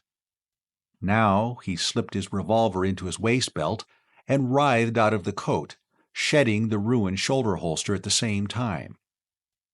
Wriggling on the flat of his back, he squirmed between the rear wheels until he was able to sit up behind the jeep. Then, swinging the weighted coat, he flung it forward, over the nighthound and the jeep itself, at the same time drawing his revolver. Immediately, the nighthound, lured by the sudden movement of the principal source of the scent, jumped out of the jeep and bounded after the coat, and there was considerable noise in the brush on the lower side of the railroad grade. At once, Verkenval swarmed into the jeep and snapped on the lights. His stratagem had succeeded beautifully. The stinking coat had landed on the top of a small bush, about 10 feet in front of the jeep and 10 feet from the ground.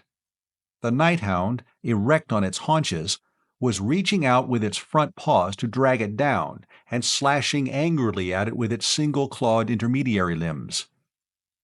Its back was to Verkenval. His sights clearly defined by the lights in front of him, the paratimer centered them on the base of the creature's spine, just above its secondary shoulders, and carefully squeezed the trigger. The big .357 Magnum bucked in his hand and belched flame and sound. If only these fourth-level weapons weren't so confoundedly boisterous. And the Nighthound screamed and fell. Recocking the revolver, Verkenval waited for an instant, then nodded in satisfaction.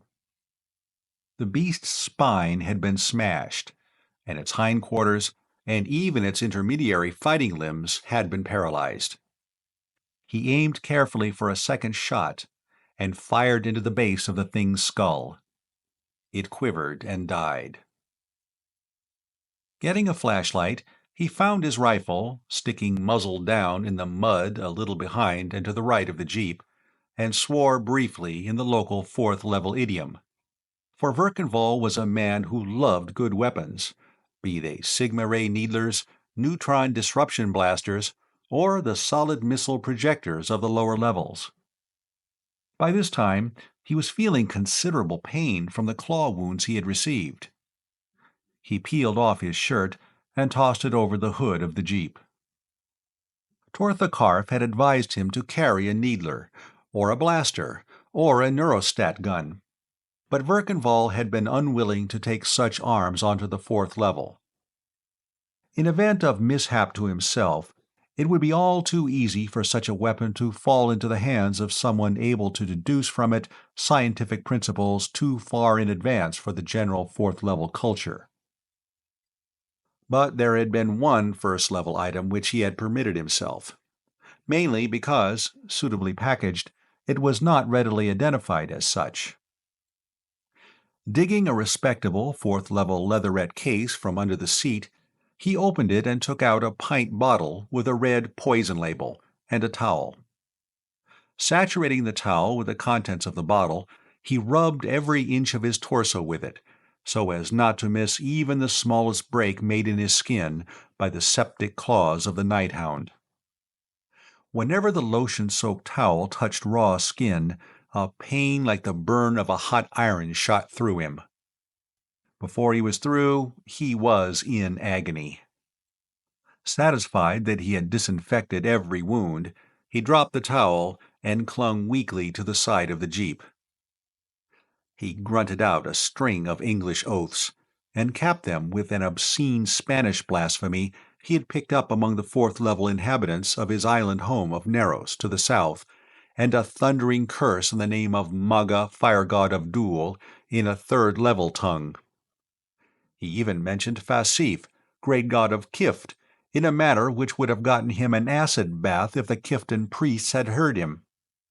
He alluded to the Baroque amatory practices of the third-level Ilyala people, and soothed himself in the classic Darhalma tongue with one of those rambling genealogical insults favored in the Indo-Turanian sector of the fourth level. By this time, the pain had subsided to an overall smarting itch. He'd have to bear with that until his work was finished and he could enjoy a hot bath. He got another bottle out of the first aid kit, a flat pint labeled Old Overholt, containing a locally manufactured specific for inward and subjective wounds, and medicated himself copiously from it, corking it and slipping it into his hip pocket against future need. He gathered up the ruined shoulder holster and threw it under the back seat. He put on his shirt. Then he went and dragged the dead Nighthound onto the grade by its stumpy tail. It was an ugly thing, weighing close to 200 pounds, with powerfully muscled hind legs, which furnished the bulk of its motive power, and sturdy three-clawed front legs. Its secondary limbs, about a third of the way back from its front shoulders, were long and slender. Normally, they were carried folded closely against the body, and each was armed with a single curving claw. The revolver bullet had gone in at the base of the skull and emerged under the jaw. The head was relatively undamaged. Verkenval was glad of that. He wanted that head for the trophy room of his home on Neros. Grunting and straining, he got the thing into the back of the jeep, and flung his almost shredded tweed coat over it. A last look around assured him that he'd left nothing unaccountable or suspicious. The brush was broken where the nighthound had been tearing at the coat. A bear might have done that. There were splashes of the viscid stuff the thing had used for blood, but they wouldn't be there long. Terrestrial rodents liked nighthound blood, and the woods were full of mice. He climbed in under the wheel, backed, turned, and drove away. Inside the Paratime Transposition Dome, Verkenval turned from the body of the nighthound, which he had just dragged in, and considered the inert form of another animal, a stump-tailed, tuft-eared, tawny Canada lynx. That particular animal had already made 2 paratime transpositions. Captured in the vast wildlands of 5th level North America, it had been taken to the 1st level and placed in the Durgabar Zoological Gardens. And then, requisitioned on authority of Tortha Karf, it had been brought to the 4th level by Verkenval. It was almost at the end of all its travels. Verkenval prodded the supine animal with the toe of his boot. It twitched slightly. Its feet were cross-bound with straps, but when he saw that the narcotic was wearing off, Verkenval snatched a syringe, parted the fur at the base of its neck, and gave it an injection. After a moment, he picked it up in his arms and carried it out to the jeep. "All right, pussycat," he said, placing it under the rear seat. "This is a one-way ride. The way you're doped up, it won't hurt a bit." He went back and rummaged in the debris of the long-deserted barn. He picked up a hoe and discarded it as too light. An old plowshare was too unhandy. He considered a grate bar from a heating furnace, and then he found the poleaxe, lying among a pile of worm-eaten boards. Its handle had been shortened at some time to about 12 inches, converting it into a heavy hatchet. He weighed it and tried it on a block of wood, and then, making sure that the secret door was closed, he went out again and drove off. An hour later he returned. Opening the secret door, he carried the ruined shoulder holster and the straps that had bound the bobcat's feet and the axe, now splotched with blood and tawny cat hairs, into the dome. Then he closed the secret room and took a long drink from the bottle on his hip. The job was done. He would take a hot bath and sleep in the farmhouse till noon. And then he would return to the 1st level. Maybe Tortha Karf would want him to come back here for a while. The situation on this timeline was far from satisfactory, even if the crisis threatened by Gavran Sarn's renegade pet had been averted. The presence of a chief's assistant might be desirable. At least he had a right to expect a short vacation. He thought of the little redhead at the Hagraban Synthetics Works. What was her name? Something Kara. Morven Kara, that was it. She'd be coming off shift about the time he'd make 1st level tomorrow afternoon. The claw wounds were still smarting vexatiously. A hot bath and a night's sleep. He took another drink, lit his pipe, picked up his rifle, and started across the yard to the house. Private Zinkowski cradled the telephone and got up from the desk, stretching. He left the orderly room and walked across the hall to the recreation room, where the rest of the boys were loafing. Sergeant Haynes, in a languid gin-rummy game with Corporal Connor, a sheriff's deputy, and a mechanic from the service station down the road, looked up. "Well, Sarge, I think we can write off those stock killings," the private said. "Yeah?" The sergeant's interest quickened. "Yeah, I think the Watsets had it. I just got a buzz from the railroad cops at Logansport. It seems a track walker found a dead bobcat on the Logan River Ranch, about a mile or so below MMY Signal Tower. Looks like it tangled with that night freight upriver and came off second best. It was near chopped to hamburger." MMY Signal Tower. That's right below Yoder's Crossing, the sergeant considered. The Strawmeyer farm night before last, the Amrine farm last night. Yeah, that would be about right.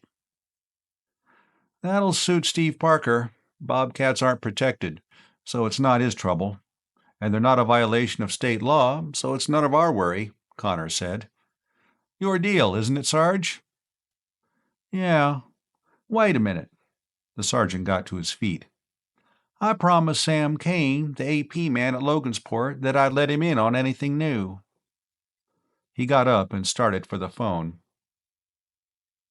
Phantom killer. He blew an impolite noise. Well, it was just a lot of excitement while it lasted, the deputy sheriff said.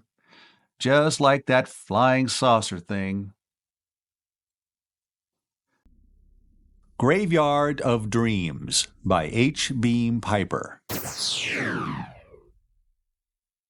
Standing at the armor-glass front of the observation deck and watching the mountains rise and grow on the horizon, Con Maxwell gripped the metal handrail with painful intensity, as though trying to hold back the airship by force. 30 minutes, 26 and a fraction of the Terran minutes he had become accustomed to, until he'd have to face it. Then, realizing that he never, in his own thoughts, addressed himself as Sir, he turned. "I beg your pardon?" It was the first officer, wearing a Terran Federation Space Navy uniform of 40 years, or about 10 regulation changes ago. That was the sort of thing he had taken for granted before he had gone away. Now he was noticing it everywhere. 30 minutes out of Litchfield, sir, the ship's officer repeated. You'll go off by the midship gangway on the starboard side. Yes, I know. Thank you. The first mate held out the clipboard he was carrying. Would you mind checking over this, Mr. Maxwell? Your baggage list. Certainly. He glanced at the slip of paper. Valises, 18 and 25 kilos, 2. Trunks, 75 and 70 kilos, 2. Micro bookcase, 150 kilos, 1. The last item fanned up a little flicker of anger in him. Not at any person, even himself, but at the situation in which he found himself and the futility of the whole thing. Yes, that's everything. I have no hand luggage, just this stuff. He noticed that this was the only baggage list under the clip. The other papers were all freight and express manifests. Not many passengers left aboard, are there? You're the only one in first class, sir, the mate replied. About 40 farm laborers on the lower deck. Everybody else got off at the other stops. Litchfield's the end of the run. You know anything about the place? I was born there. I've been away at school for the last 5 years. On Balder? Terra. University of Montevideo. Once Con would have said it almost boastfully. The mate gave him a quick look of surprised respect, then grinned and nodded. Of course, I should have known. You're Rodney Maxwell's son, aren't you? Your father's one of our regular freight shippers. Been sending out a lot of stuff lately. He looked as though he would have liked to continue the conversation, but said, Sorry, I've got to go. Lot of things to attend to before landing. He touched the visor of his cap and turned away. The mountains were closer when Con looked forward again, and he glanced down. 5 years and 2 space voyages ago, seen from the afterdeck of this ship, or one of her sisters, the woods had been green with new foliage, and the wine melon fields had been in pink blossom. He tried to picture the scene sliding away below instead of drawing in toward him, as though to force himself back to a moment of the irretrievable past. But the moment was gone, and with it the eager excitement and the half-formed anticipations of the things he would learn and accomplish on Terra. The things he would learn: micro bookcase, 150 kilos, 1. One of the steel trunks was full of things he had learned and accomplished, too. Maybe they, at least, would have some value. The woods were autumn-tinted now, and the fields were bare and brown. They had gotten the crop in early this year, for the fields had all been harvested. Those workers below must be going out for the wine pressing. That extra hands were needed for that meant a big crop, and yet it seemed that less land was under cultivation than when he had gone away. He could see squares of low brush among the new forests that had grown up in the last 40 years, and the few stands of original timber looked like hills above the second growth. Those trees had been standing when the planet had been colonized. That had been 200 years ago, at the middle of the 7th century atomic era. The name of the planet, Poitem, told that. The Sur-Romanticist movement, when the critics and professors were rediscovering James Branch Cabell. Funny how much was coming back to him now. Things he had picked up from the minimal liberal arts and general humanities courses he had taken and then forgotten in his absorption with the science and tech studies. The first extrasolar planets, as they had been discovered, had been named from Norse mythology. Odin and Baldur and Thor, Uller and Freya, Bifrost and Asgard and Niflheim. When the Norse names ran out, the discoverers had turned to other mythologies, Celtic and Egyptian and Hindu and Assyrian, and by the middle of the 7th century they were naming planets for almost anything. Anything, that is, but actual persons. Their names were reserved for stars, like Alpha Gartner, the son of Poitem, and Beta Gartner, a buckshot-sized pink glow in the southeast, and Gamma Gartner, out of sight on the other side of the world. All named for old Genji Gartner, the scholarly and half-piratical adventurer whose ship had been the first to approach the 3 stars and discover that each of them had planets.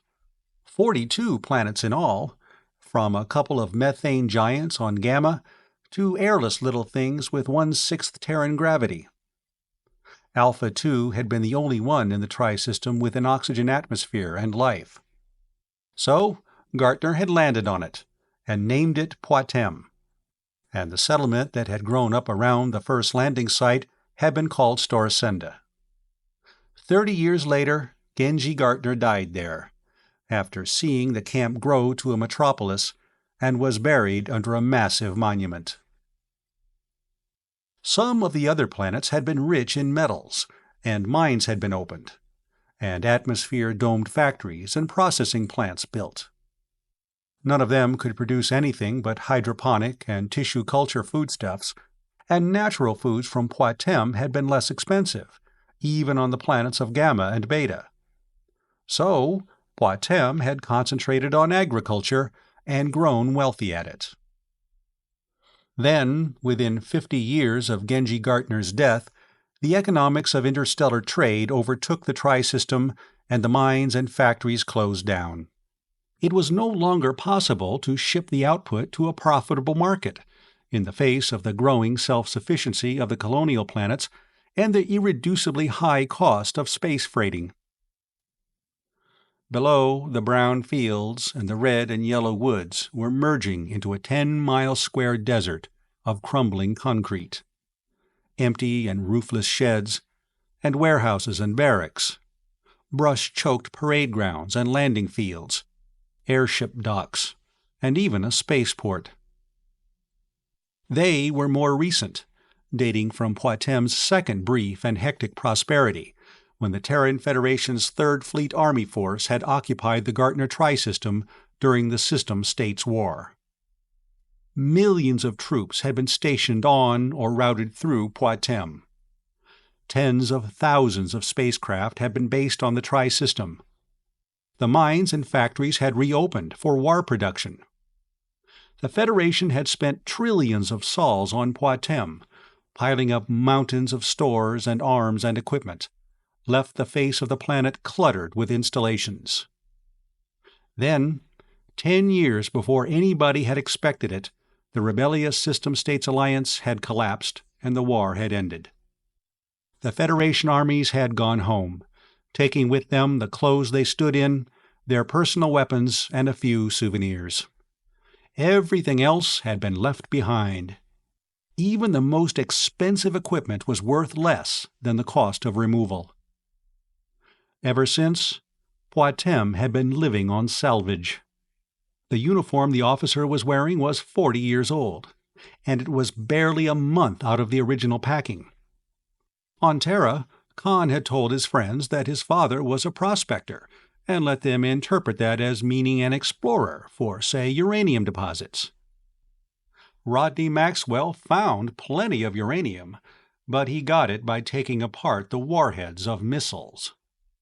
The old replacement depot, or classification center, or training area, or whatever it had been, vanished under the ship now, and it was all forest back to the mountains, with an occasional cluster of deserted buildings. From one or two, threads of blue smoke rose. Bands of farm tramps, camping on their way from harvest to wine pressing. Then the eastern foothills were out of sight, and he was looking down on the granite spines of the Calder Range. The valley beyond was sloping away and widening out in the distance. It was time he began thinking of what to say when he landed. He would have to tell them, of course. He wondered who would be at the dock to meet him, besides his family. Lynn Fawsey, he hoped. Or did he? Her parents would be with her, and Kurt Fawsey would take the news hardest of any of them, and be the first to blame him because it was bad. The hopes he had built for Lynn and himself would have to be held in abeyance till he saw how her father would regard him now. But, however any of them took it, he would have to tell them the truth. The ship swept on, tearing through the thin puffs of cloud at 10 miles a minute. 6 minutes to landing. 5. 4. Then he saw the river bend, glinting redly through the haze in the sunlight. Litchfield was inside it, and he stared, waiting for the first glimpse of the city. 3 minutes, and the ship began to cut speed and lose altitude. The hot jets had stopped firing, and he could hear the whine of the cold jet rotors. Then he could see Litchfield, dominated by the airport building, so thick that it looked squat for all its height, like a candle stump in a puddle of its own grease. The other buildings under the carapace of terraces and landing stages seemed to have flowed away from it. And there was the yellow block of the distilleries, and High Garden Terrace, and the mall. At first, in the distance, it looked like a living city. Then, second by second, the stigmata of decay became more and more evident. Terraces empty or littered with rubbish. Gardens untended and choked with wild growth. Windows staring blindly. Walls splotched with lichens and grimy where the rains could not wash them. For a moment, he was afraid that some disaster, unmentioned in his father's letters, had befallen. Then he realized that the change had not been in Litchfield, but in himself. After 5 years, he was seeing it as it really was. He wondered how his family and his friends would look to him now. Or Lynn. The ship was coming in over the mall. He could see the cracked paving sprouting grass, the statues askew on their pedestals, the waterless fountains. He thought for an instant that one of them was playing, and then he saw that what he had taken for spray was dust blowing from the empty basin. There was something about dusty fountains, something he had learned at the university. Oh yes, one of the 2nd century Martian colonial poets, Irarson or somebody like that. The fountains are dusty in the graveyard of dreams. The hinges are rusty and swing with tiny screams. There was more to it, but he couldn't remember. Something about empty gardens under an empty sky. There must have been colonies inside the Sol system, before the interstellar era, that hadn't turned out any better than Poitem. Then he stopped trying to remember as the ship turned toward the airport building, and a couple of tugs, Terran Federation contragravity tanks, with derrick booms behind, and push-poles where the guns had been, came up to bring her down. He walked along the starboard promenade to the gangway, which the first mate and a couple of airmen were getting open. Most of the population of top-level Litchfield was in the crowd on the dock.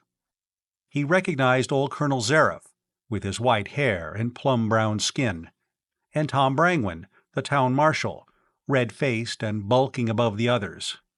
It took a few seconds for him to pick out his father and mother, and his sister Flora, and then to realize that the handsome young man beside Flora was his brother, Charlie. Charlie had been 13 when Con had gone away. And there was Kurt Fawsey, the mayor of Litchfield, and there was Lynn beside him, her red-lipped face tilted upward with a cloud of bright hair behind it. He waved to her, and she waved back, jumping in excitement, and then everybody was waving, and they were pushing his family to the front and making way for them. The ship touched down lightly and gave a lurch as she went off contragravity, and they got the gangway open and the steps swung out, and he started down toward the people who had gathered to greet him. His father was wearing the same black best suit he had worn when they had parted 5 years ago. It had been new then. Now it was shabby, and had acquired a permanent wrinkle across the right hip over the pistol butt. Charlie was carrying a gun, too. Belt and holster looked as though he had made them himself. His mother's dress was new, and so was Flora's, probably made for the occasion. He couldn't be sure just which of the Terran Federation services had provided the material, but Charlie's shirt was Medical Service Sterilon. Ashamed that he was noticing and thinking of such things at a time like this, he clasped his father's hand and kissed his mother and Flora. Everybody was talking at once, saying things that he heard only as happy sounds. His brother's words were the first that penetrated as words. "You didn't know me," Charlie was accusing. "Don't deny it. I saw you standing there wondering if I was Flora's new boyfriend or what." "Well, how in Niflheim do you expect me to? You've grown up since the last time I saw you. You're looking great, kid." He caught the gleam of Lynn's golden hair behind Charlie's shoulder and pushed him gently aside. "Lynn." "Con, you look just wonderful." Her arms were around his neck, and she was kissing him. "Am I still your girl, Con?" He crushed her against him and returned her kisses, assuring her that she was. He wasn't going to let it make a bit of difference how her father took the news, if she didn't. She babbled on. "You didn't get mixed up with any of those girls on Terra, did you? If you did, don't tell me about it. All I care about is that you're back. Oh, Con, you don't know how much I missed you. Mother, Dad, doesn't he look just splendid?" Kurt Fawsey, a little thinner, his face more wrinkled, his hair grayer, shook his hand. "I'm just as glad to see you as anybody, Con," he said, "even if I'm not being as demonstrative about it as Lynn. Judge, what do you think of our returned wanderer? Friends, shake hands with him, but save the interview for the news for later. Professor, here's one student Litchfield Academy won't need to be ashamed of." He shook hands with them, old Judge Ledoux, Franz Veltrin, the newsman, Professor Kelton, a dozen others, some of whom he had not thought of in 5 years. They were all cordial and happy. How much, he wondered, because he was their neighbor, Con Maxwell, Rodney Maxwell's son, home from Terra, and how much because of what they hoped he would tell them. Kurt Fawsey, edging him out of the crowd, was the first to voice that. "Con, what did you find out?" he asked breathlessly. "Do you know where it is?" Con hesitated, looking about desperately. This was no time to start talking to Kurt Fawsey about it. His father was turning toward him from one side, and from the other Tom Brangwyn and Colonel Zareff were approaching more slowly, the older man leaning on a silver-headed cane. "Don't bother him about it now, Kurt," Rodney Maxwell scolded the mayor. "He's just gotten off the ship. He hasn't had time to say hello to everybody yet." "But, Rod, I've been waiting to hear what he's found out ever since he went away," Fozzie protested in a hurt tone. Brangwyn and Colonel Zareff joined them. They were close friends, probably because neither of them was a native of Poitem. The town marshal had always been reticent about his origins, but Khan guessed it was Hathor. Brangwyn's heavy-muscled body, and his ease and grace in handling it, marked him as a man of a heavy-gravity planet. Besides, Hathor had a permanent cloud envelope, and Tom Brangwyn's skin had turned boiled lobster red under the dim orange sunlight of Alpha Gartner. Old Clem Zareff never hesitated to tell anybody where he came from. He was from Ashmodai, one of the System States planets, and he had commanded a division that had been blasted down to about regimental strength in the Alliance Army. "Hello, boy," he croaked, extending a trembling hand. "Glad you're home. We all missed you." "We sure did, Con," the town marshal agreed, clasping Con's hand as soon as the old man had released it. "Find out anything definite?"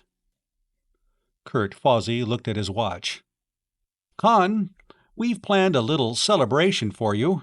We only had since day before yesterday, when the spaceship came into radio range, but we're having a dinner party for you at Senta's this evening."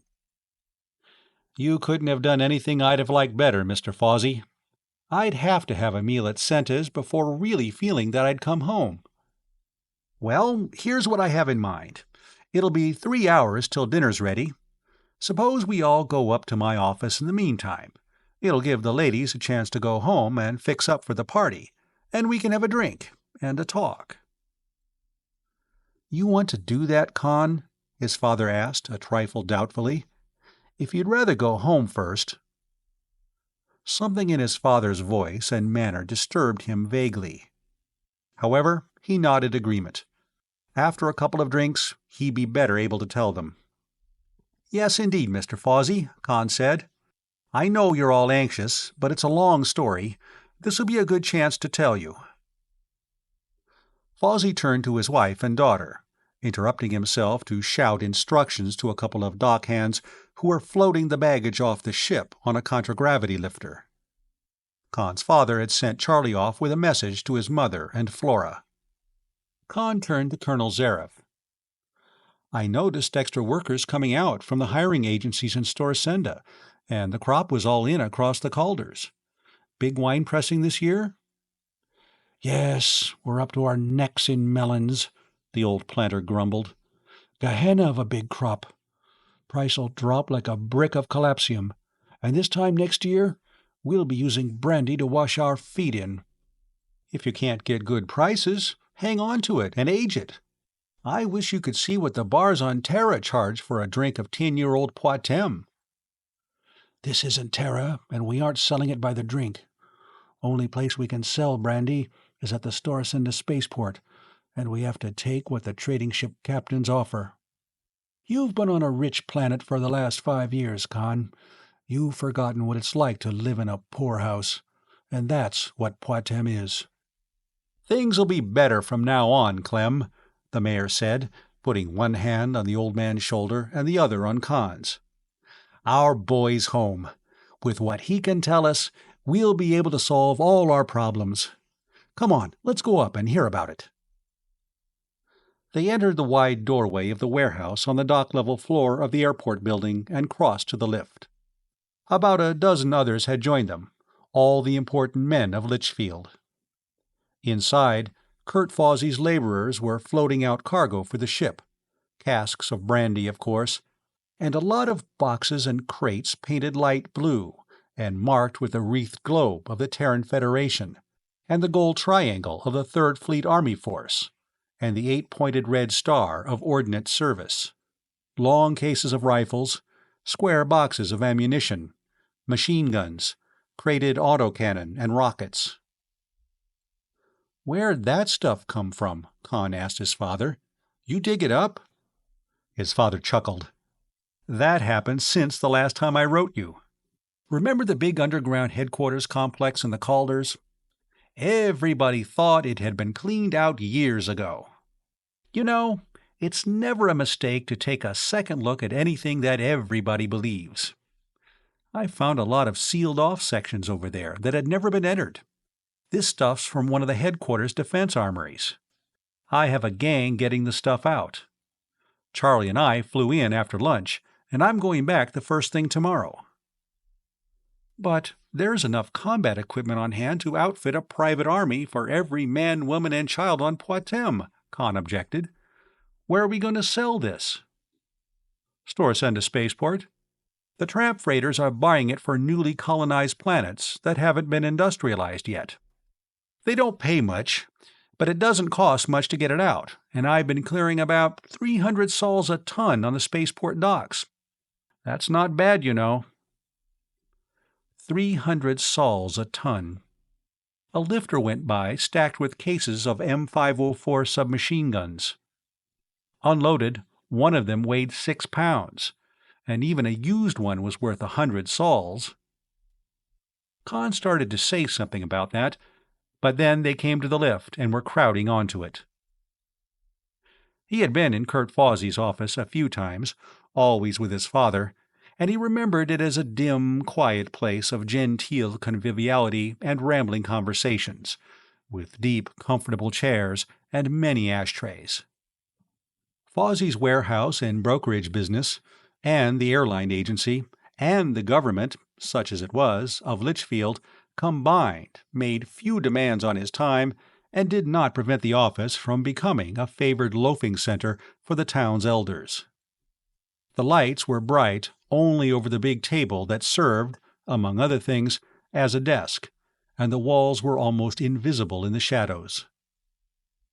As they came down the hallway from the lift, everybody had begun speaking more softly. Voices were never loud or excited in Kurt Fawsey's office. Tom Brangwyn went to the table, taking off his belt and holster and laying his pistol aside. The others, crowding into the room, added their weapons to his. That was something else Khan was seeing with new eyes. It had been 5 years since he had carried a gun, and he was wondering why any of them bothered.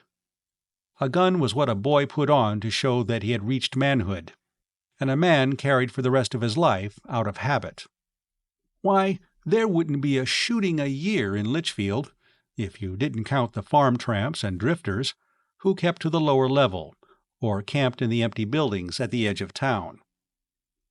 Or maybe that was it. Maybe Litchfield was peaceful because everybody was armed. It certainly wasn't because of anything the planetary government at Storsenda did to maintain order. After divesting himself of his gun, Tom Brangwyn took over the bartending, getting out glasses and filling a pitcher of brandy from a keg in the corner. "Everybody supplied?" Fawsey was asking. "Well, let's drink to our returned emissary. We're all anxious to hear what you found out, Con. Gentlemen, here's to our friend, Con Maxwell. Welcome home, Con."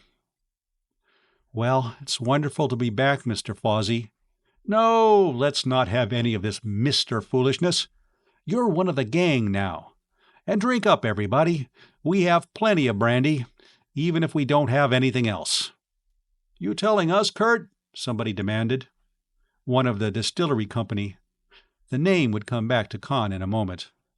"When this crop gets pressed and fermented—" "When I start pressing, I don't know where in Gehenna I'm going to vat the stuff till it ferments," Colonel Zareff said.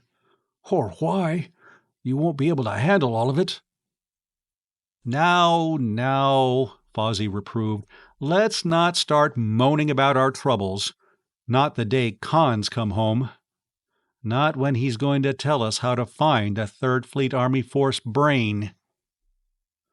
"You did find out what the brain is, didn't you, Khan?" Brangwyn asked anxiously. That set half a dozen of them off at once. They had all sat down after the toast.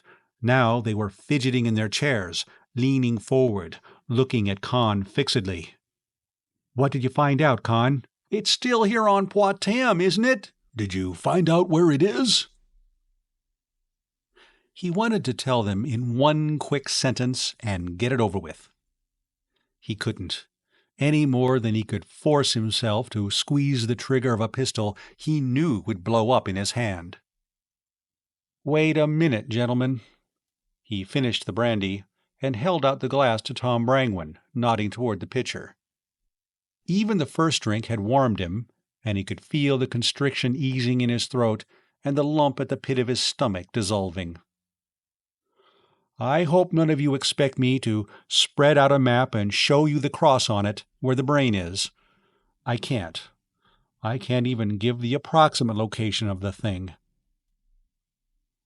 Much of the happy eagerness drained out of the faces around him. Some of them were looking troubled. Colonel Zareff was gnawing the bottom of his mustache, and Judge Ledoux's hand shook as he tried to relight his cigar. Khan stole a quick side glance at his father. Rodney Maxwell was watching him curiously, as though wondering what he was going to say next. "But it is still here on Poitem?" Fawsey questioned. "They didn't take it away when they evacuated, did they?" Khan finished his second drink. This time he picked up the pitcher and refilled for himself. "I'm going to have to do a lot of talking," he said, "and it's going to be thirsty work. I'll have to tell you the whole thing from the beginning, and if you start asking questions at random, you'll get me mixed up and I'll miss the important points." "By all means," Judge Ledoux told him. "Give it in your own words, in what you think is the proper order." "Thank you, Judge." Khan drank some more brandy, hoping he could get his courage up without getting drunk. After all, they had a right to a full report. All of them had contributed something towards sending him to Terra. "The main purpose in my going to the university was to learn computer theory and practice. It wouldn't do any good for us to find the brain if none of us were able to use it. Well, I learned enough to be able to operate, program, and service any computer in existence, and train assistants. During my last year at the university, I had a part-time paid job programming the big positron neutrino photon computer in the astrophysics department. When I graduated, I was offered a position as instructor in positronic computer theory." "You never mentioned that in your letters, son," his father said. "It was too late for any letter except one that would come on the same ship I did. Besides, it wasn't very important." "I think it was." There was a catch in old Professor Kelton's voice. "One of my boys, from the Academy, offered a place on the faculty of the University of Montevideo on Terra." He poured himself a second drink, something he almost never did. "Khan means it wasn't important because it didn't have anything to do with the brain," Fawsey explained, and then looked at Khan expectantly. All right, now he'd tell them. "I went over all the records of the 3rd Fleet Army Forces occupation of Poitem that are open to the public. On one pretext or another, I got permission to examine the non-classified files that aren't open to public examination. I even got a few peeps at some of the stuff that's still classified secret. I have maps and plans of all the installations that were built on this planet, literally thousands of them, many still undiscovered. Why, we haven't more than scratched the surface of what the Federation left behind here. For instance, all the important installations exist in duplicate, some even in triplicate, as a precaution against Alliance space attack." "Space attack!" Colonel Zareff was indignant. "There never was a time when the Alliance could have taken the offensive against Poitem, even if an offensive outside our space area had been part of our policy. We just didn't have the ships. It took over a year to move 1.5 million troops from Ashmodai to Marduk, and the fleet that was based on Amaterasu was blasted out of existence in the spaceports and in orbit. Hell, at the time of the surrender, we didn't have—" "They weren't taking chances on that, Colonel. But the point I want to make is that with everything I did find, I never found, in any official record, a single word about the giant computer we call the 3rd Fleet Army Force brain." For a time, the only sound in the room was the tiny, insectile humming of the electric clock on the wall. Then Professor Kelton set his glass on the table, and it sounded like a hammer blow. "Nothing, Con?" Kurt Fawsey was incredulous, and for the first time frightened. The others were exchanging uneasy glances. "But you must have. A thing like that?" "Of course, it would have been one of the closest secrets during the war," somebody else said. "But in 40 years you'd expect something to leak out." "Why, during the war it was all through the Third Force. Even the Alliance knew about it. That's how Clem heard of it." "Well, Khan couldn't just walk into the secret files and read whatever he wanted to, just because he couldn't find anything." "Don't tell me about security," Clem Zaref snorted. "Certainly they still have it classified. Staff brass would rather lose an eye than declassify anything. If you'd seen the lengths our staff went to. Hell, we lost battles because the staff wouldn't release information the troops in the field needed. I remember once—" "But there was a brain," Judge Ledoux was saying, to reassure himself and draw agreement from the others. "It was capable of combining data, and scanning and evaluating all its positronic memories, and forming association patterns, and reasoning with absolute perfection. It was more than a positronic brain. It was a positronic supermind." "We'd have won the war except for the brain. We had 90 systems, 130 inhabited planets, 100 billion people, and we were on the defensive in our own space area. Every move we made was known and anticipated by the Federation. How could they have done that without something like the brain?" "Con, from what you've heard of computers, how large a volume of space would you say the brain would have to occupy?" Professor Kelton asked. Professor Kelton was the most unworldly of the lot, yet he was asking the most practical question. "Well, the astrophysics computer I worked with at the university occupies a total of about 1 million cubic feet," Khan began. This was his chance. They'd take anything he told them about computers as gospel. It was only designed to handle problems in astrophysics. The brain, being built for space war, would have to handle any such problem. And if half the stories about the brain are anywhere near true, it handled any other problem: mathematical, scientific, political, economic, strategic, psychological, even philosophical and ethical. Well, I'd say that 100 million cubic feet would be the smallest even conceivable." They all nodded seriously. They were willing to accept that, or anything else, except one thing. "Lots of places on this planet where a thing that size could be hidden," Tom Brangwyn said, undismayed. "A planet's a mighty big place." "It could be underwater, in one of the seas," Piet Dawes, the banker, suggested. "An underwater dome city wouldn't be any harder to build than a dome city on a poison atmosphere planet like Tubal-Cain." "It might even be on Tubal-Cain," a melon planter said.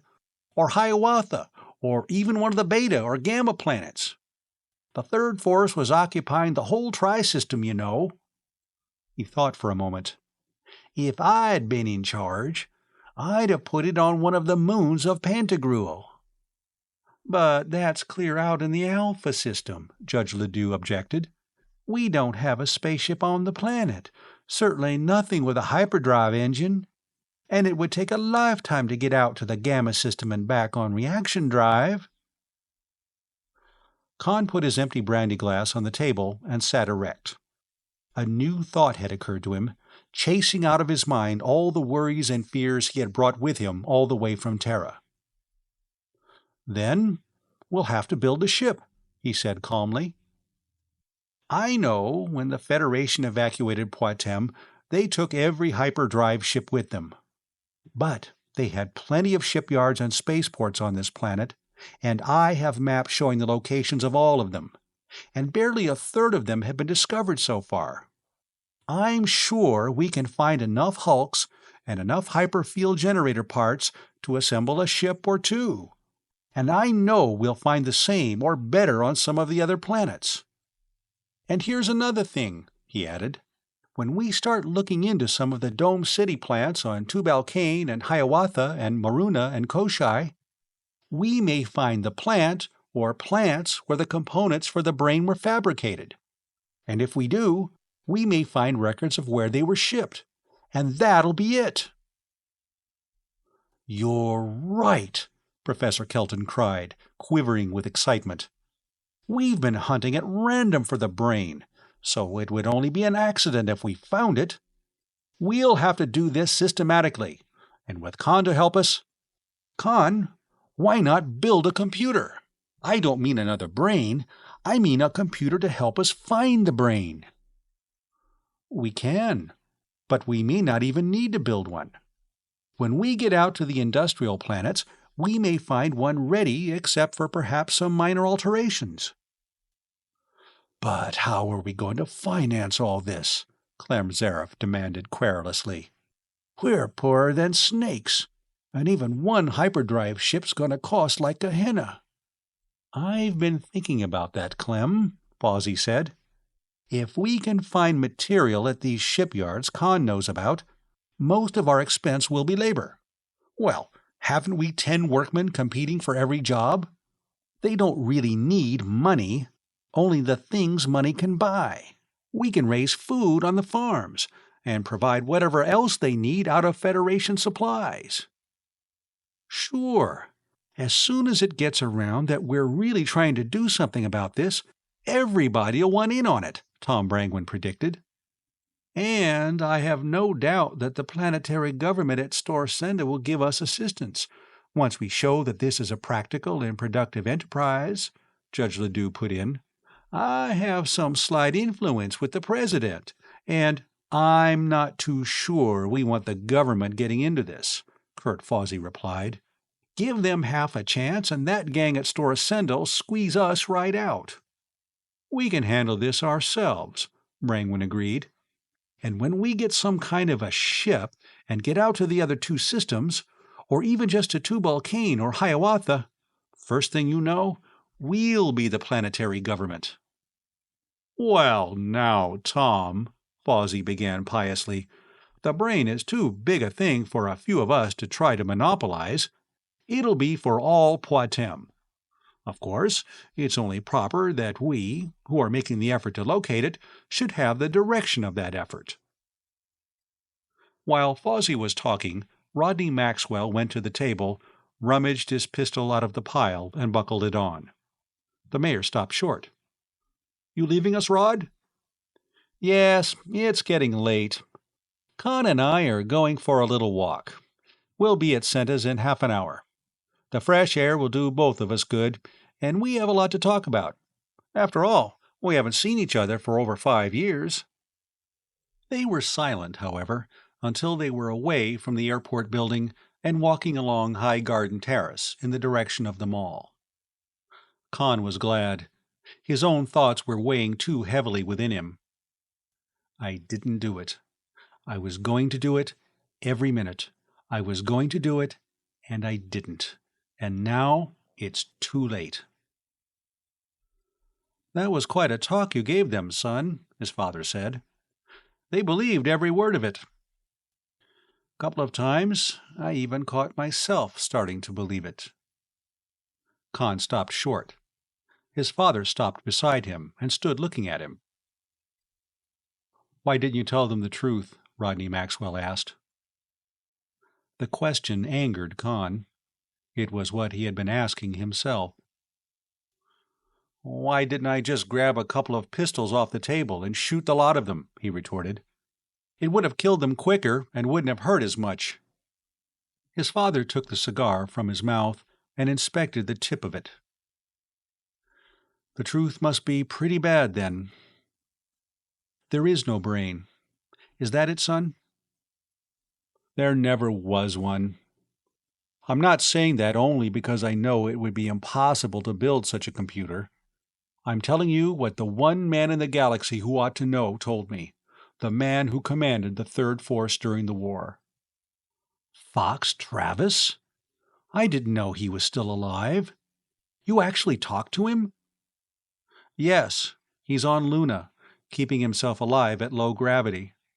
It took me a couple of years, and I was afraid he'd die before I got to him, but I finally managed to see him. What did he tell you? That no such thing as the brain ever existed. They started walking again, more slowly, toward the far edge of the terrace, with the sky red and orange in front of them. The story was all through the third force, but it was just one of those wild tales that get started, nobody knows how, among troops. The High Command never denied or even discouraged it. It helped morale, and letting it leak to the enemy was good psychological warfare. Clem Zaref says that everybody in the Alliance Army heard of the brain, his father said. That was why he came here in the first place. He puffed thoughtfully on his cigar. You said a computer like the brain would be an impossibility. Why? Wouldn't it be just another computer, only a lot bigger and a lot smarter? Dad, computer men don't like to hear computers called smart, Khan said. They aren't. The people who build them are smart. A computer only knows what's fed into it. They can hold more information in their banks than a man can in his memory. They can combine it faster. They don't get tired or absent-minded. But they can't imagine, they can't create, and they can't do anything a human brain can't. You know, I'd wondered about just that, said his father. And none of the histories of the war even as much as mentioned the brain. And I couldn't see why, after the war, they didn't build dozens of them to handle all these galactic political and economic problems that nobody seems able to solve. A thing like the brain wouldn't only be useful for war. The people here aren't trying to find it for war purposes. You didn't mention any of these doubts to the others, did you? They were just doubts. You knew for sure, and you couldn't tell them. I'd come home intending to. Tell them there was no brain. Tell them to stop wasting their time hunting for it and start trying to figure out the answers themselves. But I couldn't. They don't believe in the brain as a tool to use. It's a machine god that they can bring all their troubles to. You can't take a thing like that away from people without giving them something better. I noticed you suggested building a spaceship and agreed with the professor about building a computer. What was your idea? To take their minds off hunting for the brain and keep them busy? Khan shook his head. I'm serious about the ship. Ships. You and Colonel Zaref gave me that idea. His father looked at him in surprise. I never said a word in there, and Clem didn't even once mention. Not in Kurt's office, before we went up from the docks. There was Clem, moaning about a good year for melons as though it were a plague, and you selling arms and ammunition by the ton. Why, on Terra, or Balder, or Ulder, a glass of our brandy brings more than those freighter captains give us for a cask. And what do you think a colonist on Agrama, or Sect, or Hatchaman, who has to fight for his life against savages and wild animals, would pay for one of those rifles and 1,000 rounds of ammunition? His father objected. We can't base the whole economy of a planet on brandy. Only about 10% of the arable land on Poitem will grow wine melons. And if we started exporting Federation salvage the way you talk of, we'll be selling pieces instead of job lots. We'll net more, but that's just to get us started. The ships will be used, after that, to go to Tubal-Cain and Hiawatha and the planets of the Beta and Gamma systems. What I want to see is the mines and factories reopened, people employed, wealth being produced. And where'll we sell what we produce? Remember, the mines closed down because there was no more market. No more interstellar market, that's true. But there are 150 million people on Poitem. That's a big enough market, and a big enough labor force to exploit the wealth of the Gartner Tri-System. We can have prosperity for everybody on our own resources. Just what do we need that we have to get from the outside now?" His father stopped again and sat down on the edge of a fountain. The same one, possibly, from which Khan had seen dust blowing as the airship had been coming in. "Khan, that's a dangerous idea. That was what brought on the System States War. The Alliance planets took themselves outside the Federation economic orbit, and the Federation crushed them." Khan swore impatiently. "You've been listening to old Clem Zareth ranting about the lost cause and the greedy Terran robber barons holding the galaxy in economic serfdom while they piled up profits. The Federation didn't fight that war for profits. There weren't any profits to fight for. They fought it because if the System States had won, half of them would be at war among themselves now.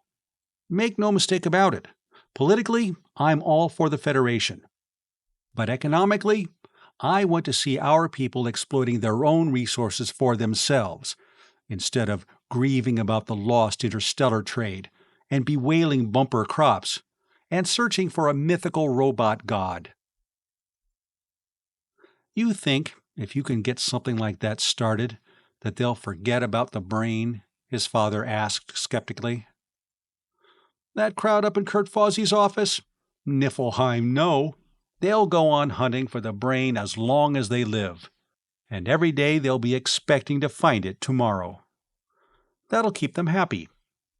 But they're all old men. The ones I'm interested in are the boys of Charlie's age. I'm going to give them too many real things to do. Building ships, exploring the rest of the Tri-System, opening mines and factories, producing wealth, for them to get caught in that empty old dream."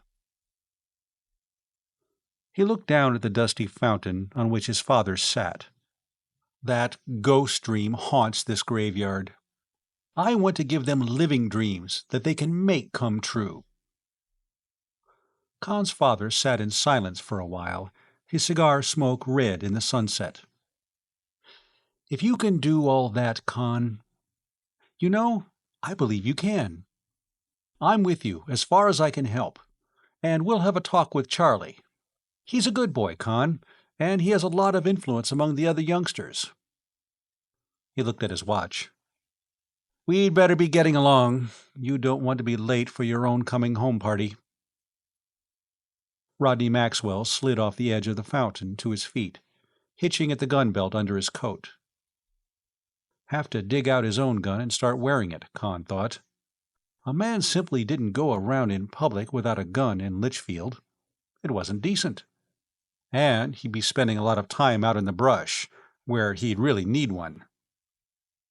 First thing in the morning, he'd unpack that trunk and go over all those maps.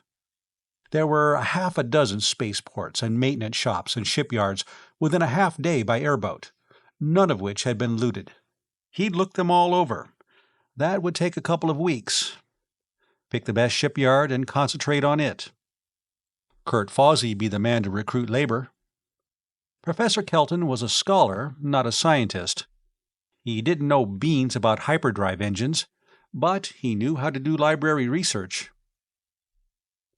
They came to the edge of the high garden terrace at the escalator, long motionless, its moving parts rusted fast, that led down to the mall, and at the bottom of it was Senta's, the tables under the open sky. A crowd was already gathering. There was Tom Brangwyn, and there was Kurt Fawsey and his wife and Lynn. And there was Senta herself, fat and dumpy, in one of her preposterous red and purple dresses, bustling about, bubbling happily one moment and screaming invective at some laggard waiter the next. The dinner, Khan knew, would be the best he had eaten in 5 years. And afterward they would sit in the dim glow of Beta Gartner, sipping coffee and liqueurs, smoking and talking and visiting back and forth from one table to another, as they always did in the evenings at Senta's. Another bit from Iverson's poem came back to him. We sit in the twilight, the shadows among, and we talk of the happy days when we were brave and young. That was for the old ones, for Colonel Zarup and Judge Ledoux and Dolph Kelton, and maybe even for Tom Brangwyn and Franz Veltrin, and for his father.